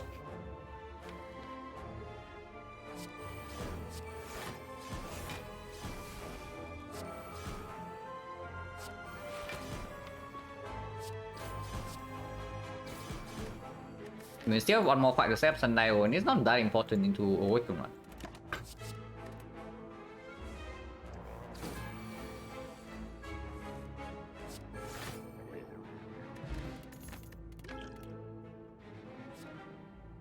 Now this actually deals a lot of damage, yeah? But we pick Pacing Well here. Because as much okay, so if we have been degenerate, nearly picking poison, we actually would have Fume Plus, a Catalyst and a Deadly Poison Plus now with a burst in our deck. So our damage would have been like way better. Because really nice one-time damage solution in general. It's not that effective unless you have Terror, but if you have the combination of PK Terror, then it's really strong. Yeah, Poison for Poison. Honestly, if this thing is not here, I would pick it. But the Piercing Will is here. And the deadly poison doesn't accelerate the fight so much that we would not need to block the multi-hit ever. And yeah, multi-hit is way more difficult to block compared to the big hit after the first cycle. And first cycle we have the ghost. There's also heal hook without kunai. But we don't talk about heal hook. 1, 2, 3, 4, 5, 6, 7, 8, 9, and we can play everything else. So there's no reason to discard anything here really. Maybe this.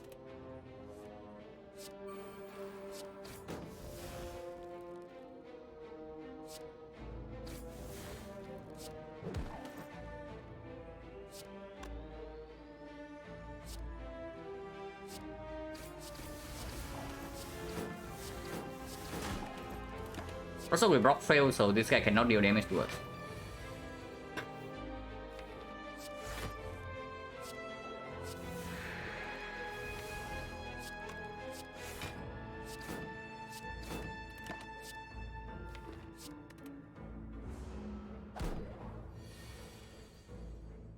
And Sunlight setup is free in this fight, so we do that.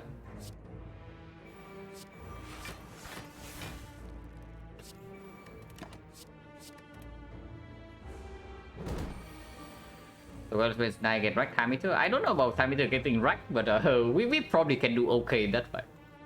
It's still not going to be easy, but we can do okay after we get everything set up. But the first few turns we can still take heavy damage. Because I don't forget, we still have the freaking ninja scroll. And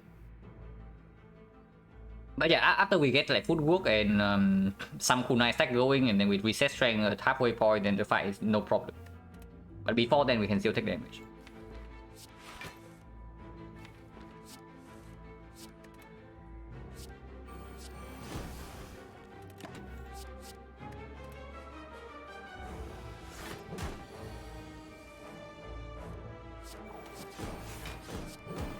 Maybe we can kill now.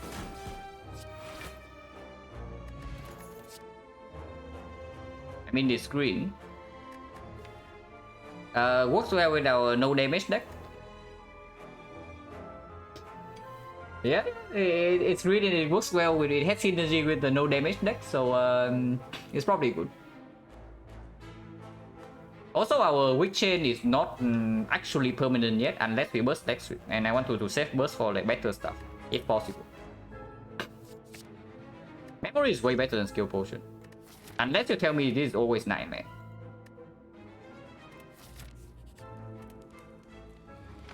No damage the video beta. I mean,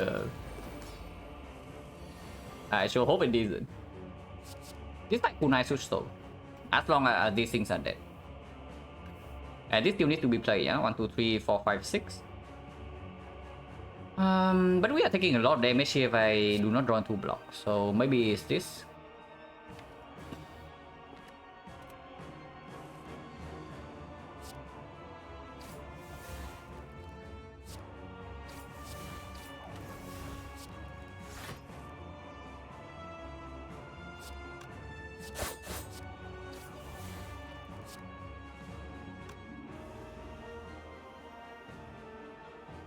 Take 10 damage or what?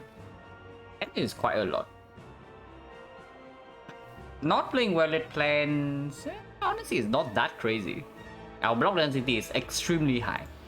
So we actually don't need to rush to play Violet Plans yet.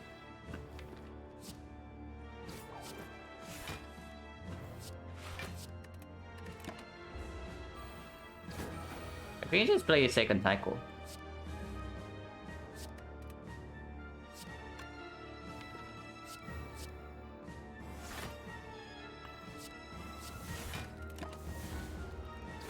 As long as you can block this hit. Which we fail to do so because we don't have Violet Plans. So very cool. But I mean Violet Plans would have costed us at 10 HP turn 1. Slightly... And he give us this guy 2 strength right now. So for now it's still a fair trade in the favor of not playing Violet Plans turn 1. And yeah, of course I don't potion here, yeah? This potion is a phenomenal, and this fight is solved after the first cycle.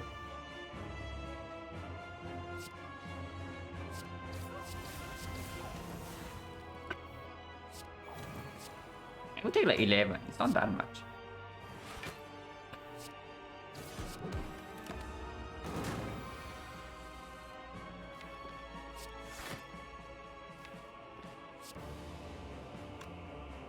No need for energy because no need for available energy because Thunder comes next. No?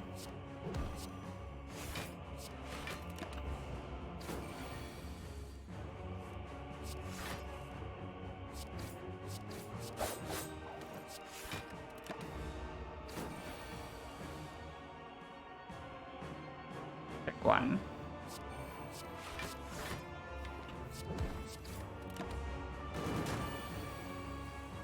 One is known as they say.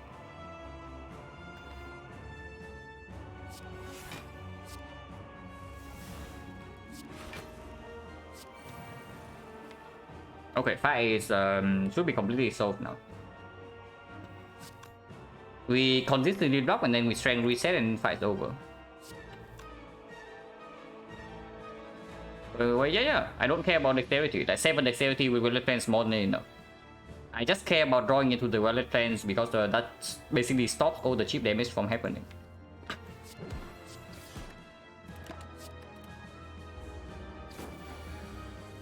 So I would like to say.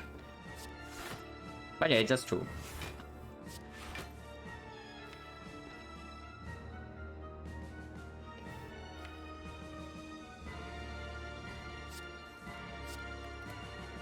Now we want to draw back into the PK and then end the fight.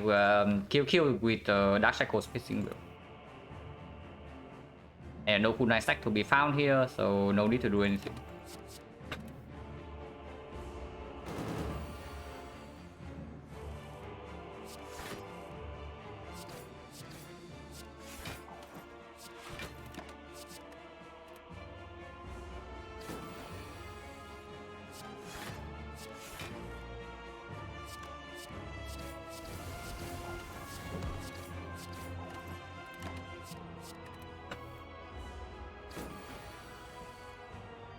It's gonna be used right now. Like, get it out of the deck, and we want to reset with Shackles.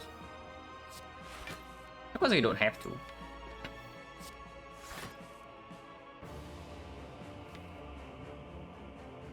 So burst PK into Lexi full block next turn, and then something.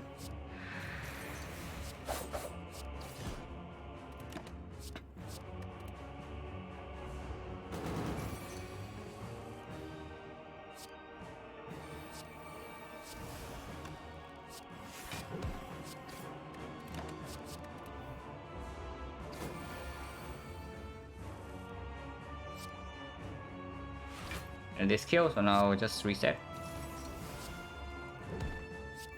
And yeah, fight's over.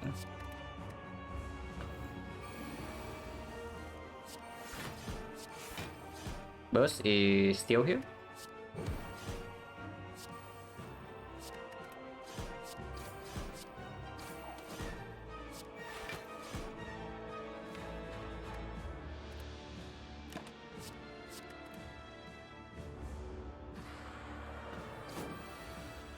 I wonder if the Couch of Upgrade is actually stronger than Burst Upgrade. Couch of Upgrade with Piercing Wheel right now, let's say we play the hard fight for 4 cycles. And Couch of lines up for 3 cycles. That is 32 damage every single one, so it's 96.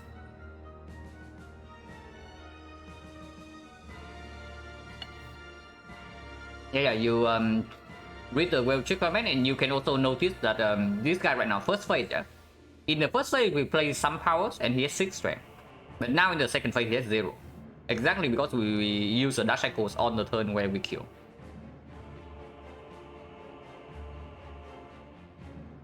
Because looking at this fight, I see that Burst Upgrade is actually pretty freaking phenomenal.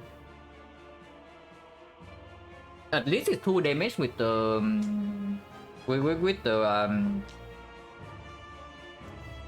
yeah, at least it's 2 damage with the 1000 cut, and then it just gives me 1 extra turn of PK. once in a while, and otherwise it can draw through the deck like very fast as well with burst backflip. It's probably actually just burst upgrade over Caltrops. Even if the Caltrops upgrade is 96 damage in the hard fight, the burst upgrade is probably stronger. Like damage in the hard fight is comparable, and then into Spear and Shield just straight up better.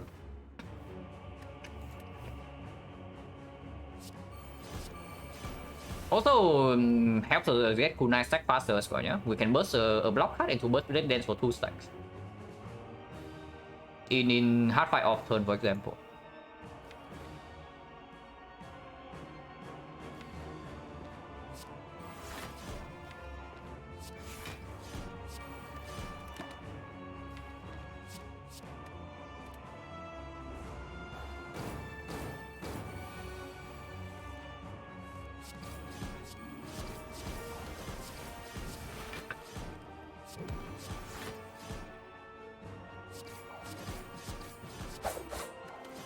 Maybe it's not that bad, but only if we can freely attack.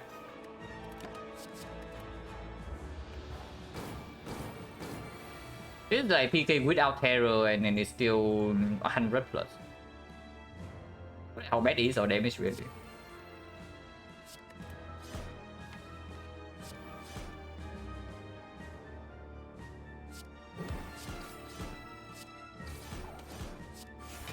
If possible, I want to set up Sundial to 2, which we can.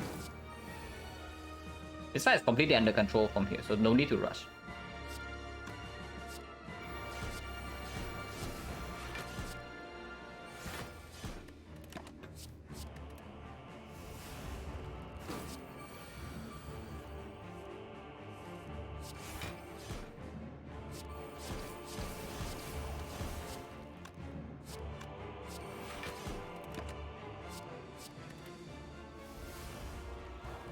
We just need to make sure that when Sundial is on 2, we can actually kill during the cycle. Which is why I'm still reducing this guy's HP. This is a little bit too much, and we don't need a kunai stack.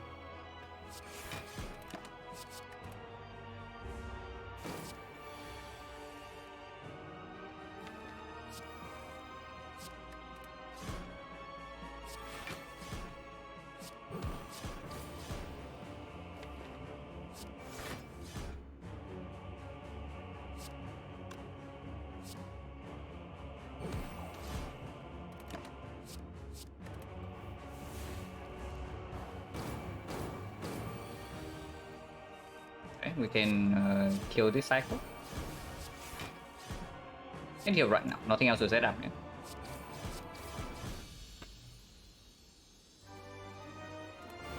Go nuts.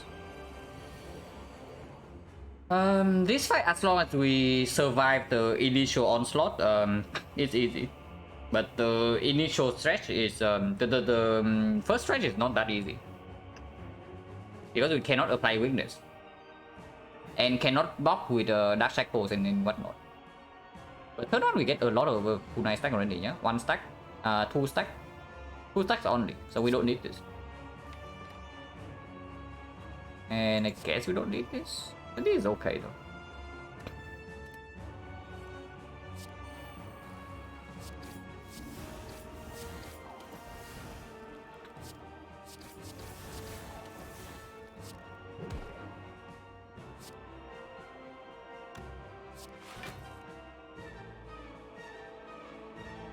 This takes 2, but we get 1 more dex, so that has to be good.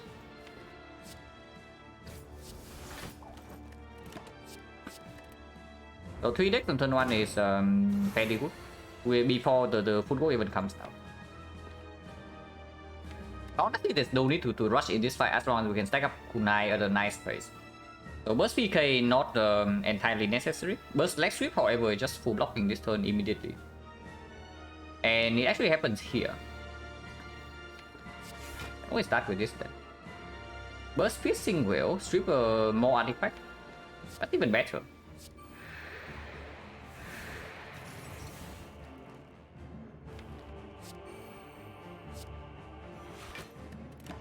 Yeah, now we have Underwood. 2 turns from now we need this for this guy though, so we can keep this around.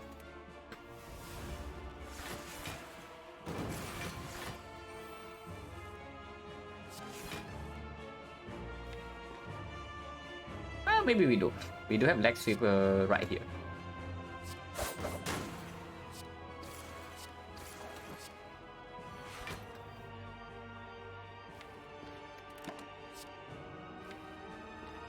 Get all the powers out of the deck. Shadow is on 2 and next on Dark Shackles can come here to block, so even if weakness runs out, it doesn't matter.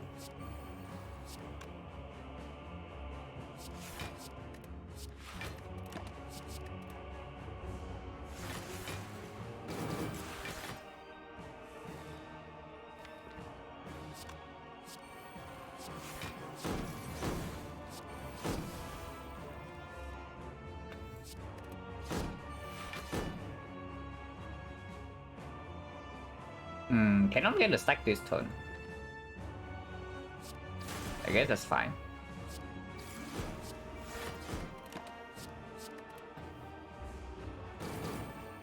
This side should be over, like already over.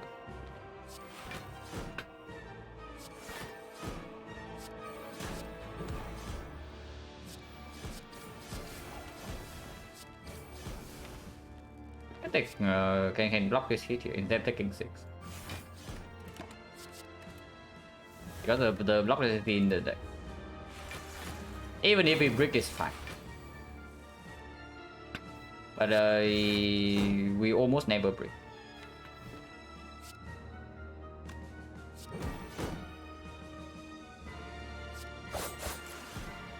And we don't really need another sack. Let's play to preserve HP right now, and nothing can go wrong.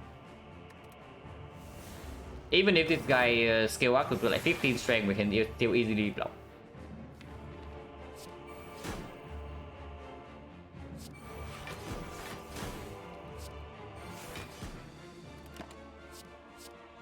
I should have sliced. It doesn't matter.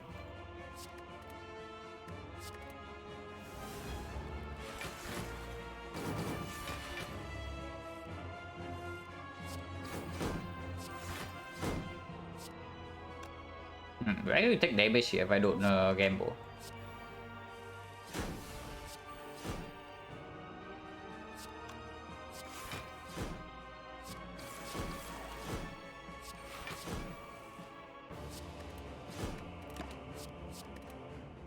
That fight's over.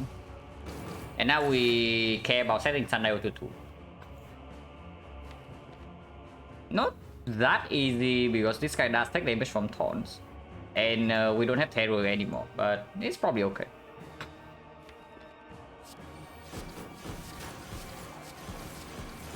We do draw fast enough with burst back too. And maybe just kill like next cycle. Our damage is not that bad. Maybe it is without the PK.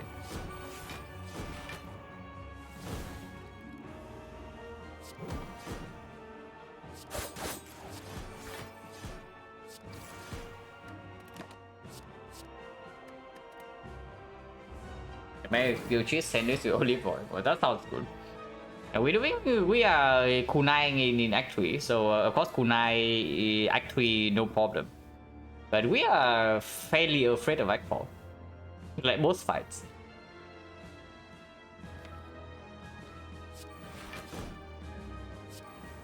I try to reshuffle because the PK right now doesn't deal enough damage.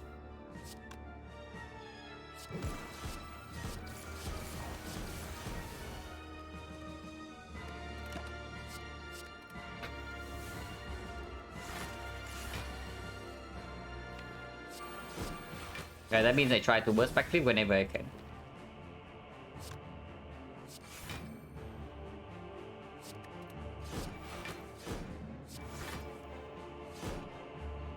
And then we go around until next cycle, because this cycle cannot kill.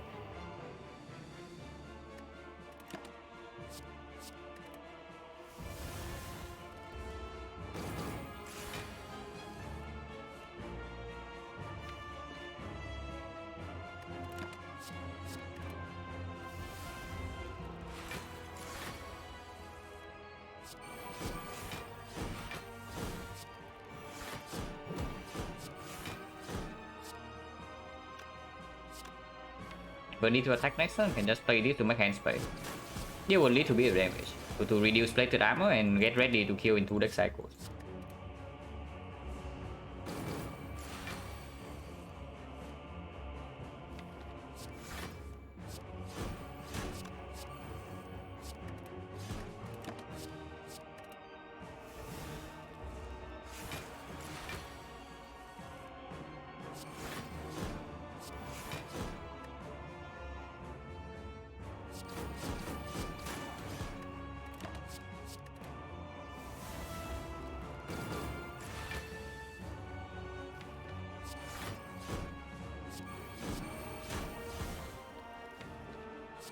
Yeah, can even kill next turn.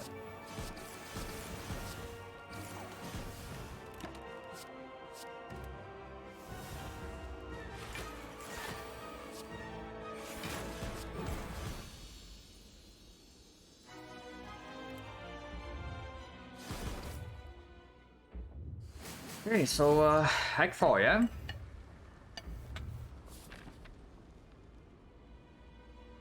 Hello top, looks like a good run. It's definitely good up until the end of Act 3. But you can also see that our deck has basically no damage, so even after buying town shots for full price, I'm slightly worried. I'm worried about Act 4. But yeah, as discussed, yeah, the upgrade goes on burst instead of couch shot, even if the couch shot always is 96 damage. If this potion is the duplication potion, is different, but it's not, and the burst upgrade plays like just insanely well in both the hard fight and the spear and shield. So basically, we value this upgrade over 96 damage in the hard fight. Hopefully that's correct.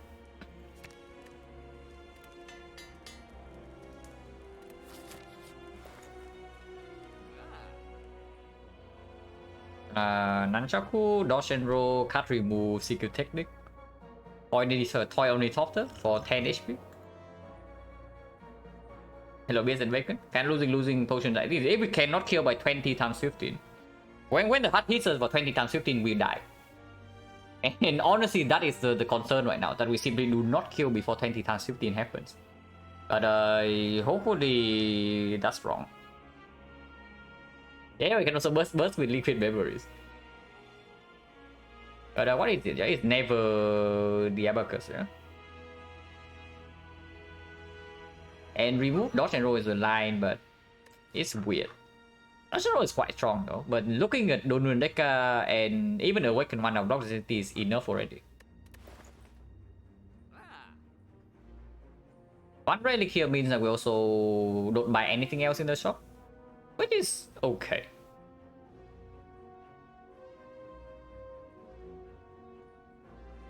But what relic though? Because Nunchaku, if we are on 5 energy and we don't even have that many blade dances, it's not super good. It's okay with this, but against Spear and Shield doesn't play much. Yeah, we still have Blizzard Tail. Which is why I'm saying that we are scared of 20 times 15 and not 8 times 15. 4 cycles we can probably block, but the 5th cycle we die.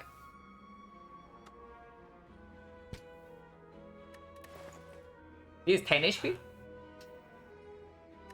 Energy doesn't really matter much, right? And we don't even get energy from it super quickly. It's probably never this. So if we buy one relic in this shop, it's just this toy only topter. On the other hand, we can also just take dodge and roll and remove a strike. And strike is a pretty garbage draw. Toy will let us start getting decks in the heart. Yeah, of course. But I think we can already get the decks in the pot with the Ghost in the Jar and whatnot. Like Ghost block first cycle already with Malays or... No, not Malays, and the Piercing Wheel or Dark Cycles. But maybe we just don't do it first cycle. Card remove is fairly strong. Like a card remove right here is not bad at all. But it's true that it is up against 10 HP, potentially 15. Because if we use liquid memories in the Spear and Shield fight, White Beast also drops a potion. And Spear and Shield is not an easy fight either. So having to use liquid memory is not out of the question. Films? No, Films minus is way too slow. If you take the Films, it's only for artifact stream and for nothing else. Dodge and roll kunai equals GG. Yeah, dodge and roll is exactly not good with the kunai. Like with the dodge and roll, yeah, you want something that is fast dexterity, so it's good with footwork. But with a kunai, with this kunai, we do not get a stack consistently every turn. We get a stack on turn 1, and then that's it. And if you draw into this crap before your power is really set. Of course, it's still positive in the deck, so if we have nothing else to buy it. But it's not as good as you think. Especially when we have 5 energy. Secret technique is something I also consider, but I don't know whether technique minus is worth 10 HP. Like, what does a technique do for us in the spear and shield or the hard fight that is worth 10 HP? I mean, it's a second row for maybe Dark Shackles or the Whale on turn 2. But turn 1 in Spear and Shield, we already have the Gambling Chip. And Well Defense upgraded as well. It's probably just a Toy Softer. And there's nothing else in the shop. I do not buy Sucker Punch, of course. We have 2 leg sweeps already. We can, if we can add draw to this card, it can save us. So of course it's positive, but is it really better than 10 to 15 HP? The first person you should recall if you talk about like buying secret technique for full price. Okay, so one play not at all. Like you see our deck right here, you see how much weakness we have. We do not need another weakness source. You look at Donut deck fight and you can see like weakness goes up to 10 plus, and that is even without me playing leg sweep for some turns. Evergreen more better weakness? No. This is all the weakness we need. Like why do you need more than this? You look at our deck. Neutralize. Sucker Punch. 1 leg sweep. And the freaking leg sweep plus. Like why do you want more weakness than this? Like because you realize when the enemy is only weakened, this card is understated. Like this card blocks for 11 with 2 energy if the enemy is weakened, so it's not even a good card. So yeah, the value of this is just applying weakness. If we already have weakness, then it's useless.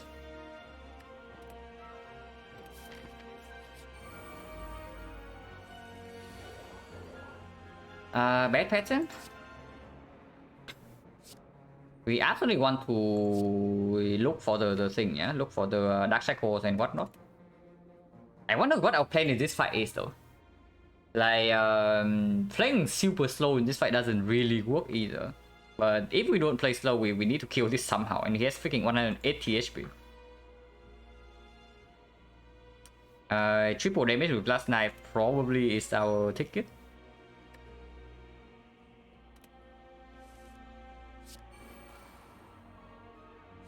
And we still need to kill this guy first, yeah, because we don't have malaise and we only have two things to block the multi-hit. Often when give me just go only if I have backup prep. If I don't have backup prep, never. Okay, maybe not never. If I have no. If I have the Death Range Pyramid, then of course I already am stuck with freaking Death Range Pyramid. But yeah, without backup prep, you take this. Like skipping this thing is exactly what is going wrong with most non-high level silent players. Like you just keep immediate power like for what? You think this relic is bad in Act 4, so you skip this relic in early game, and that is completely stupid. Like high level players and low level players have like exactly opposite problems. Maybe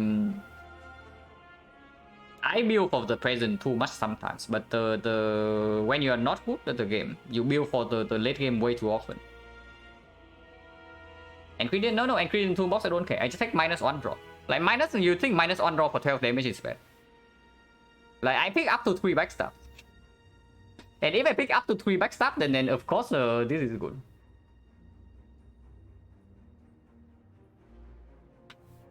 yeah, 66. Hopefully 70 after this and not some 60. And I am honestly kind of worried in this run. Probably get stacked first, yeah. And then we block. Because if we get stacked first, I'm willing to maybe take 2 here. Or play double backflip is 4 block if the escape plan miss. So at least get 1 stack.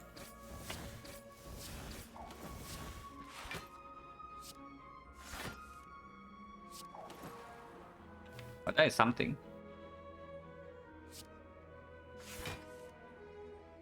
I get the strip artifact here, which is good, and a second stack as well.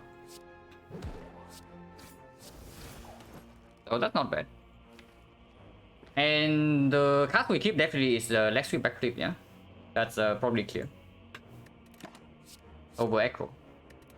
We have 5 energy, but 5 is not unlimited. Okay, we draw into Shackle, so everything's good.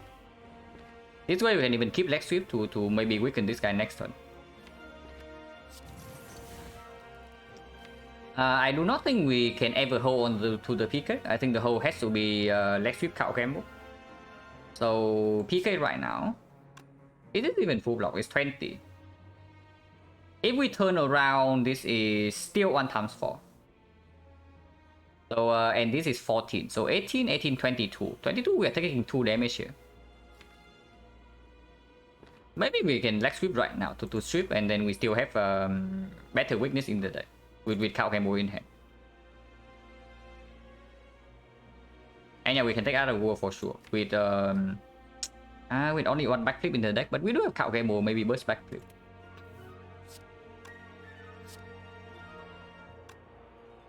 And if I play leg sweep here, then maybe I don't play PK. Probably nonsense, right? Probably nonsense. Play PK right now and try to kill this guy like super quickly. Because holding PK means that we don't actually deal real damage until like 3 turns from now. And then we get a second wave of burns. Now yeah, if this guy burns strike again next turn, then the PK will miss because we only draw 3 cards. On the other hand, we can hold both the card gamble and PK this turn to land PK next turn. So let's play it right now. And turn around here. And we hold probably gamble defend over gamble strike, even with PK coming up. And yeah, I don't break out of war for nothing. Okay, no burn strike turn 3. Also like very very bad hand turn 3. Full gamble. Because we need to draw into either backflip or leg sweep this turn. I don't think we can commit 2 energy on this and minus 1 card. Okay, slightly better. So 3 energy is full block, which means that we can do terror into attack here. And then we turn around with leg sweep defense.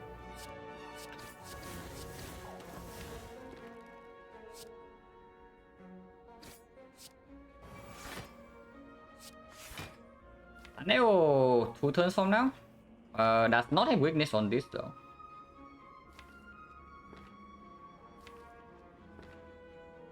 If we liquid memories the PK right away, we can kill this next turn. Also getting 5 HP.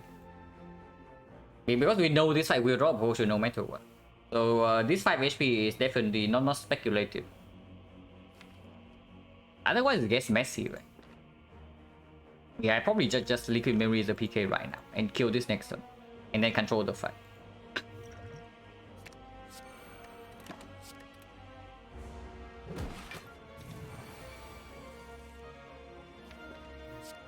Yeah, he's dead.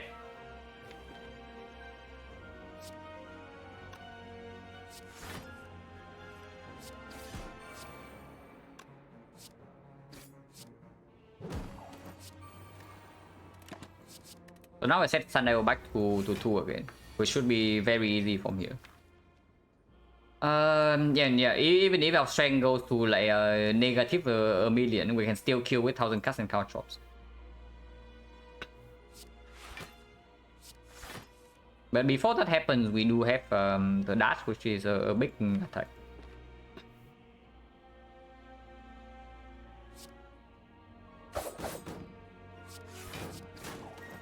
Get more stack first. See, this guy's still hitting us for like 40.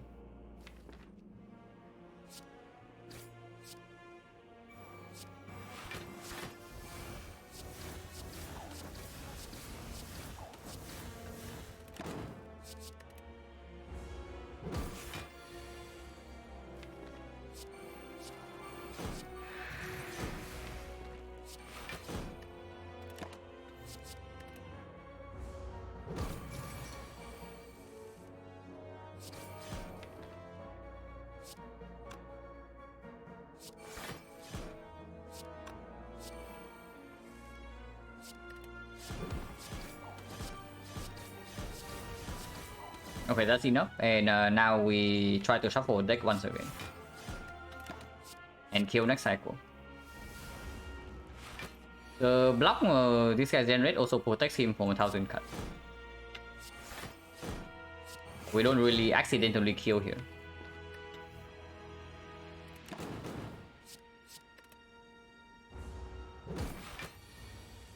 Like after this guy is dead, the fight is completely under control. But if this guy is alive, the fight is very messy, which is why I used a very strong potion for that.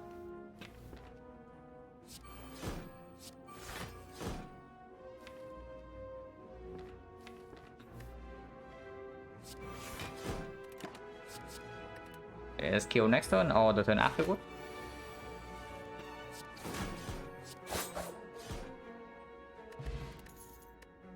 Good choice there.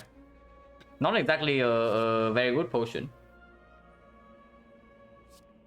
I mean, it is 10 HP in the hard fight, so it's better than nothing. But it's not that good. And yeah, adrenaline over this is clear. We don't actually have this card for the eviscerate. Like a card memo is minus. And only on Necro. On the other hand, this help was set up faster. Is there a CTG adrenaline is positive? If it's up against nothing, then no. Very ready. Like maybe you have I don't know, even with Snake or Choker you still pick it. Like both relics. Now Silent has a sweet way to win 10 deny damage turn on AI behind this Predator, yeah. Yeah, only downside for adrenaline is the opportunity cost. That's exactly. Like you do not always pick this card, but it's only because it's up against potentially better cards. A bit of death damage. I mean, we are also taking a lot of bit of death damage here. Auto Flame. Pretty garbage. I mean, we can take the relic, but turn one we have guaranteed 4 attacks here, so maybe the thing, maybe we can bottle dash. Actually, bottle dash is fairly good. Yeah, because it does allow us to get stacks on turn 1 without taking too much speed. Yeah, bottle dash will be the bit, exactly. It's probably better than the other choices.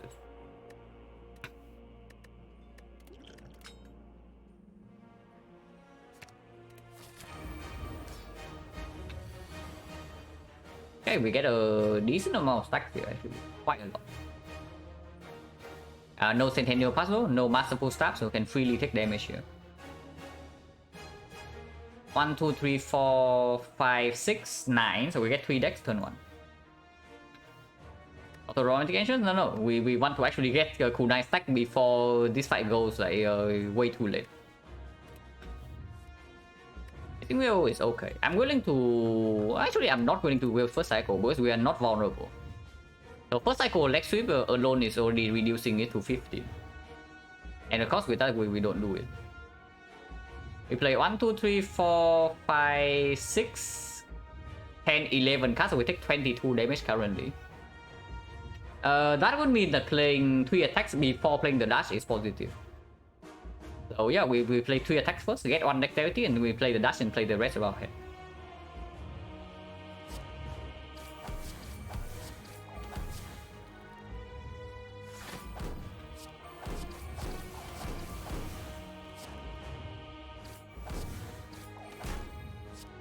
Now I can drink fruit juice.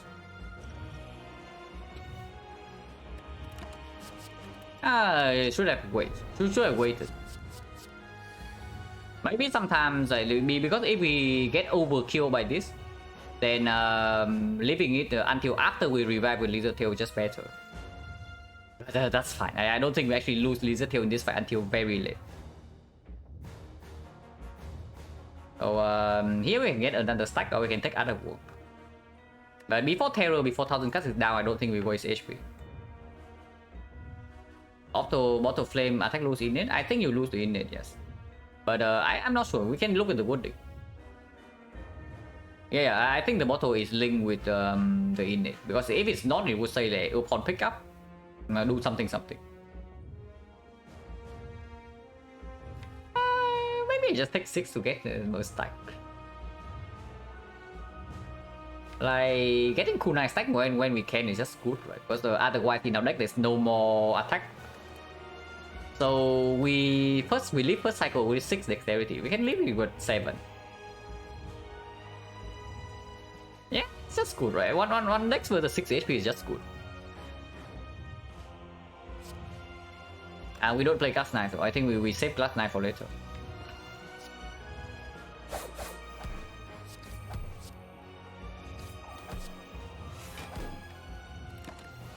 We still don't have to play this. We can hold these 2 instead to maybe get another stack next turn. We have Lizard Tail. Let's spend our freaking HP. Okay, drawing into Cow Shot first cycle is very good.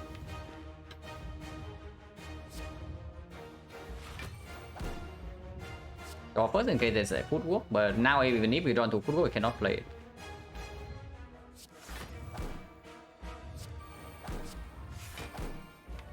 So still enough attacks to prop, so I hold like backflip Glass Knife here.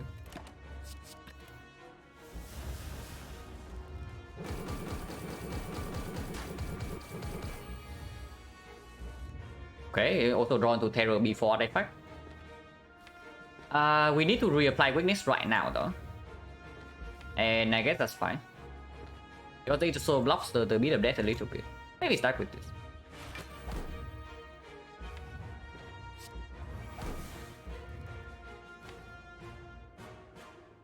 Bottom deck the footwork. We can play leg sweep and then cow gamble. Like PK right now doesn't make a lot of sense.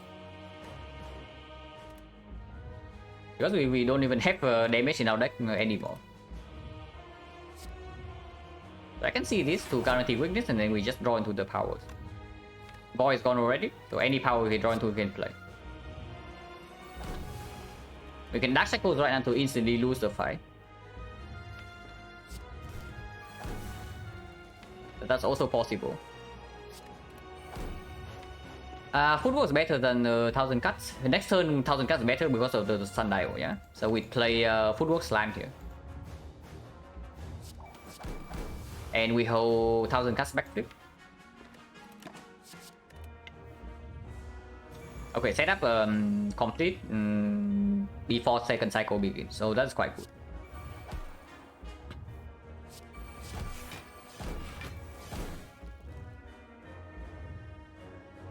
Burst Leg Sweep here strips all layers of artifact and then we can continue.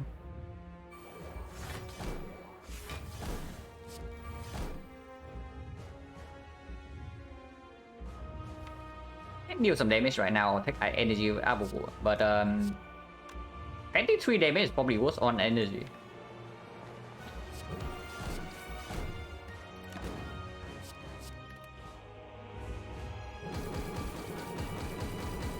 Damage is slow, but it's not that slow, so I think we are decently favored here.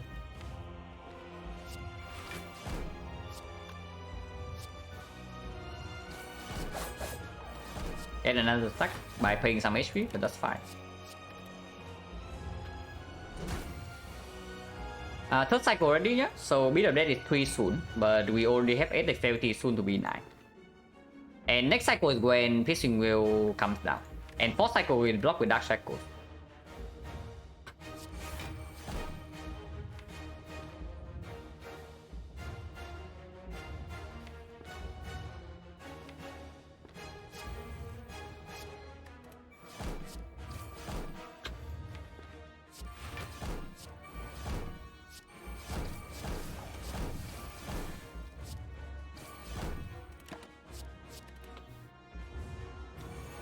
Exam 15, no problem.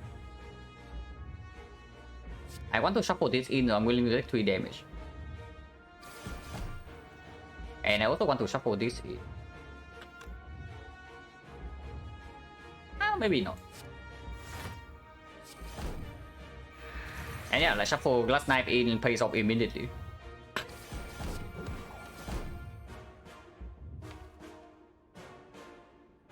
And we hold Burst Leg Sweep. Play this for 2 damage. Yeah, we are really ahead here. The ghost is not used yet.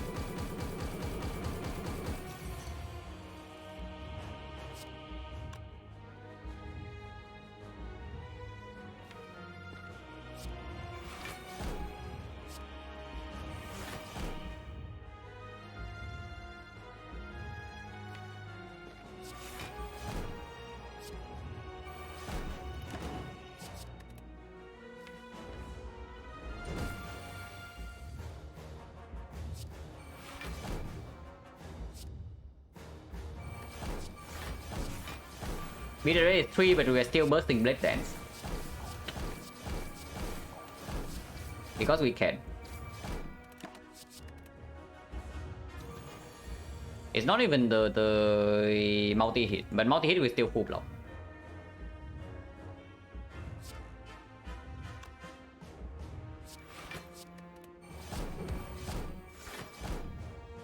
And yeah, we get 1 wound, but who cares?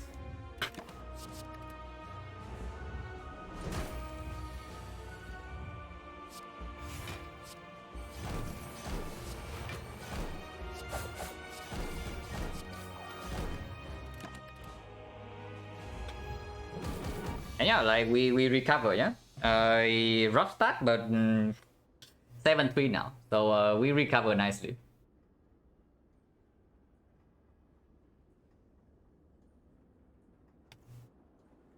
But this one is kind of weird, yeah. This one is once again pretty weird run even from 4-0. We pick 1,000 cuts over Malays. Yeah, of course. Once again, I talked about it before, right? For some reason, whenever we can save Ghost in the Jar, I just don't need it in the hard fight. When we roll the Ghost in the Jar like directly beforehand, then it's a different story. But whenever we get to save this thing from long ago, then it just never plays. And we get to release the Ghost once again. So of the 3 losses so far, I would say one of them is a misplay. One of them is extreme bad luck, and one of them is fairly bad luck with wood plays. Probably can save with strong deck, yeah, but this time we don't even have a strong deck in Act 4. It's just enough. Wasn't that 100% win rate? No, not really. I have definitely lost with a Ghost Potion. Okay, not in the hard fight. If I cannot actually recall the last time I have a Ghost in the Jar in the hard fight and then I lose. But this potion in the hard fight is of course ridiculously broken. What was misplayed that cost a loss? We used Necro Oil. And yes, that is actually a misplay. I got greedy. I did not want to lose 13 HP and I used a Necro Oil, and that instantly killed the run. Basically, if I accepted the 13 HP loss and move on, it was fine. But the moment I use Necro Oil, our fate is sealed. I said, no, absolutely not. Like, you think we are in the best spot in that one with Eternal Feather and 3 Elite Act 1. Like, you realize that how much it sucks to lose 47 HP on floor 4, right? On floor 4. Yeah, using Seiko is basically a misplay if it isn't guaranteed lethal. That's actually just true. The fight was going to go long, and if the Seiko low rolls, you just died there, and you just saw it. We lost 47 HP on floor 4. And then we died to the knob exactly by 1 HP. Like, if we can kill the knob, which we should have been able to easily with the fairy in the bottle, and then we have Eternal Feather to heal up, that run is very different. So that's straight up a misplay. But the run with extreme bad luck is of course the Necronomicon. And the run where we die to the heart is fairly bad luck. With good plays beforehand because we made some like unconventional choices. Picking Blade Dance over Red Form, not buying Incense Burner. That definitely punishes in Act 4 for sure. But it made sure that we survive in Act 1. But yeah, so one misplay, 2 bad lucks is acceptable for 3 losses in 10 runs. But the seeds have not been exactly super easy.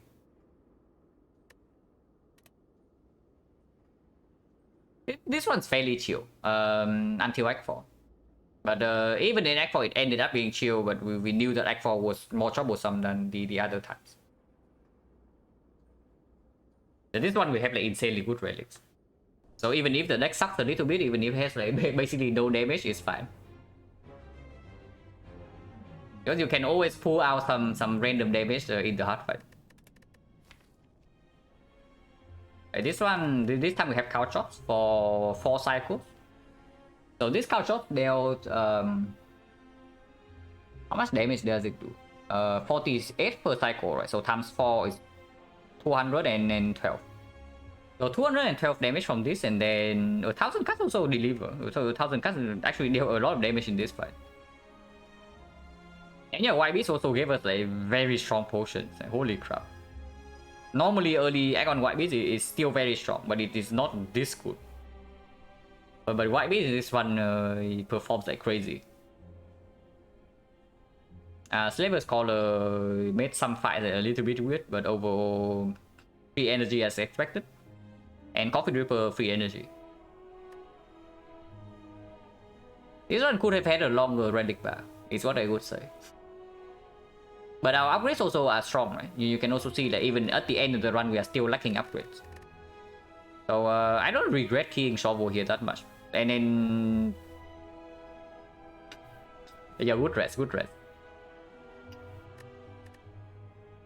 We went no back 5 energy. Yeah, 5 energy plays for sure. You see, we have like 4 back flips and an echo, so plus energy plays. And yeah, like just very powerful relic. Like, how many bad relics did we get? Act 1, no bad relics. Even Shovel was not terrible. But we just know that we might rest twice, and then in Act 2, like, sometimes we need to rest as well. So I keep the Shovel. But even Shovel is not super bad here. So yeah, 3 very strong relics, and Shovel is not too bad. This we bought. Okay, this is kind of crap, and this is complete garbage. But this is good, and this is good. And this is of course good. This is actually good in this one, and unfortunately it came too late. This is okay. This we bought. This actually performed. This we bought again, and I guess this is not so good, but it's okay. Yeah, even Mortal Flame was not too bad. So it's only like Blue Candle, if anything. And then Zuzu. Okay, Zuzu's useless. We got it way too late. But yeah, strong relic bar deck. I wouldn't say that this deck sucks. This deck is actually quite strong, it's just that it cannot do one thing. There's exactly one thing it cannot do. That can be solved with some random stuff in Act 4, so no problem. It just doesn't have a consistent damage output. But yeah, it's not like we need damage. We live long enough, enemies die. That's actually true with 1000 cuts. But yeah, like looking at how Act 1 play out, picking 1000 cuts over Malays is definitely correct. Like, it's actually not close. The 1000 cuts over the Malays. And Act 2, I guess 1000 cuts also play fairly well. In the very first bull stabbing fight, for example. But of course, if we have Malays, then the bull stabbing is much easier. But yeah, 1000 cuts was decent. Here it didn't play that much, but it was okay. And then this fight was good. This fight was good. So it's not too bad. And yeah, of course, dramatic entrance, super sick. This card is exactly what you look for if you pick colorless, uncommon colorless from Neo. Here we paid full price for it, and it just plays. That's just super good. Yeah, it's maxed up plus like AoE. It's really sick. With a good upgrade as well. Like 4 AoE damage upgrade is pretty huge. Yeah, I can probably play another one. So actually I need to grab some food. So maybe be right back in like 10 minutes. And then we'll see. But probably second run. Yeah, be right back.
With new run, yeah.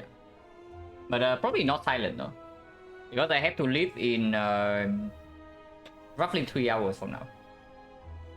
Hello, it is. So we probably play like an ironclad run. Also, honestly, I don't know, but my off-stream runs have been insanely high rolling. Maybe it's just because I take the greediest path possible, and then if it works out, then it just works. But yeah, you can also see a very skillful like, defect deck right here. The most skillful defect deck you will ever see. With a 666 plus, apotheosis, and mortal lightning. So yeah, very skillful. And honestly, this is just how my off-stream runs have been going. Like, you see the Relic's insane deck is ridiculous. Once I feel like I scored Silent, maybe play another character like at least another character. And if like no other characters grab me as well as Silent does, then maybe another game. But that's a very long time from now. Yeah, let's play a quick track run. I'm also like enjoying my lunch.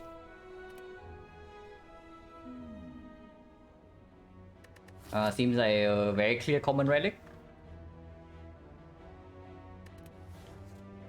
Okay, we are taking maximum elites. Man, I want to see this so often whenever I play Silent and click common relic, you know, but it never shows up. But you just see what I'm talking about, like whenever I play off-stream run, this just happens. I mean, of course, we have not won the run yet, and I can still easily die, but this is as high of a roll as you can get when you click common relic. Like whenever you click common relic, this is exactly what you look for, yeah? This one relic. But I guess we are taking 3 elites then. And 3 fights before.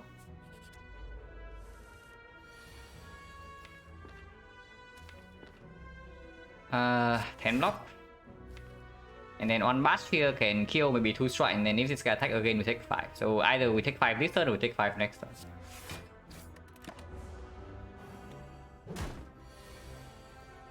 Oh, you take 4. But taking 4 is better than taking 5. Next turn we are not weakened, so no point striking here.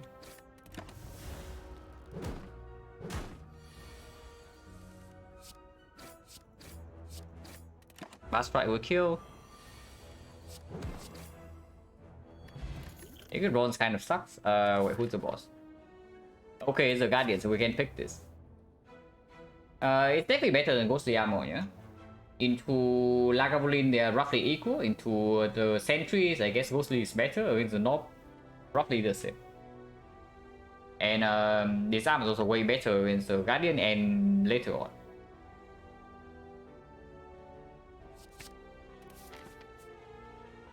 With Potion already, with a lot of HP, I think we can take life loss here.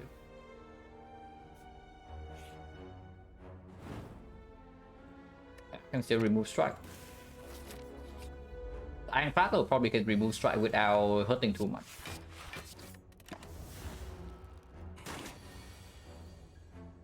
Did not draw bash, kind of cringe.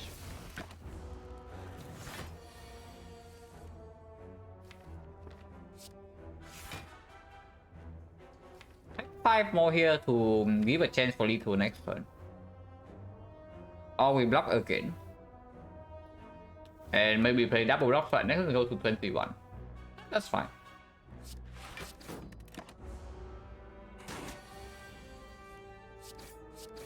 Okay, maybe it's not 5. It's definitely not 5 because we did not draw 3 attacks. So here we take 10. Yeah, definitely not the Silent. Yeah, not the Silent, but we are getting wrecked here. Because apparently I agreed to delay. What turn too many? That's fine, we take 10. Okay, it's not really 5, but we take 10 and we move on.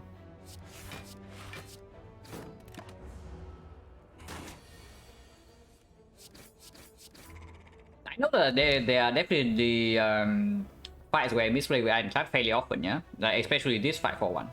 And then maybe the slime boss. But Guardian, so combat value goes down. Disarm combat value goes up. And then there's headbutt, which is okay. Against the Knob, these two are roughly equal. Against Sentries is way better. And against Lagavulin, I guess combat's better as well, because it's a power. And as always, we fight one of them. But this is way better to Guardian compared to this.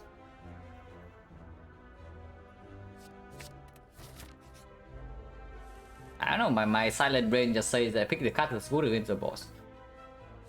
Otherwise you die.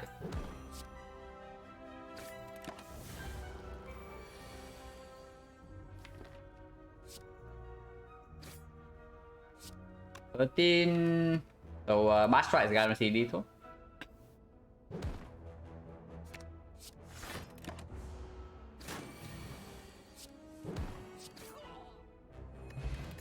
Potion, not super useful. Spot weakness with the headbutt. Good against the Guardian. Not exactly super good against Knob. So right now we are getting pretty wrecked by the Knob even with 2 potions and the insect. But if not spot weakness, then these two also do not help against the Knob.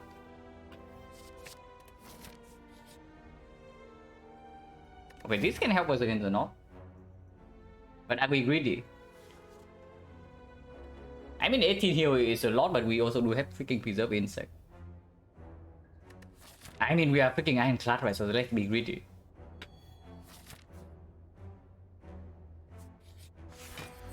Non-win off.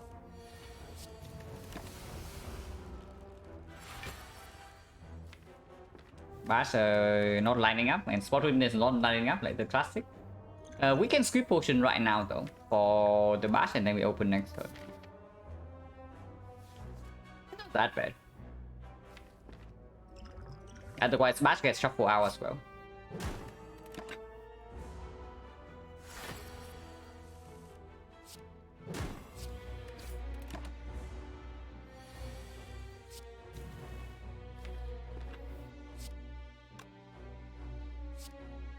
Uh, 31, so we need to draw headbutt plus 2 attack next turn to kill. So we probably just block next turn. And take 8. At most 8.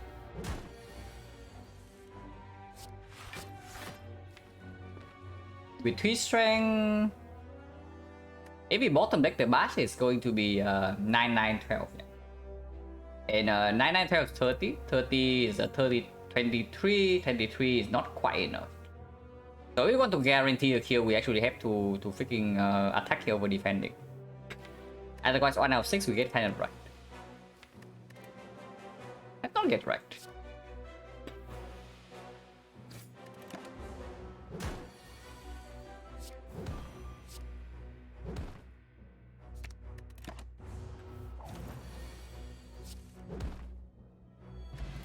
Moonstone good against Guardian, Pommel Strike, yes. We are facing Knob or Sentries. Sentries do have spot weakness, but otherwise we are pretty bad. Moonstone helps a little bit, but not that much. But Bash upgrade doesn't play there. Pommel upgrade is probably just the best upgrade here. Pommel is probably just the best upgrade. Way better later on, better against Sentries, not even so bad against the Knob.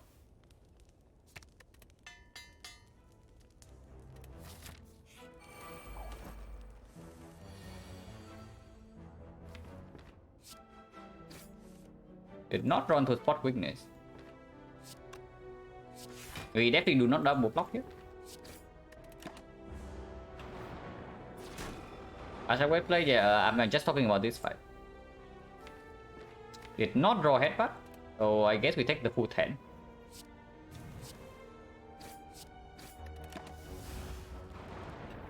And next time we might not draw any block as well. Oh my god, we are getting super wrecked by the Sentries here.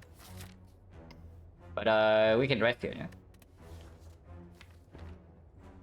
So I want Bash on top, I do, right? It just guarantees lethal.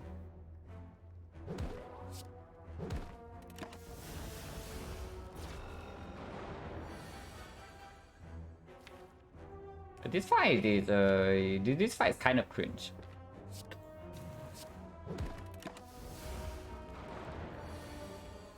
This fight is giga cringe.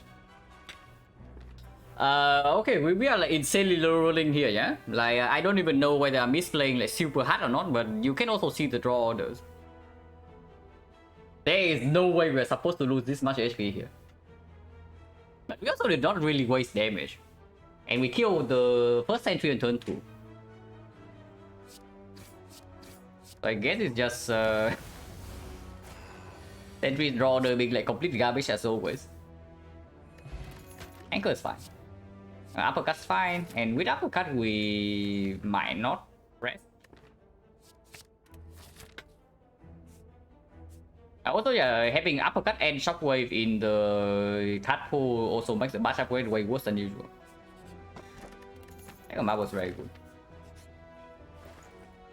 Storm normally is pretty trash in this spot, but maybe this is okay.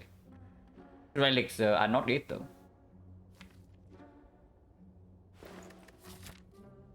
Buying Carnage a little bit weird.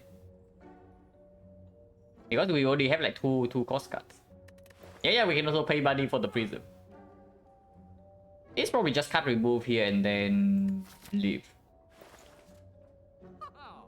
Probably just card remove and then leave.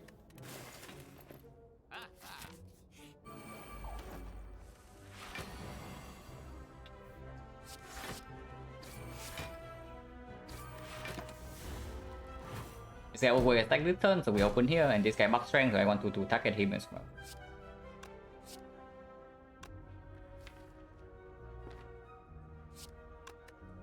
What do we want on top? We don't want anything on top, right? Doesn't matter.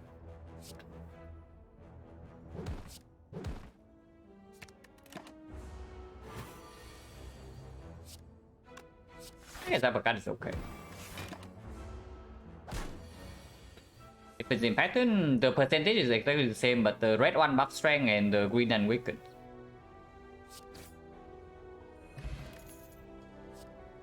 No pain doesn't do anything right now, and we literally just fought the sentry, so it will not play in this fight. Also useless against Guardian. And in our deck right now there's only disarm, so it's not good. Skipping Feel No Pain always feels bad, but it will not play here. Okay, we just skip this. And even with spot weakness, Boomerang is still probably pretty bad. And with the strength potion, it gets a little bit better. Giving footwork, I think Feel No Pain is better than footwork now. Shot last time, we will play with the shot last time. I mean, I can mod in the shot right now. That is not a problem.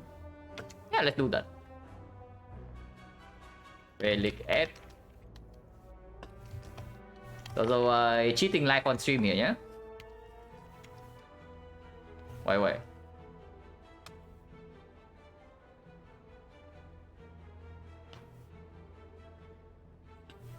Yeah, cheating live on stream right here. So hopefully we don't die instantly to this fight, because otherwise this thing will not play. But at least we can see red card.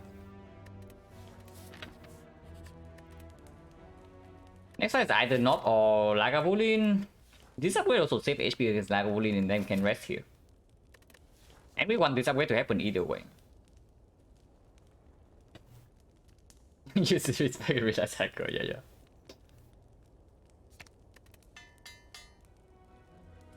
Wait. Oh yeah, you are correct. Now that we have Prism, of course we pick Feel No Pain.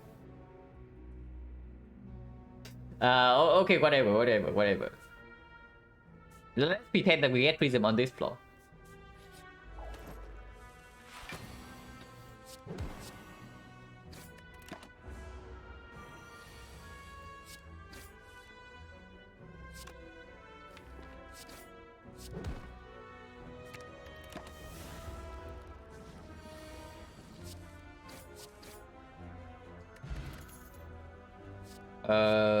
Better dash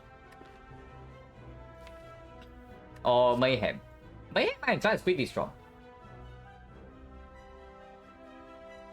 Like mayhem on Iron Claw is actually pretty strong. Now we are actually not ironclad per se, but it's still fairly good. On the other hand, there's just the freaking warlock here that can be upgraded. And maybe not that good against Guardian, right?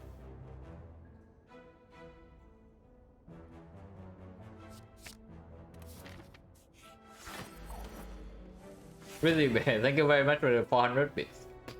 Appreciate it a lot. And just for the boy. Opening right now does allow us to do put one up on top and not wasting the mega marbles. Also, maybe a slot win can land. Of course, the problem is that we do not get time to set up this up, but I guess that's fine. If we play Warlock now, we cannot set up vulnerable though, but I guess that's fine too.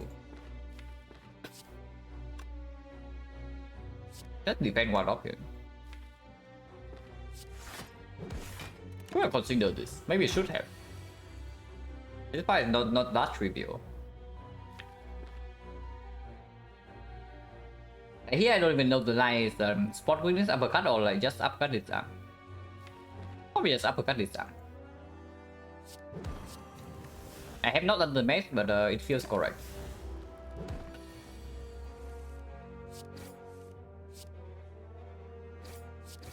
I can always kill with strength for next turn, if we need to.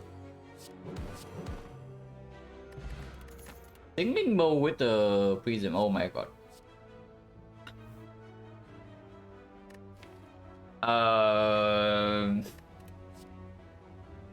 Yeah, probably not, right? Claw, no, not the claw. I screwed the claw. But this one also wants an upgrade, and we don't really have that. If we upgrade anything here, it's probably the Warlock.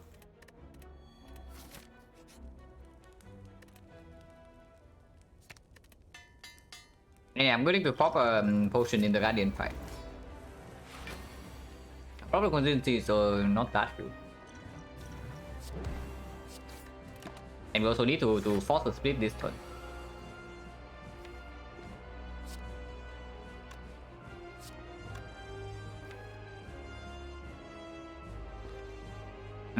We can never land spot weakness right now.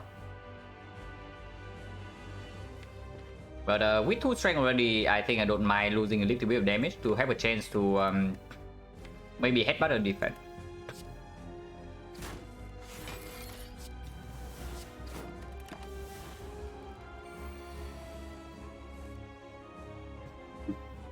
Thank you for the red bird. And yeah, we are doing prismatic shot on Ironclad, but this shot was not mod yet. This shot was modded in halfway through the run.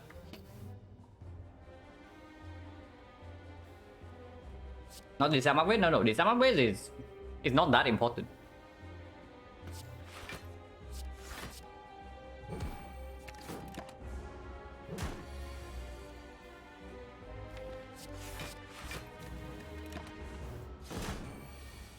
Not valuable silent tempo, yeah, you're cheating live on stream.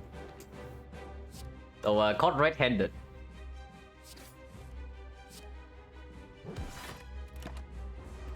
And yeah, we don't need more strength than this, like 5 strength is enough to win this fight.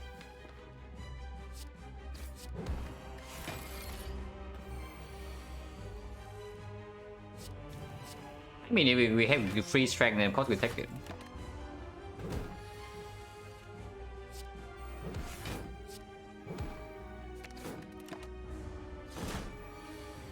Warlock is pretty stupid. Yeah, Warlock is a pretty stupid card. Is what I have to say about this.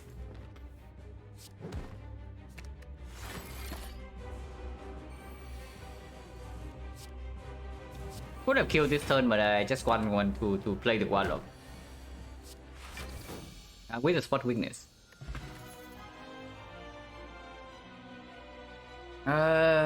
Ragnarok without a spot weakness. That sounds a terrible idea because Fisher is bad and then there's a good card.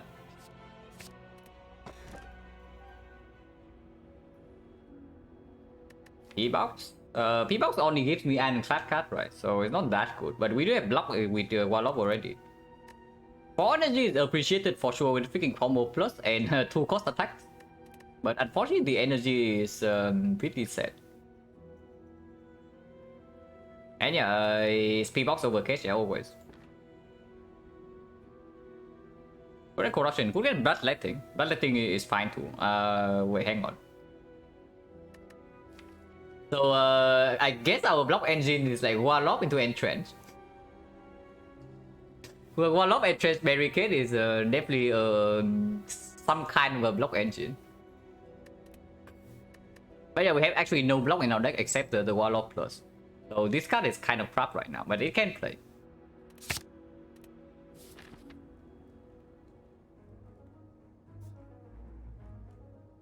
Okay, preserve insect. 2 elites only.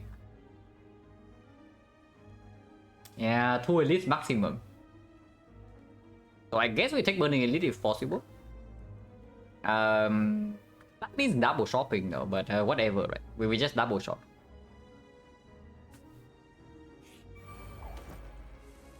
Also, anchor is very good here. What can Havoc hit? Potentially Reversal, so maybe Spot Weakness first and then Havoc. Or just Spot Weakness, Entrench, and Turn. And then Warlock, Adrenaline, Bloodletting with Vulnerable can full block. Now we play Havoc, right?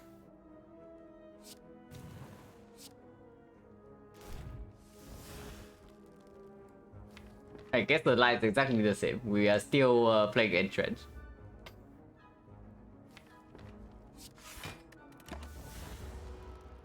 But now we don't have Adrenaline to play Vulnerable into the Warlock anymore, so that's pretty sad. But Bloodletting is always here, yeah? 13... Vulnerable 16 is 29, 29, 22, so 51, it doesn't quite kill this.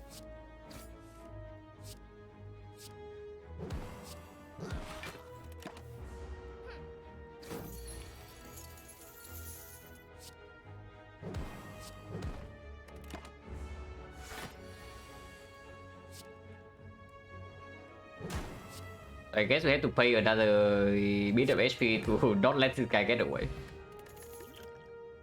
Repair plus. Well, that's pretty good. Protect plus locks of 17 with the Entrench. But yeah, I don't pick Protect on Watcher and I also don't pick Protect on other characters. Let's not do that.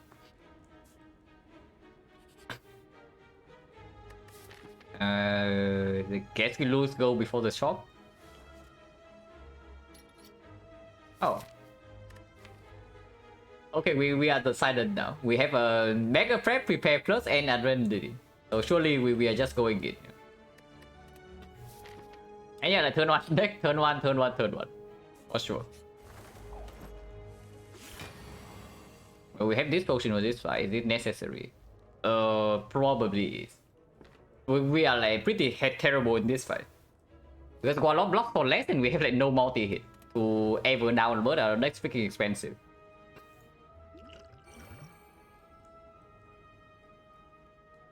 Or disarm middle.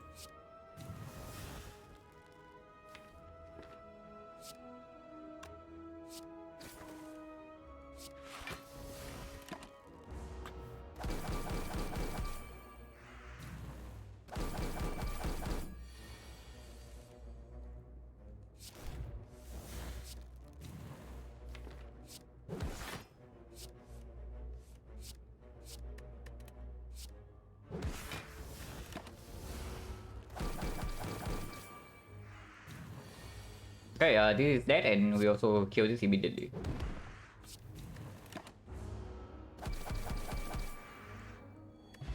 No potion? Okay, Acro is quite good, but we are on 3 energy. And we do have Smooth Stone, we do have the freaking Barricade, we do have the Entrench, so it's probably Steam Barrier. Yeah, Green by us here, we actually picked this card, but it is probably this. And this is better than Cool-Headed, yeah? Is it?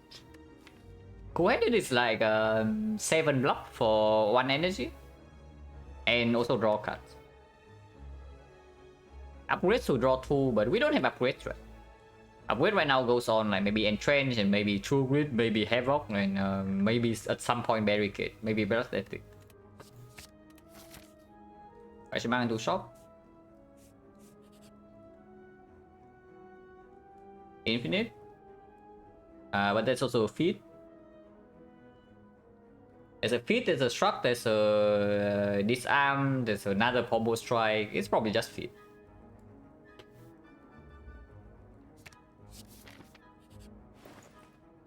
Already? Oh my god, mummy pie. Already gives you different colors, right? Yeah, already gives different colors, so we click this. And of course, already with the singing bow. Power driver useless. Also, it's okay. Oh my god, compile driver is not useless.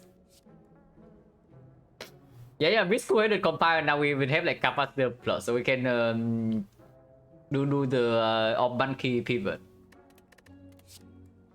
Another acro. Silent cards.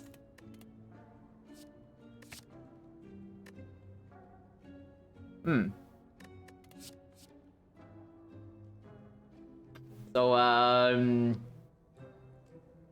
bad Wallow. This is quite good, but countable is just better, right? Oh my god, almost double click the freaking recursion. Acro is okay. On 3NG is weird, and we don't really have discuss synergy like ever, right? So I screw the acro. Do we have a way to live, right? Yeah, we have a way to live, right? That if enemies are dead, you live, right? You kill your enemies and you are no longer in rush for the next fight.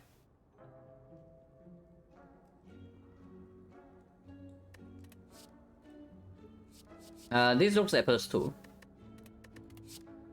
And yeah, you just go into rush when you have lethal, or you have like Warlock into Entrench. And that is quite crescendo is a good shot card, but it's a very bad Watcher card. Okay, maybe not that very bad, but it's fairly bad as a Watcher card. Because you already have the exit in your deck, and you already have a consistent way to enter grass. Sleep? No sleeps. Crossage is good. Yeah, Crossage is good.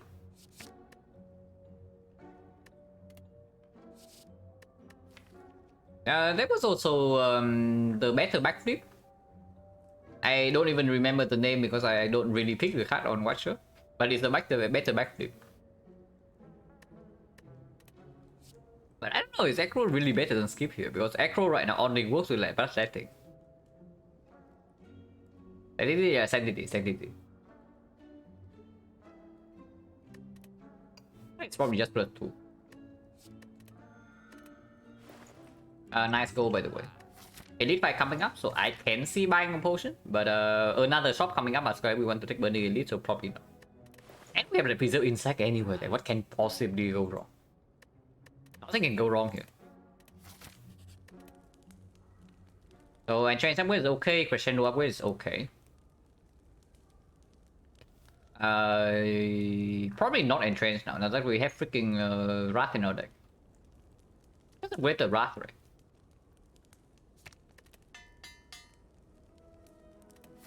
Like, we don't actually get energy when we enter Wrath, so energy upgrade actually important. Because we are on 3. Wait, we don't have AoE in this fight.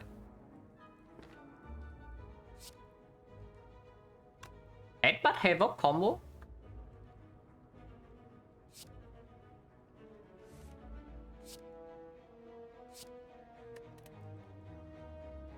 Yeah, we can do like a spot weakness into headbutt the spot weakness. And then Havoc the spot weakness again, and it always lands.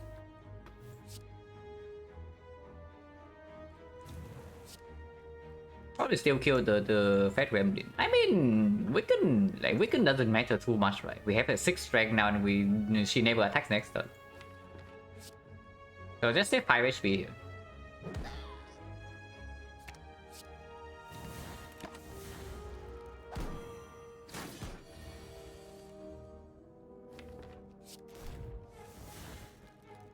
Not drawn to our rush yet.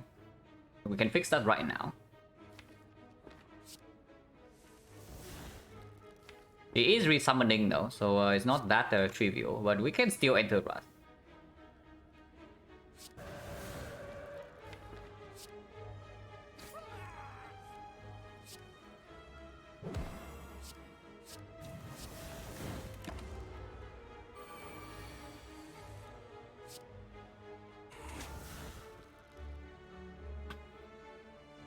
Rush speed is strong.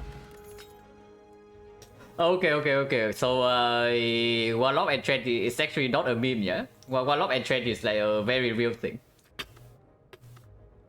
If we have vulnerable Warlock, it's times 3 times 6.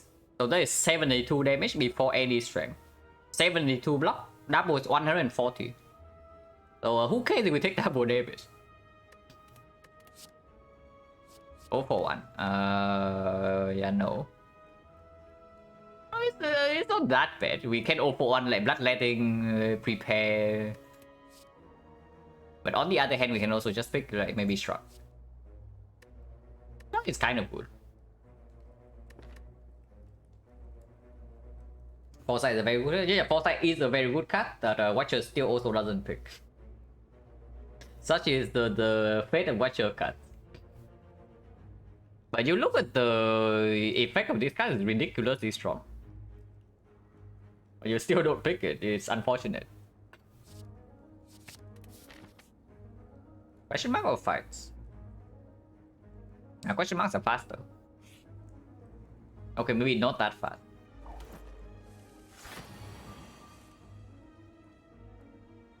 Foresight need? I mean, I don't know because I don't know how well the Foresight actually play with this, if ever.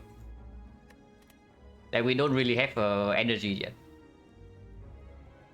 Oh yeah, we can also call search the bear debuff. Oh, that's fine, and I guess we can disarm Pointy as well. Do we still kill bear? We are one off.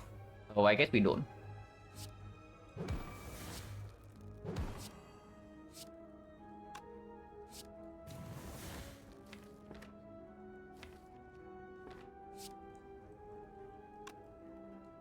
Headbutting a stream barrier is whatever.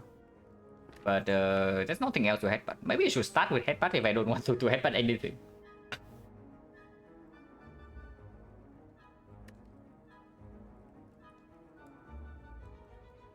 Foresight has got the garbage. Foresight is a good card. Unfortunately, it only works on turn 2. And then turn 2 is way too slow. And that's the life of Watcher. I guess barrier is fine to headbutt. Not that bad.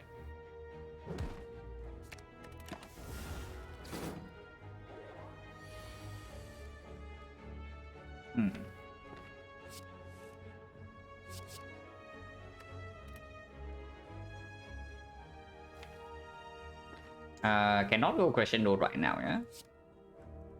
But then I also cannot play True Grit. I'm gonna discard the freaking True Grit instead then, if I cannot play it. Or I can go YOLO and then Crescendo Havoc right now.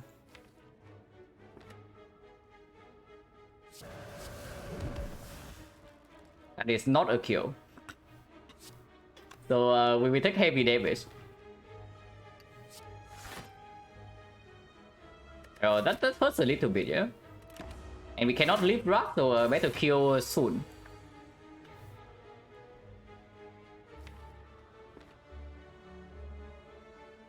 What win is kill bear and then gamble for 2.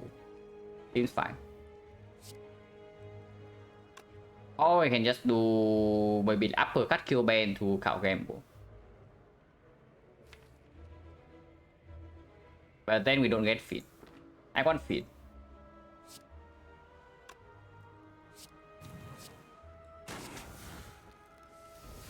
Yeah, easy.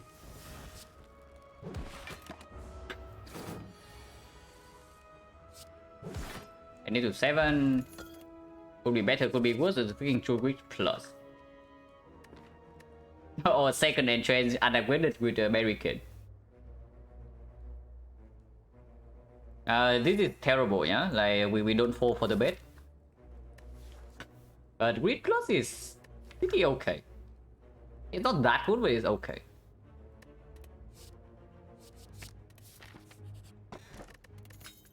Wait a second. Okay, Pendim needs to be on 9 now, I guess. Yeah, like real talk, like Sozu Energy would have been playing pretty nicely. But I guess if we have Sozu, we also would not have these cards as well.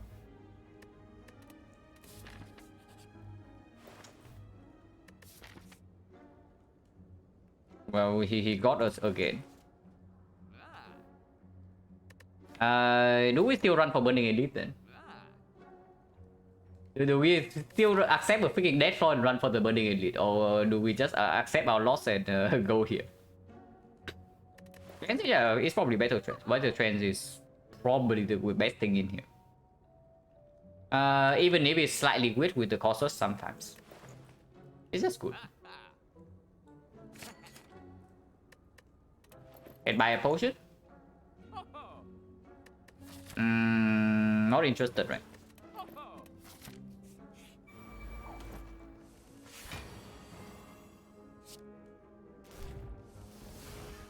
We can barricade here.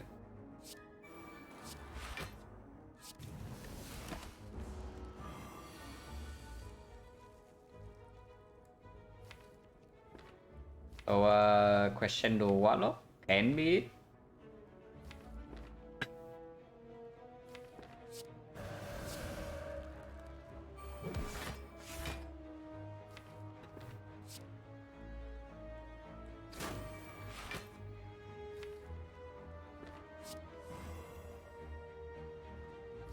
They don't join to bloodletting to get feet this turn.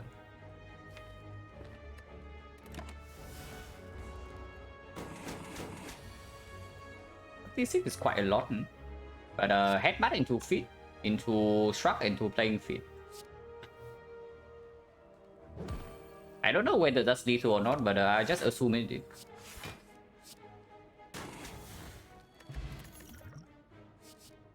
Garbage.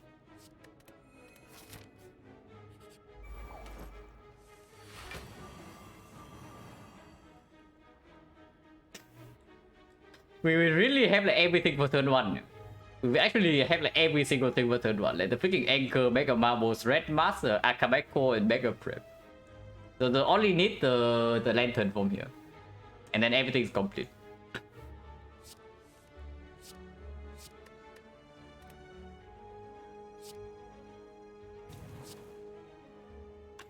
Quite enough to kill.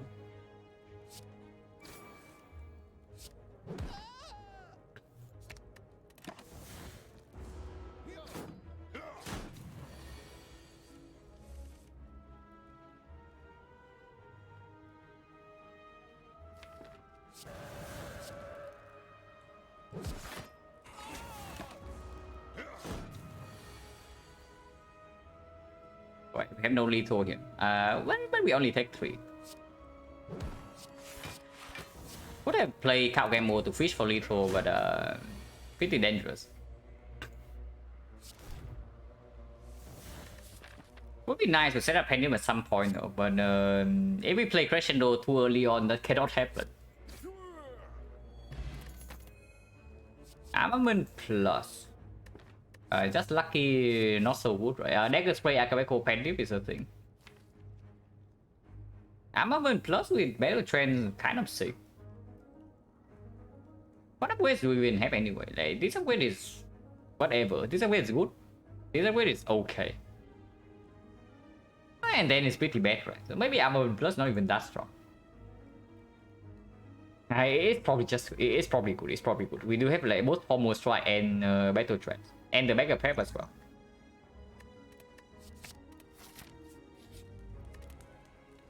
Here the upgrade gets worse. Oh yeah, just lucky Havoc. Oh, I actually missed the freaking synergy. But it's true, like just lucky Havoc, it's pretty strong. It's actually pretty strong. Especially when we want to line up the things with Crescendo.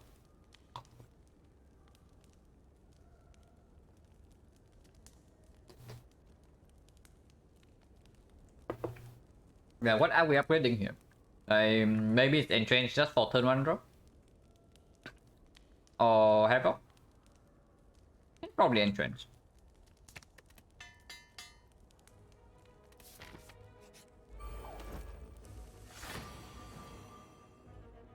Educate and turn over. I could have used this. And also just not.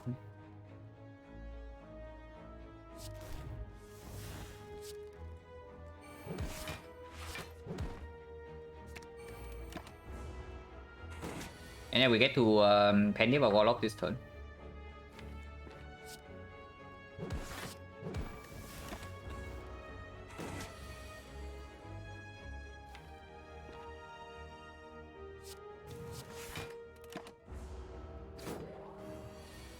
Not say that Penny or Quebeco here.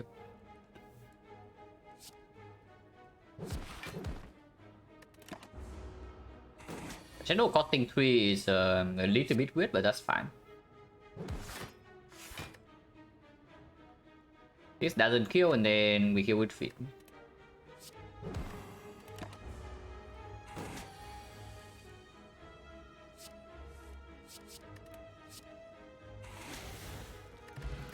No potion, dual wheel.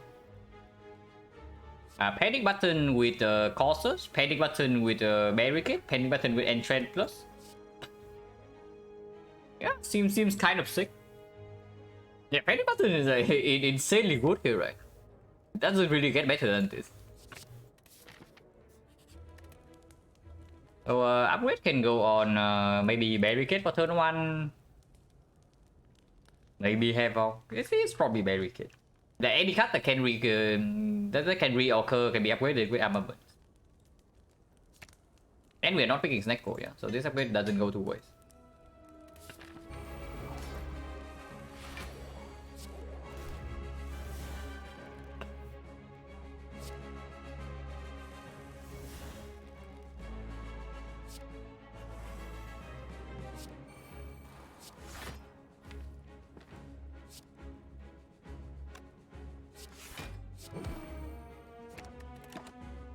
Fight's probably over.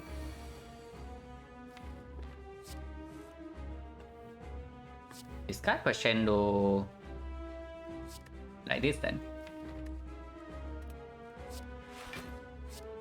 What are they stealing?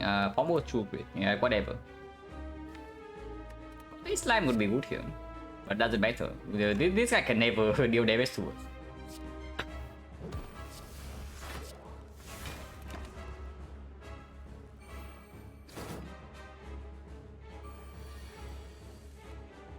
Unless we let him by playing Crescendo.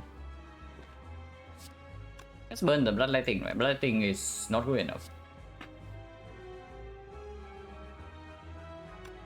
But I don't want this to come back.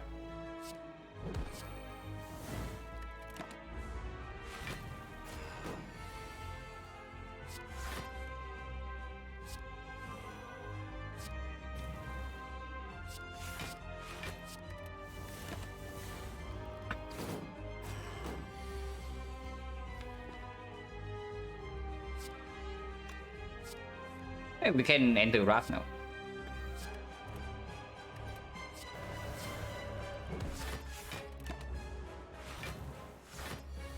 I mean, I sure hope we can actually enter Wrath because this guy is dealing a million damage. But we probably can.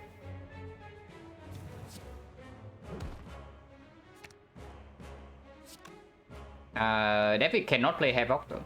Playing Havoc right here is throwing.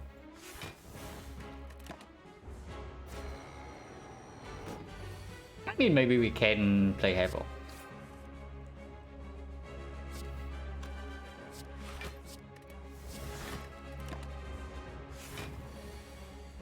But we also need to solve our freaking damage at some point. Our damage kind of sucks. Even with Wrath. Maybe just because we have to spend too much resources on blocking.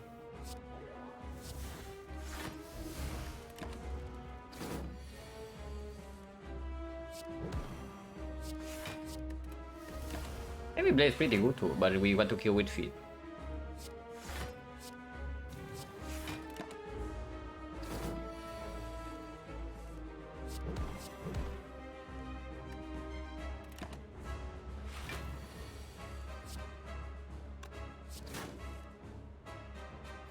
defeat next turn.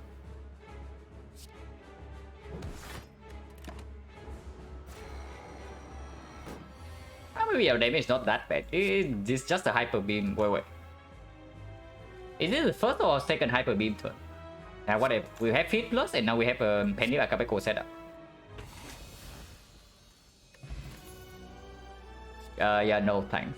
And then we can have a bias pop counter synergy.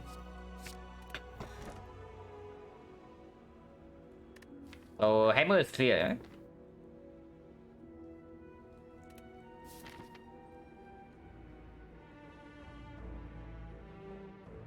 Okay, we can still get 3 edits. Horse spotting not that bad. And also get a late shot. Red form, yeah, red form just strong. Red form is very strong here. Like, of course, we have a barricade, we have entrance, we have freaking cautious, and we have armament plus. So red form is insanely strong, but it's also kind of cringe. So this time I actually skip it because it's cringe, not because it doesn't win the run.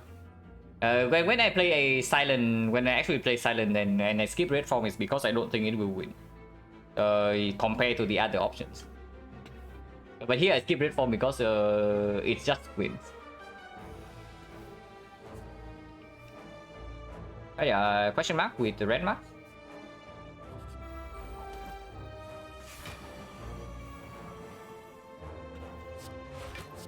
Evoke into Spiker, no problem. Actually, we just kill this first. Feed plus. What's Spiker?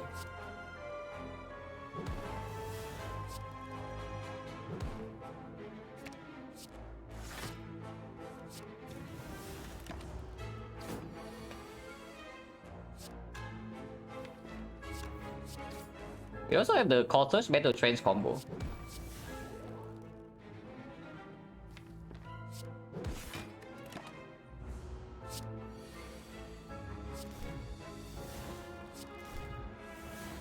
I cannot set up Penny Ball in this one, so we just kill.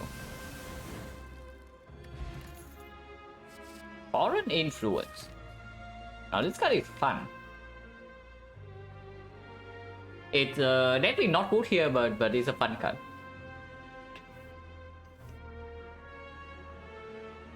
And yeah, maybe you can give us Meteor Strike. Meteor Strike actually doesn't give you Plasma if you play without Mortar Spire.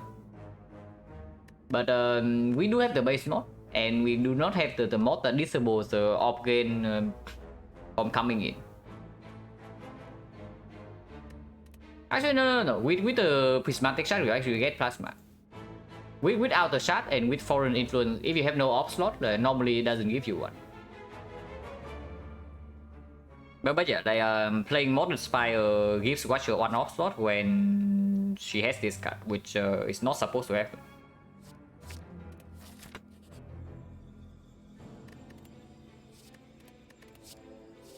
Another panic button? Wait, how many enemies is that? Only 2.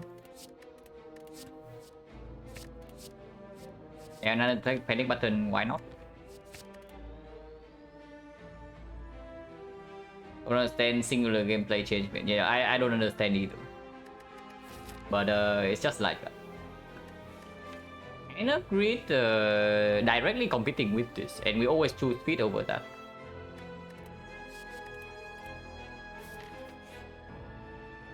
Upgrade all cards.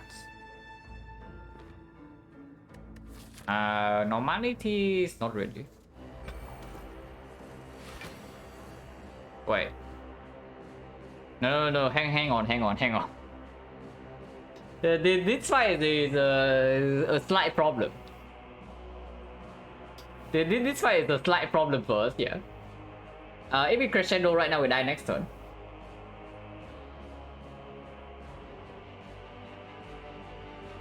This time I don't know about saving. We are probably taking like still 20 damage next turn, depending on what we draw. But it's going to hurt if we don't draw into like maybe panic button or something.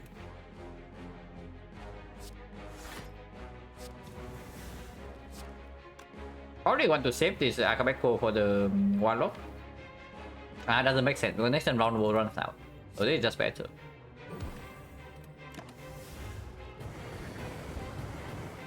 It's still 7 times 6. But we can technique for painting button.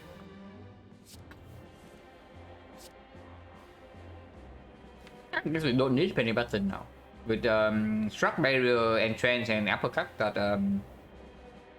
doesn't actually full block. Actually, it does. It does. It goes to 30, and then we block for 32. So it's barely enough.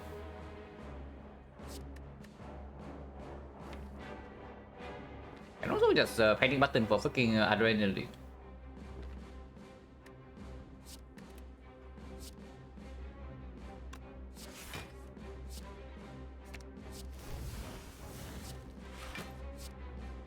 If we drawn to barricade, I can also see barricade painting button. Probably not. Just kidding. Okay, we are fine.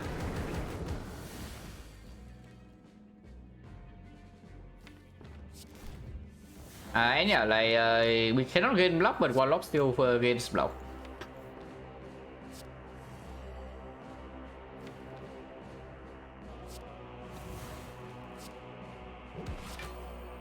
Wait. Would I pen deep the Warlock? Doesn't matter. Yeah, doesn't matter because there's another one right here. Entrance works after painting button. It's not directly gaining block.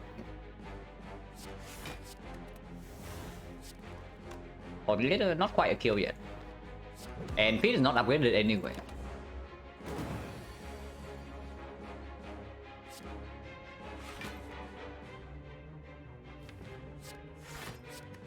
Wait, Server Soul cannot be played. Server Soul cannot be played because it gets rid of freaking crescendo. I mean, it doesn't matter. Yeah, we can upgrade feet now.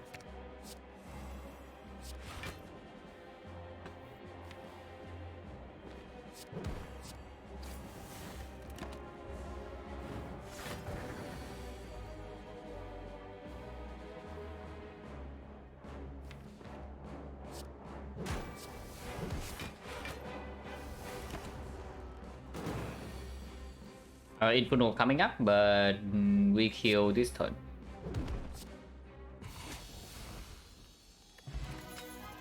Oh, coin. Probably is pretty far away. Flash. Setting mod base mod config already toggle. Is it like inside the game or is it like outside? Or on the menu where before you start the in-game, okay. So I guess you can look at that like after this. Rampage, yeah, no thanks. Yeah, nothing here, right? Aggregate is okay. But we have 4 energy already, and after we exhaust now with True Wit, then it gets really bad. And we already have the Bloodletting. Also, more max HP for us. More HP equals good.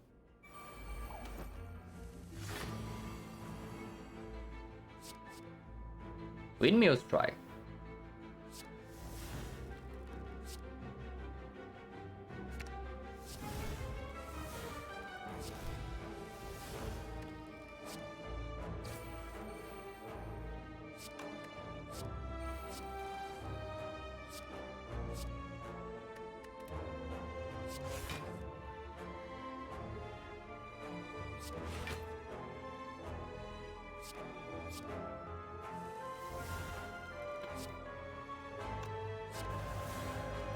Maybe it's too early.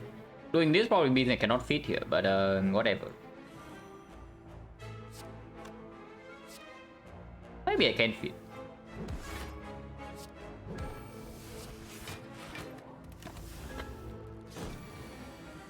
Yeah, maybe I can still fit.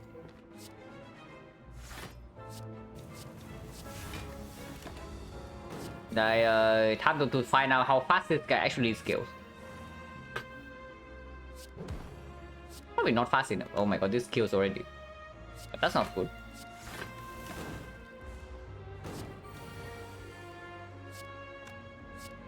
Yeah, not fast enough.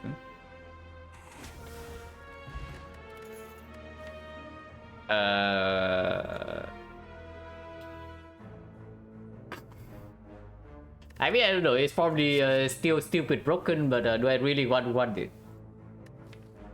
Do I really want this garbage? Like, it's definitely still stupid broken. Yeah, Chris Reddick, right? And it only gives us iron flat cuts. If it only gives us iron flat cuts, I don't want it. But yeah, it probably just wins the run on the spot. Dual wheel plus. Not so good.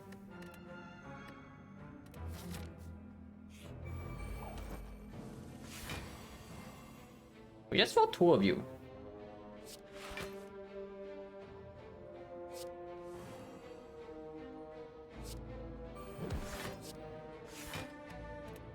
Wait, I don't have barricade in play. Okay, I literally just forgot I do not have barricade in play, but it's fine, it's fine. Nothing wrong can happen here.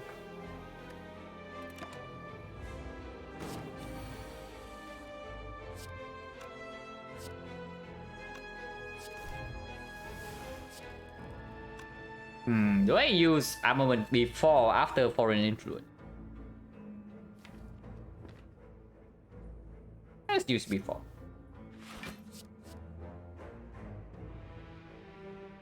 Rebounds trash. Bane is trash, anger is trash.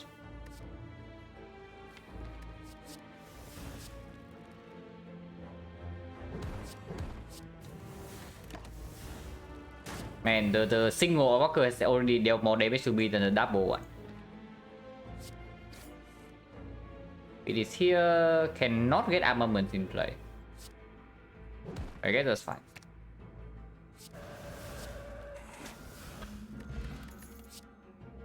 Predator plus. It's not that good. Like green, it looks nice, but it's actually not that good. But it looks nice, so I pick it. Also with the Silent Castle, of course it's good. But yeah, weak thought actually might be what we did. The only weakness source we have is uppercut and nothing else. This version probably never plays.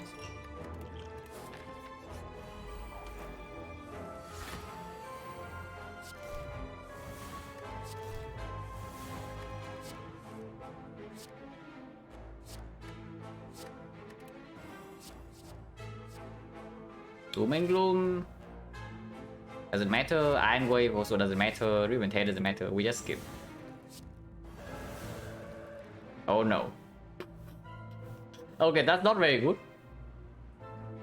I guess we have to end this fight fairly quickly. but yeah, I guess we have to end this fight fairly quickly now. I'm not too interested in doing the math, but I just do it. Okay, maybe we can end the fight fairly quickly. Maybe. Oh, just Warlock Predator? Or Costas? Yeah, Costas probably better, yeah. Never mind, change the plan.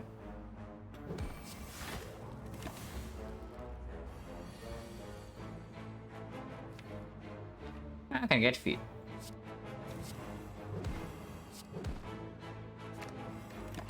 Don't think we kill this turn. There's no way we fail to get lethal this turn, right?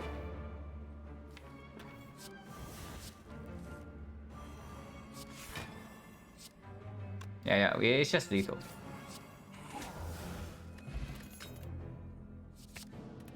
Okay, Discovery is a good card. Wait. Maybe it's not. It gives me Iron Flat card. Okay, for whatever reason I was thinking that this actually gives me like some colorless. But it doesn't. So big misplay. Whatever. Question marks faster? Yeah, lose bloodletting seems fine. But yeah, okay, cool. Swap before after elite. Doesn't matter either way. But this forced me into a rest, so probably this one.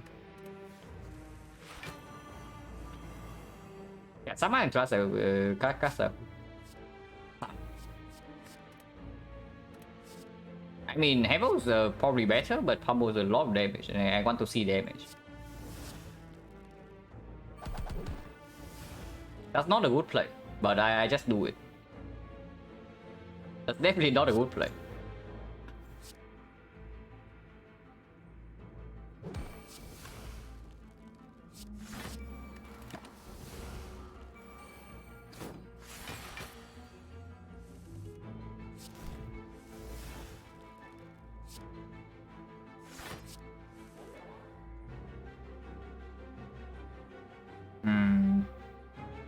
Can hurt a little bit. Okay, maybe more than a little bit.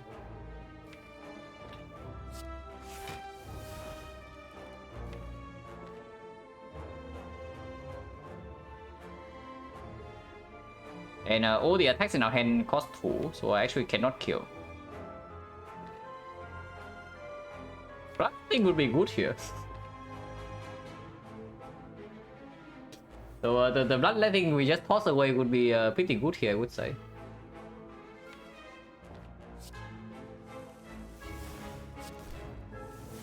Yeah, no problem. Okay, it's not that strong. If this doesn't work, we will die here, yeah? So I sure hope it works. But it definitely works.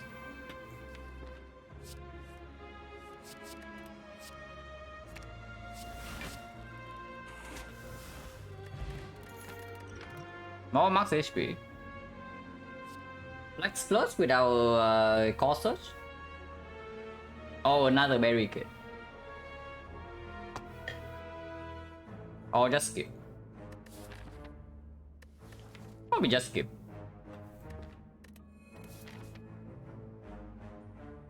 I mean, I don't know. Maybe shot's just freaking broken. Like, whenever... I have not played a lot of runs with the shot, but it just... seems like just performed. Maybe our relics are also like slightly good, but I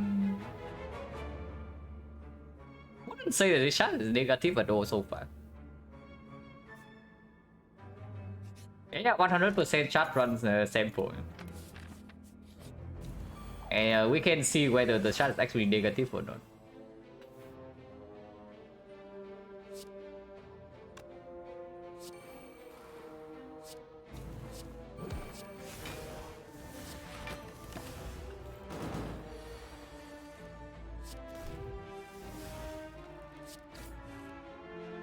So the Wallop had counter.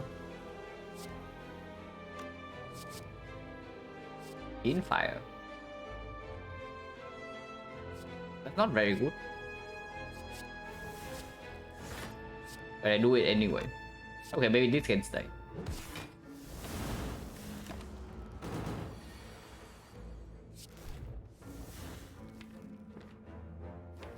Technique for... I don't know for what.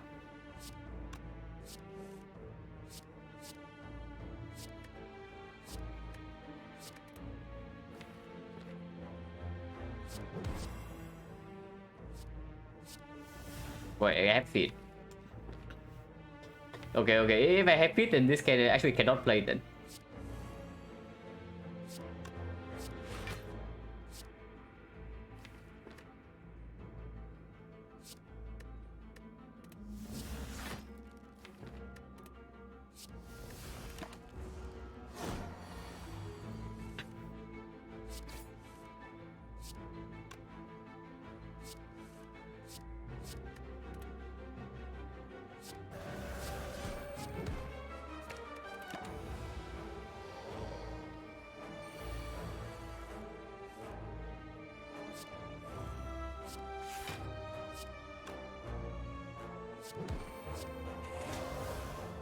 A lot of HP. Garbage.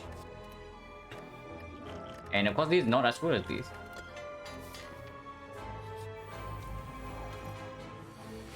We are actually so freaking strong. Like we have 164 HP, but we have not lost a single point of HP yet in this deck.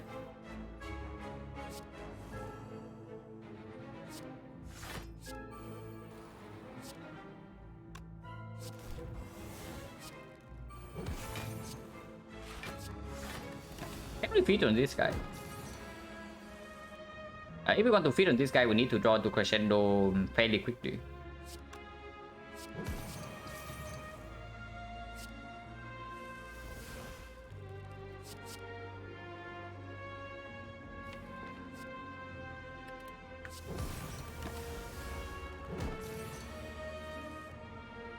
Okay, is this quick enough?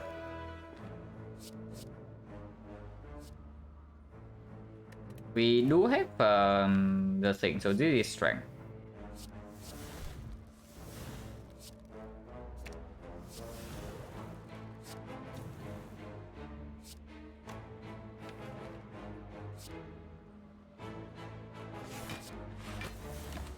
But 3 more turns, yeah, and then 6 strength double damage. It's probably too slow. Yeah, it's probably too slow.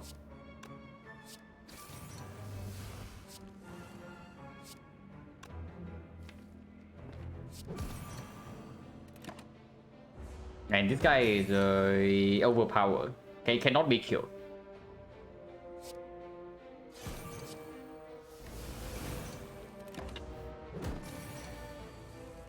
Yeah, there's no way we can deal this much damage. At least we get to set up pendant.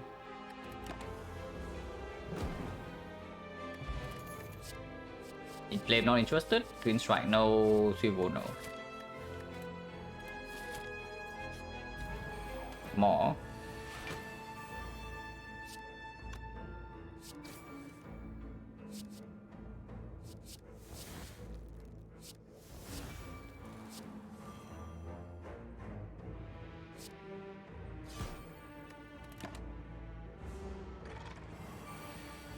If another all this weaken and watcher, I mean, it's just because we have some ironclad cuts. If we did not pre-buff into ironclad cut, we would probably be able to kill transient. But yeah, for your damage is not that high. Our damage is high in burst, but it's not like consistently super sick, and we cannot play a billion cards per turn. Like Watcher.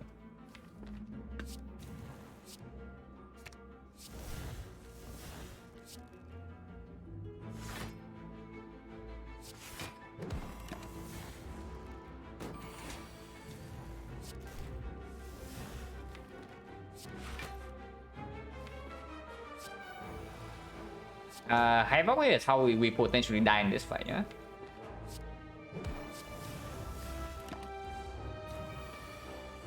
Because this guy deals a lot of damage.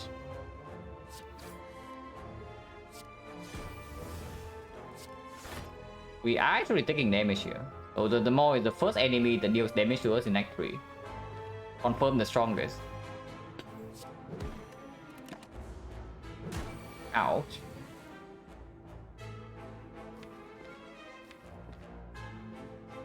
Probably can do it now.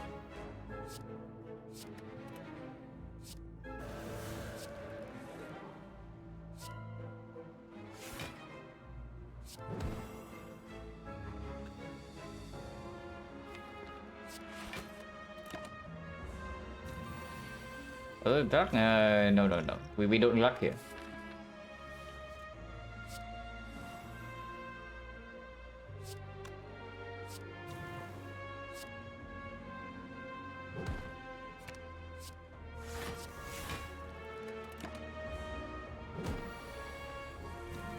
Oh yeah, single walker also deals some damage. Okay.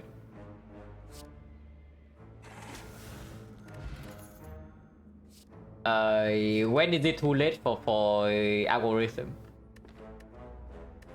So 46 without Echo Form is probably too late. Dual Wheel also doesn't really play, and Flying Ship complete trash. Anyway, just like farming max HP here. No max HP in this shop. What is the worst card in this deck? It's probably Silver Saw. Heavy Blade. Heavy Blade is definitely the worst card in this deck. Oh, it's fine. Peace Strike is basically buying on remove for 36, so probably not that. This is okay. But I just want to leave this shop and just buy everything in the Act 4 shop.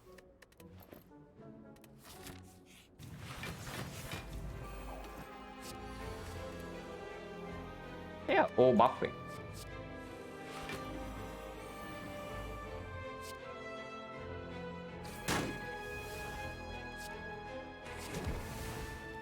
But Wood Forest, we have the turn 1 deck.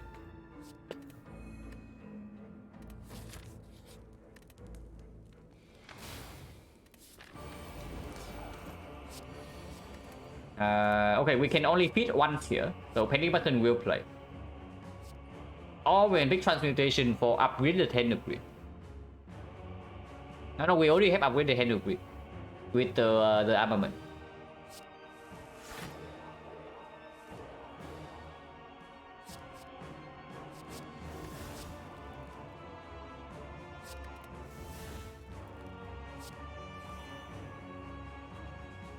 Maybe we should have like Cow Game Boy or something.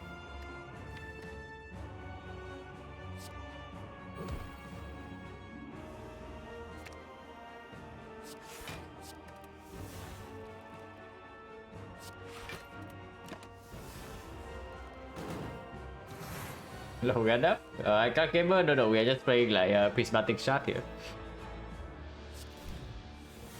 Maybe we should have added the second barricade.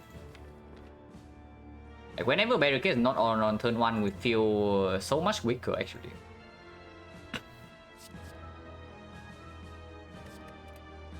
Is whatever. And this is fine.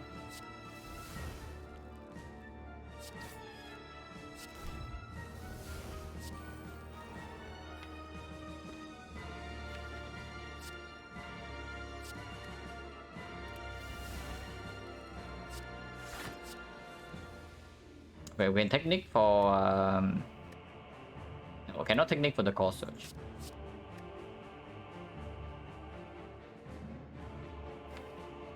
Yes, we can technique button.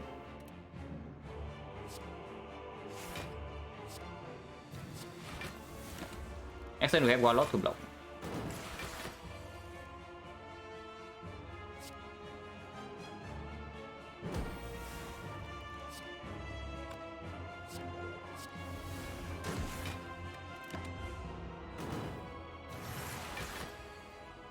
Okay, now we can play the second panic button. We take damage this turn.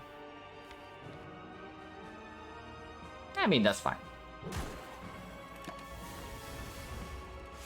We have a lot of HP.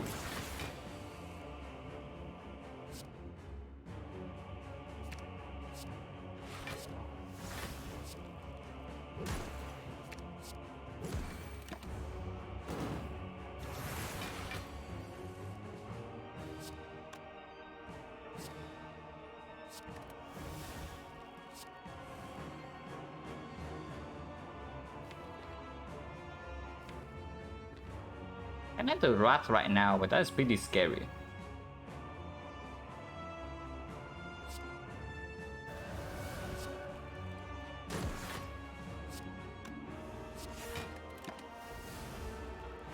Could have just thrown the run by going into Wrath, but maybe it's fine. Maybe.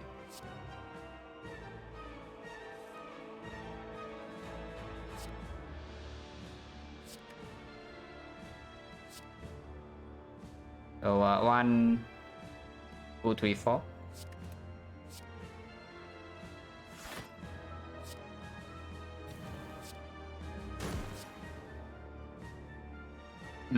Could have done entrance then. So that was pretty bad.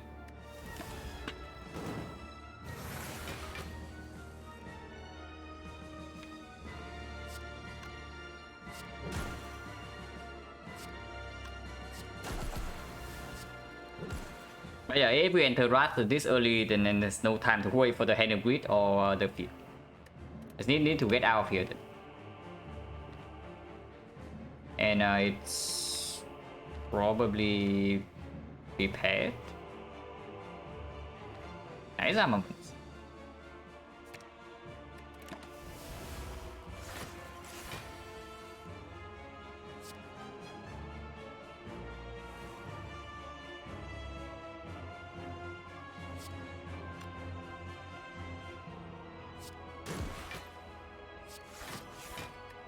Okay, we're fine.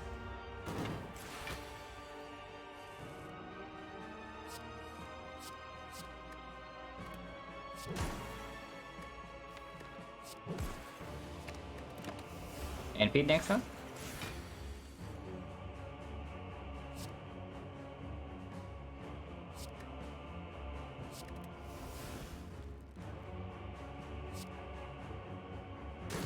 Ouch. Okay, never mind me, guys. They never mind me. But it was like I completely forgot it was vulnerable. I just saw the number 60 something, and then I see that it's less than the HP. But it just instantly killed. So minus 3 bucks HP. Yeah, could have had on an 80 by now. Wait, I also instantly the freaking type of 2 bucks. It's fine. Chrysalis is okay. Chrysalis is not so bad. But I did not want this.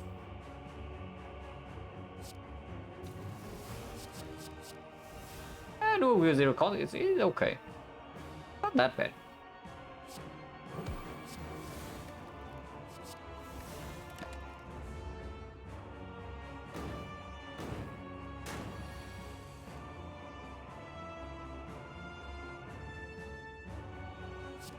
We waste artifact charge, but we can do a real freaking core search to get infinite artifact.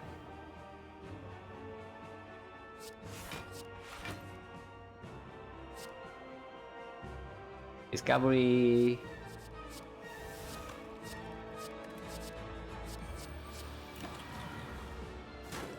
That was probably not a good play, but I have to do it. It was definitely not a good play, but I have to do it, guys. But I mean, I don't know, maybe it is a good play.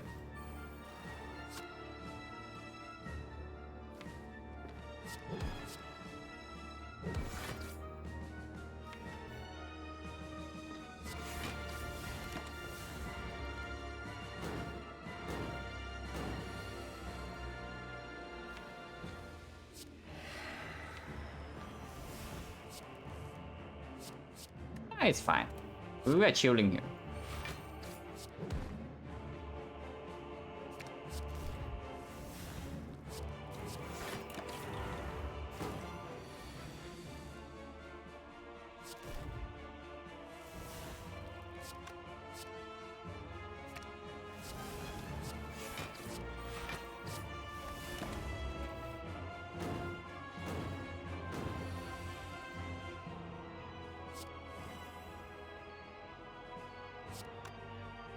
This can exhaust speed, and I don't want that.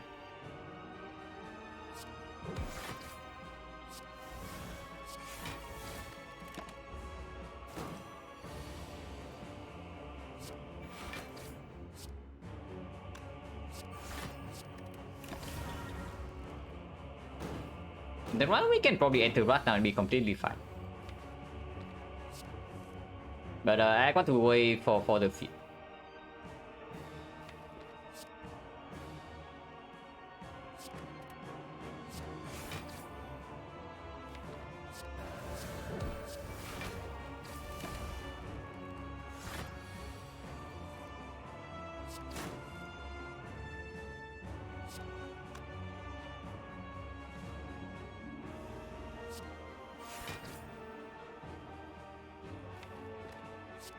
It is not upgraded yet, right? So we can headbutt the armament.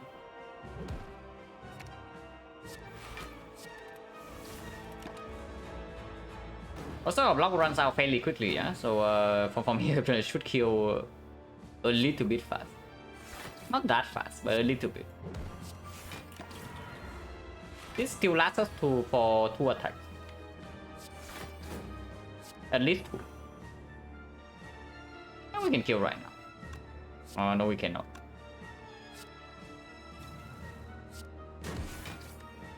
Actually, we could have.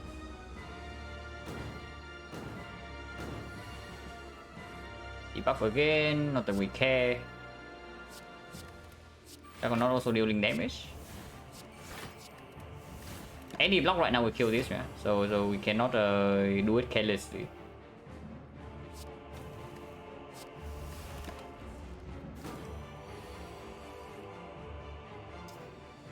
This will kill this, but otherwise we take damage. So 1 out of 3 out of 4.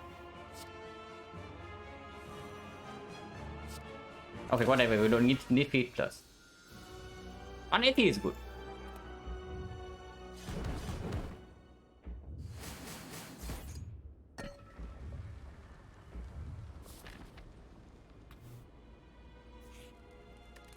Force rest anyway.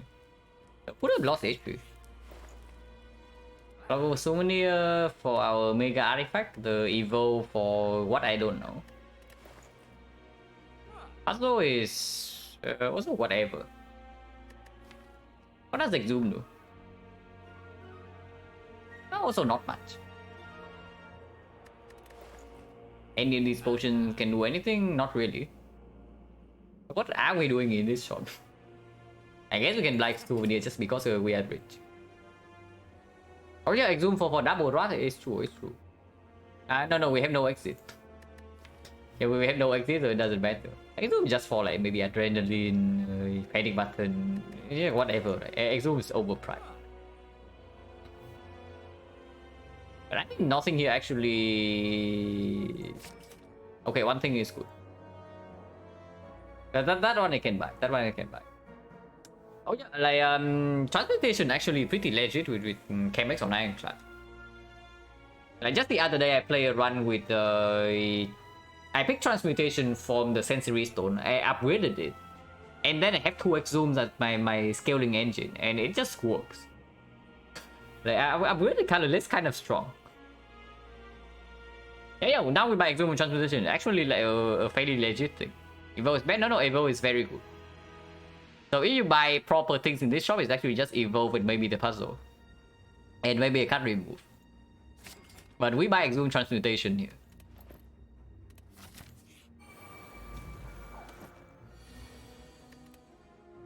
Madness is whatever, blinds whatever, the bombs also whatever. Probably blinds the best.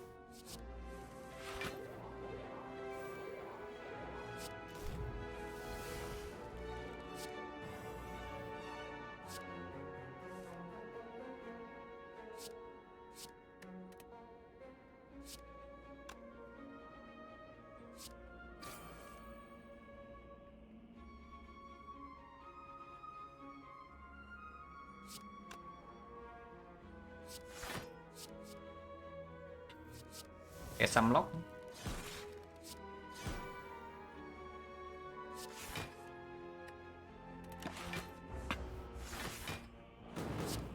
Might get wrecked this turn. We do not get wrecked if we do this right here. Okay, we definitely do not get wrecked if we do that. And I guess we do that.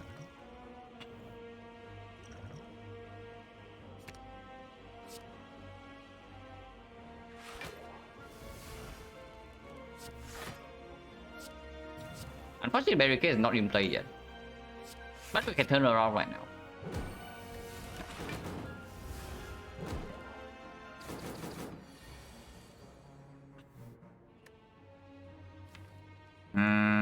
No, that's not very good. And panic button again. Okay, that's fine.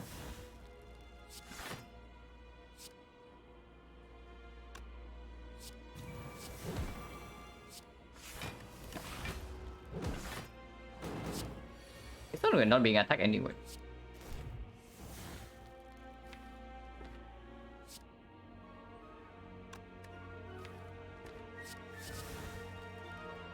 Not very good.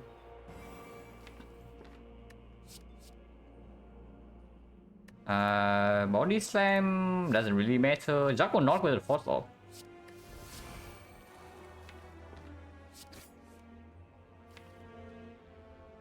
Weapon is better in redraw, violence the same. Especially when we have like crescendo. Yeah, when we have crescendo, it's just better to do that. And I guess you don't play a card this turn. Take 2 damage.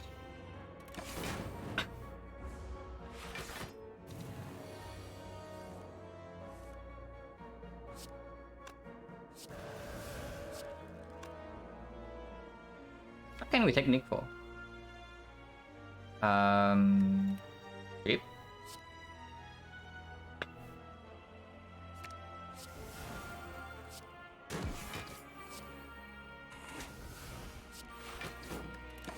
be blind when we matter. But we also need to kill this turn.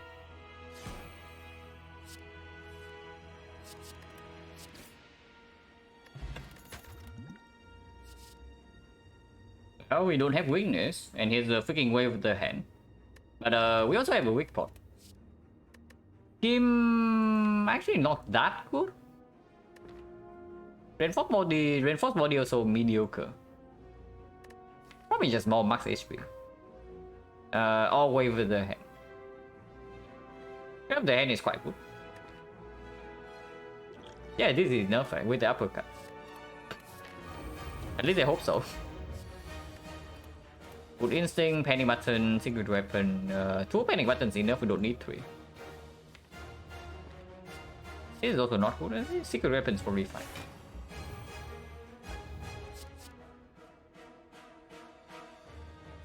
Garbage, unless we just let this exhaust then.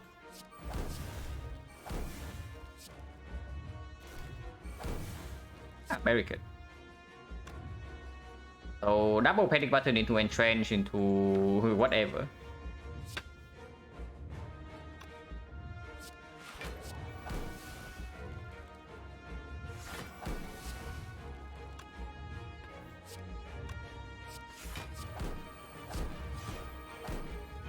I guess can play this as well.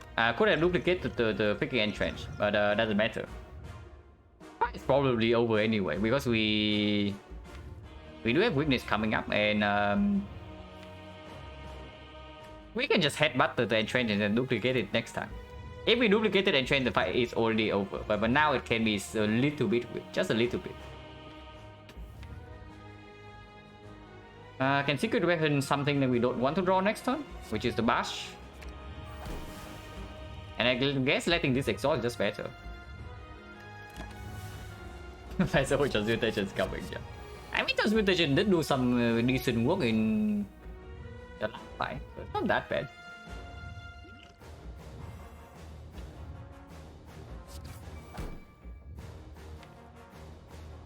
Technique for armament is okay.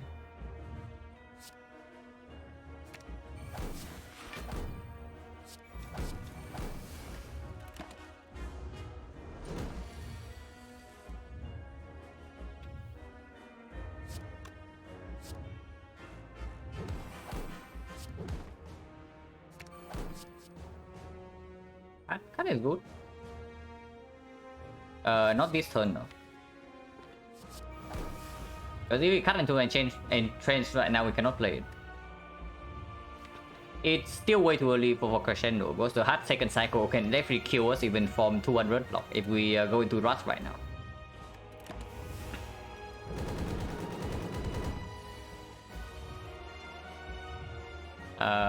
The hand is here, but we probably change first before transmuting for 3.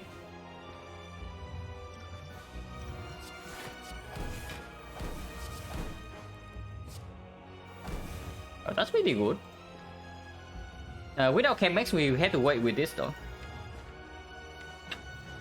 Actually, no. We can exhume the adrenaline to get 2 energy, and then we go in instantly.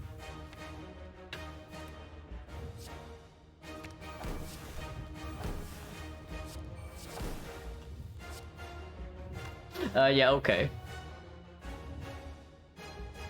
I mean, this doesn't do anything right now, yeah? Because our entire deck is already upgraded. But it's here for moral support.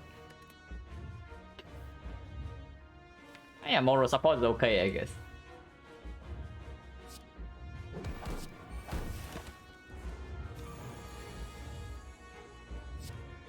What can possibly go wrong with the Havoc? Like, nothing can go wrong.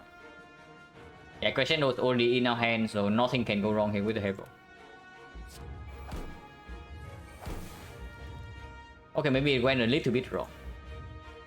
It's not that bad. It's not that bad. Cut into entrench is over. I mean, the fight's probably already over. Let me cut first.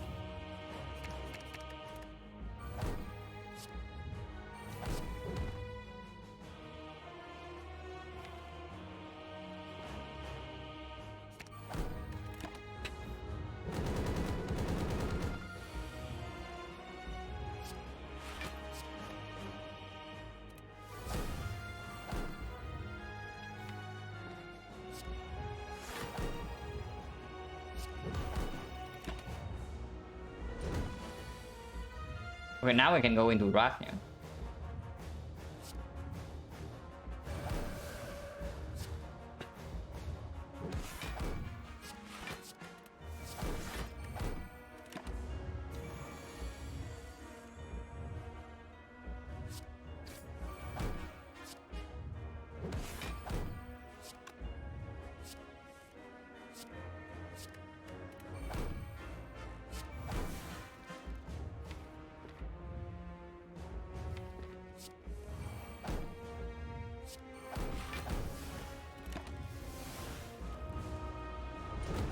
Okay, this is only on an 80 damage and we can double our block, so no problem here.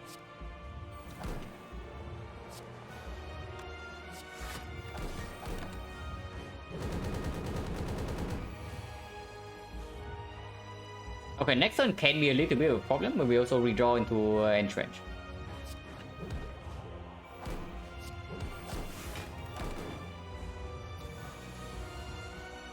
Quite a lot, a big number, but we don't care.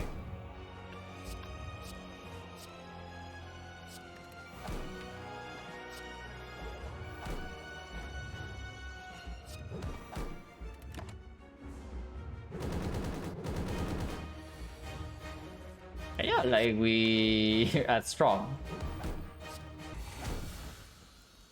I did not lose a single point of HP here. That's pretty crazy. I guess that's what the good turn one draw just give us. And yeah, like I don't know, maybe Shard is OP. Maybe Shard is OP. It has nothing to do with these relics, guys. Like sure, it's not these other like premium relics. It has to be the Shard. But yeah, the last Shard run we also took like basically no damage in the entire run.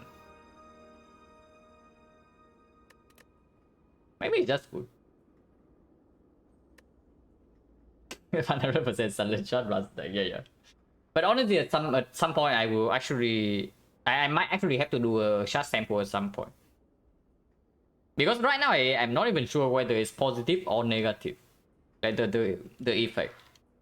If it's slightly positive, then maybe sometimes we can afford to spend gold on it. But right now, I have no idea.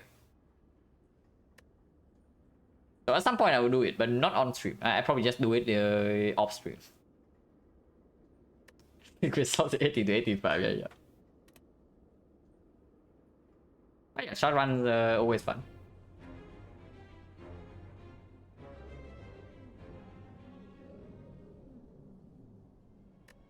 I need to actually look at the freaking Exhum deck.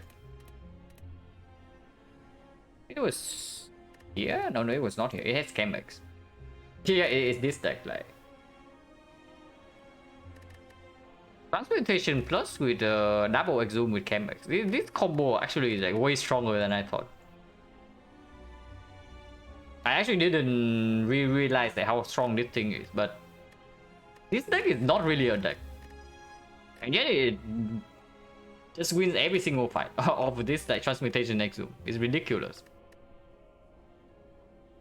Your shot tempo controlling the run, I just console it in, and that's why I just say that I do it off stream, because it's basically just an experimental thing to see whether this relic is at least slightly positive or not.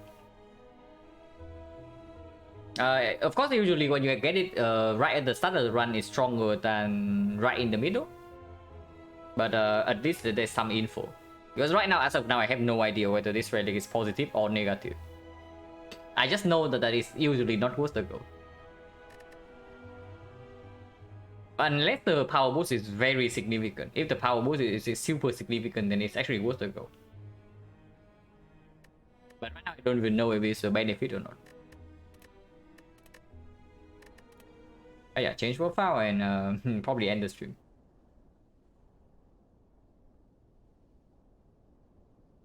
Oh yeah, at least we are back to 70. Like say 7-3, I take it. Definitely not what I want. If I have to choose the first 10 games result, of course I would like 10-0. But 7-3 with some tough runs is acceptable. This one is weird. At the very end, I still do not know whether this one is weak or strong. But maybe it's strong just because of the relics are so good. The deck sucks, but the relics are super good. So it's probably a strong run. Yeah, let's see if there's anybody streaming.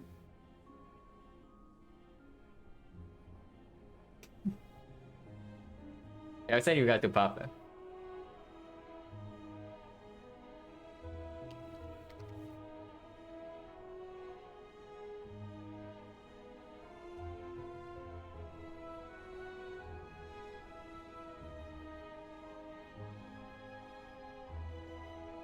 Yeah, as always, thanks for watching us, and see you later.